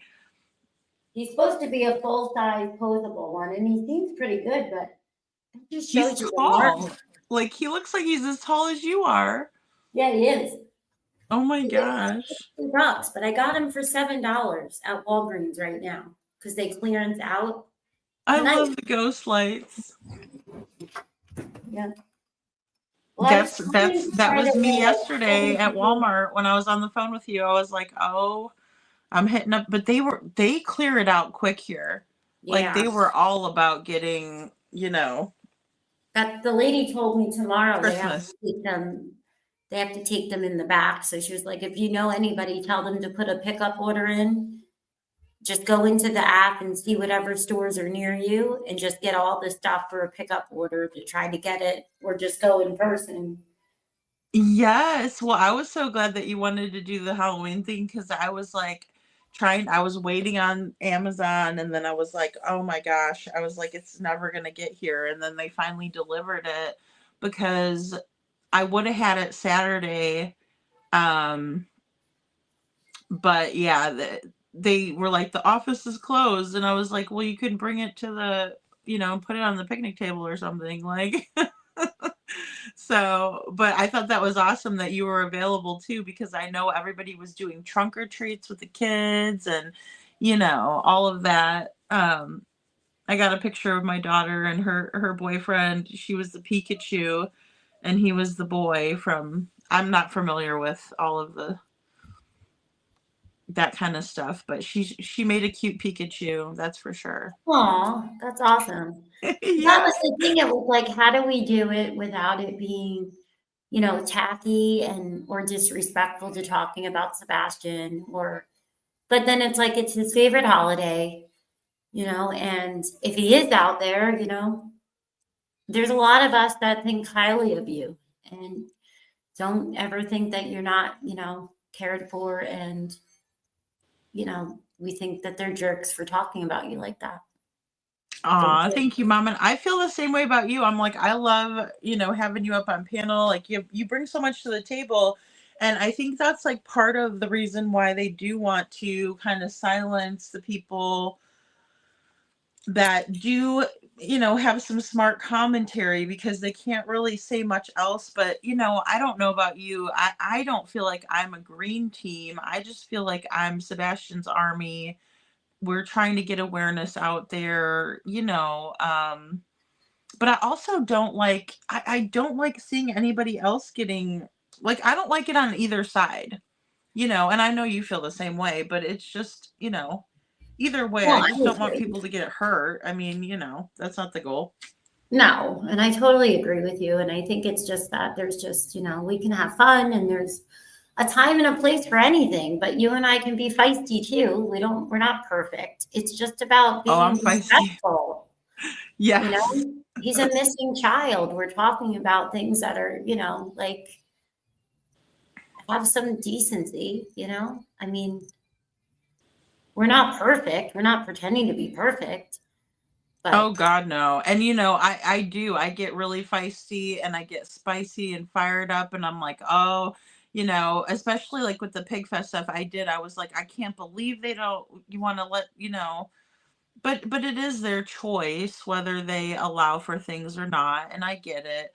I just saw so many opportunities that we could have really, brought awareness. And I know that a lot of times we people did. don't. I get it. It's a tough subject, and people are trying to have a good time, and you know, it is. You had It's your shirts on. So, I mean, there's not just that's just like having the flyer. right, and I love that. I do. I love having that shirt. I love having the bag because, that way I know that, because you can't wear the same shirt every day, but your bag, you carry it around. I think that's such a good Yes. idea. Yeah, I got to get another one because the one I had, its face got way crumpled and it was just awfully like, I'm not going to carry that around. He's missing half of his cheek. I know. Well, and I want, I know. Well, and I wanted to even see how we could get some of those made even for Devlin's mom, because I know she'd like to have one of those. Um, Yeah, I you got to know, see like how is it really that like, because I printed two of the iron-ons, but I'm wondering if there's got to be a lower cost way to do it because even for me right now, like things, everything has gone through the roof. So our finances everything. are not, I can't just spend $100 like I used to be able to have my little mad money. So I there's got to be a know. way to help and get her a couple and do it a little less pricey than the people that print them as a business. I know. Exactly. Well, and you just hate to like sell things like that, but then again, I mean, how else can you do it? And then on top of it, I wouldn't want to take from Seth, but I also think that it's a good idea for missing parents too. So and again, like what you said, everything is getting so outrageous and people are losing their benefits and things like that. It's just been really, really rough. And I finally talked Jessica into doing a GoFundMe. I didn't even ask her really. I was like, we're doing it. I was like, you need to do this. You need to get back over there to Michigan. You also need to get yourself, you need to take care of yourself, and that's the biggest thing I think, that I've tried to convey to her is just she's got to take care of herself, and she can't think about, Sabrina taking the reward money and them looking badly on her. You No. know, Well, that's what I told you. We'll talk about it. But if she wants, I'll have her come on and I can, do my little part. But like I agree yeah. with you, Seth is, he would never get mad. And I know I don't talk to him and I've never spoken to him, but I know he wouldn't be upset with me printing out for myself, but I wouldn't go selling them, I not know. I because know. first thought. But I know he wouldn't care one bit about it if you're doing it for the right reason. But no, I think he deserves help. I think that everybody does. And if you have a problem with it, oh well, get off YouTube then. How about that? You don't have a problem making 10 grand, a month off of crap, but and I'm going to stop. I'm tired. I'm going to be nice. I get it though, Mom, and I do because it gets to the point where it's like, okay, well, Yeah. I'm like, if I have to do a little krama to help a woman feel good about herself and to have her teeth comfortable or to get her to the area where her child's in, then I'll play ball. yeah. Well, and I mean, that's the thing, because I know that it's probably bubbling and a brewing, and 2 years of me trying to be really nice. I'm trying very hard because I want Sebastian to have decency, but it's like, come on, people. Oh, God. well, and it does get to the point where it's like, I like to debunk things, and of course, it just it sucks because it's recognition for the people who are acting like buttholes, And really that's what they're looking for, I think, is attention and recognition. But, you know, so they can go back and be like, hey, you know, I just got kicked out. I got blocked over by Lady Freedom, woohoo, or something, you know. It's like, okay, well, good for you. You know, but yeah, sometimes you just have to call it out because it just gets to the point where it's like you're actually going into chats other places and telling things about, you know, something that Chris Proudfoot did when Seth did, you know, but blaming it on Seth. I'm like, Well, yeah, the weirdest thing I think I found of all of this is the people like watch like a hawk. And like I told you, I'm in one chat. I don't hear 900% of the content. Well, there's only 100%. If there's, I'm not listening. Like I missed all these huge, massive amounts of the show. And I go in and I'm just like, I like, you know, they seem like a nice person to listen to, you know, while I'm doing something. And then it's like, well, hell breaks loose. Now all of a sudden, like you're over there. And I'm like, God, you guys need to like relax. If this is really what you do all day is just watching the chat, and you think it's like, oh my gosh, like. I know. Well, and that's why I hate like outing another creator. I just can't with, you know, some of it. I'm like, I might as well talk about it because it's a subject people are talking about, you know, so might as well, but you know, it's not helpful. You know, I totally agree. It does seem like that. They have done a lot to stop the search and to stop, you know, the fires and, you know, and that sort of thing. They've done a lot. Um, and it is unfortunate. And I mean, they did swoop in and, oh, we're sponsors and, you know, all of that nonsense back and forth. But, you know, one thing that I learned is I think a lot of people do know about Sebastian and they do care. I kind of, sometimes I told you, like, I kind of almost feel bad. And that's why I think people get so like suspicious because there's so much nonsense that's happened. And I get it, you know, they're like, oh, well, then she must be with Clue or she's with Chris, or I'm like, just playing what for what? Like, but it's because I also, I'm like, do you realize like what you're doing to yourself? Like, this is awful. Like, when I think about it, like Clue, that's it. Like, that's what she's known for now. Yeah, You know because what I in the mean? Like, beginning that's she it. Like, was, yeah, she was kind of trying to figure things out, I think, you know, and then. Yeah, like I can't help but kind of like feel bad. I'm like, you know, if people are telling you this looks great, like, no, it looks awful. I'm just being honest. Like you have a huge ski mask on the sign, and when you click on it, the content is off the charts for that day. You know? Oh, I know. Like that's what was really surprising to me. I was like,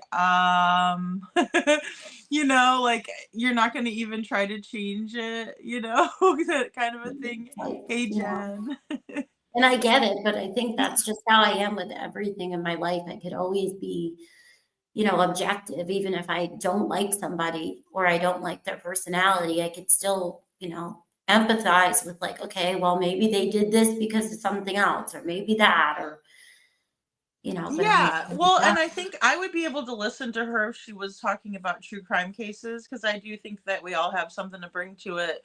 But when it's not really anything to do with any of that, I'm not interested. Like I watch a lot of true crime.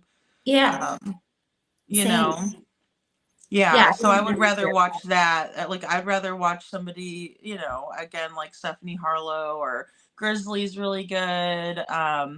You know, some of the ones that I watch. Matt Thibodeau, I really enjoy him. He's got great updates. You know, so I gear myself more towards the people that are actually talking true crime. Same with your channel. Even Little Red, you know, does a lot with the true crime. So well, it's boring to me too. It's like, even at least when you're watching reality TV, it was sad years ago when we realized a lot of it was also kind of scripted and edited, but it's different. And it's like the few times that I check these other channels, I'm like, this is so boring. How are you still going out one person? What are you doing? Like, how are you all here every day? Your mental health cannot be good. And then I'm like, if I had to do it for work, right? If I was paid to do it, you'd have to pay me a lot. I don't think I could do it. I would not be able to do it. There's no way. Just like No, I couldn't do it. You know, I'd I be so agree. bored. I think it's boring. I also think it's boring for like our audience too that listens to us, because I think they are looking for true crime updates and stuff like that. Yes. They don't really, I mean, yes, they like to hear it from us and stuff, but I think that's another thing that I've learned through the process is that like the people that are here, they're actually here to hear about true crime, not all Yes. the other baloney, which is that's just what it is It's baloney. not interesting. Like It's if just you're going to Starbucks, you want a coffee. You're not going there trying, to get, well, a burger. I guess they sell food, but you know what I mean. Like you're not going to Starbucks to buy a book. right, exactly. Unless it's in a Barnes and Noble, but usually I'll just like read a couple excerpts. I'll read a little bit while I'm there. Why not? Yeah, you can But tell it's time for bed because my analysis are really bad. My own allergies, for you're so example. funny, Mom. And no, but you're right though. I see what you're saying. It's like, there's a reason people are coming in. I mean, yes, they like to talk with each other and and all of that, but I think it also has a lot to do with, what they're looking for, and I don't see how they could hate on a particular person every single day. Like it would get so old. Not a You clue. know. But I wish them well. I wish everybody well, unless you heard Sebastian or somebody, but I don't think they did. I'm just saying, like I do. I wish the best for everyone, and I wish that people could, just be a little more decent when we talk about these kids. These are Oh, yeah. active cases, and we should be helpful in some way, Yeah, and I think the biggest thing is awareness, and then also talking on the theories. I know that not everybody's going to agree on that, but it's always good to work through. And I'm interested in continuing on to work with other creators in that way. Like even the collaboration that we had with Don B and Jules and Jen, it's just really been so valuable.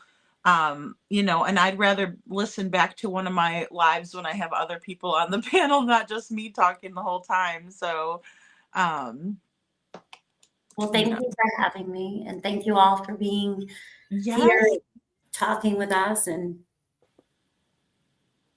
hopefully we all have answers soon. I sure hope so. Yeah, let's do it again very soon, Mama, and we'll get together for another collab. I would love to do the cameras, like going over those, and you can kind of show us around because you're familiar with the area. And I am a little bit, but something might even click in for me if we're doing that. I think that would be really cool to do that. So. Sounds great. We definitely will have to. All right, Mom. And well, thank you so much. And thank you guys all for being here. And we're going to sign off. So, love you guys all and have a great rest of your night.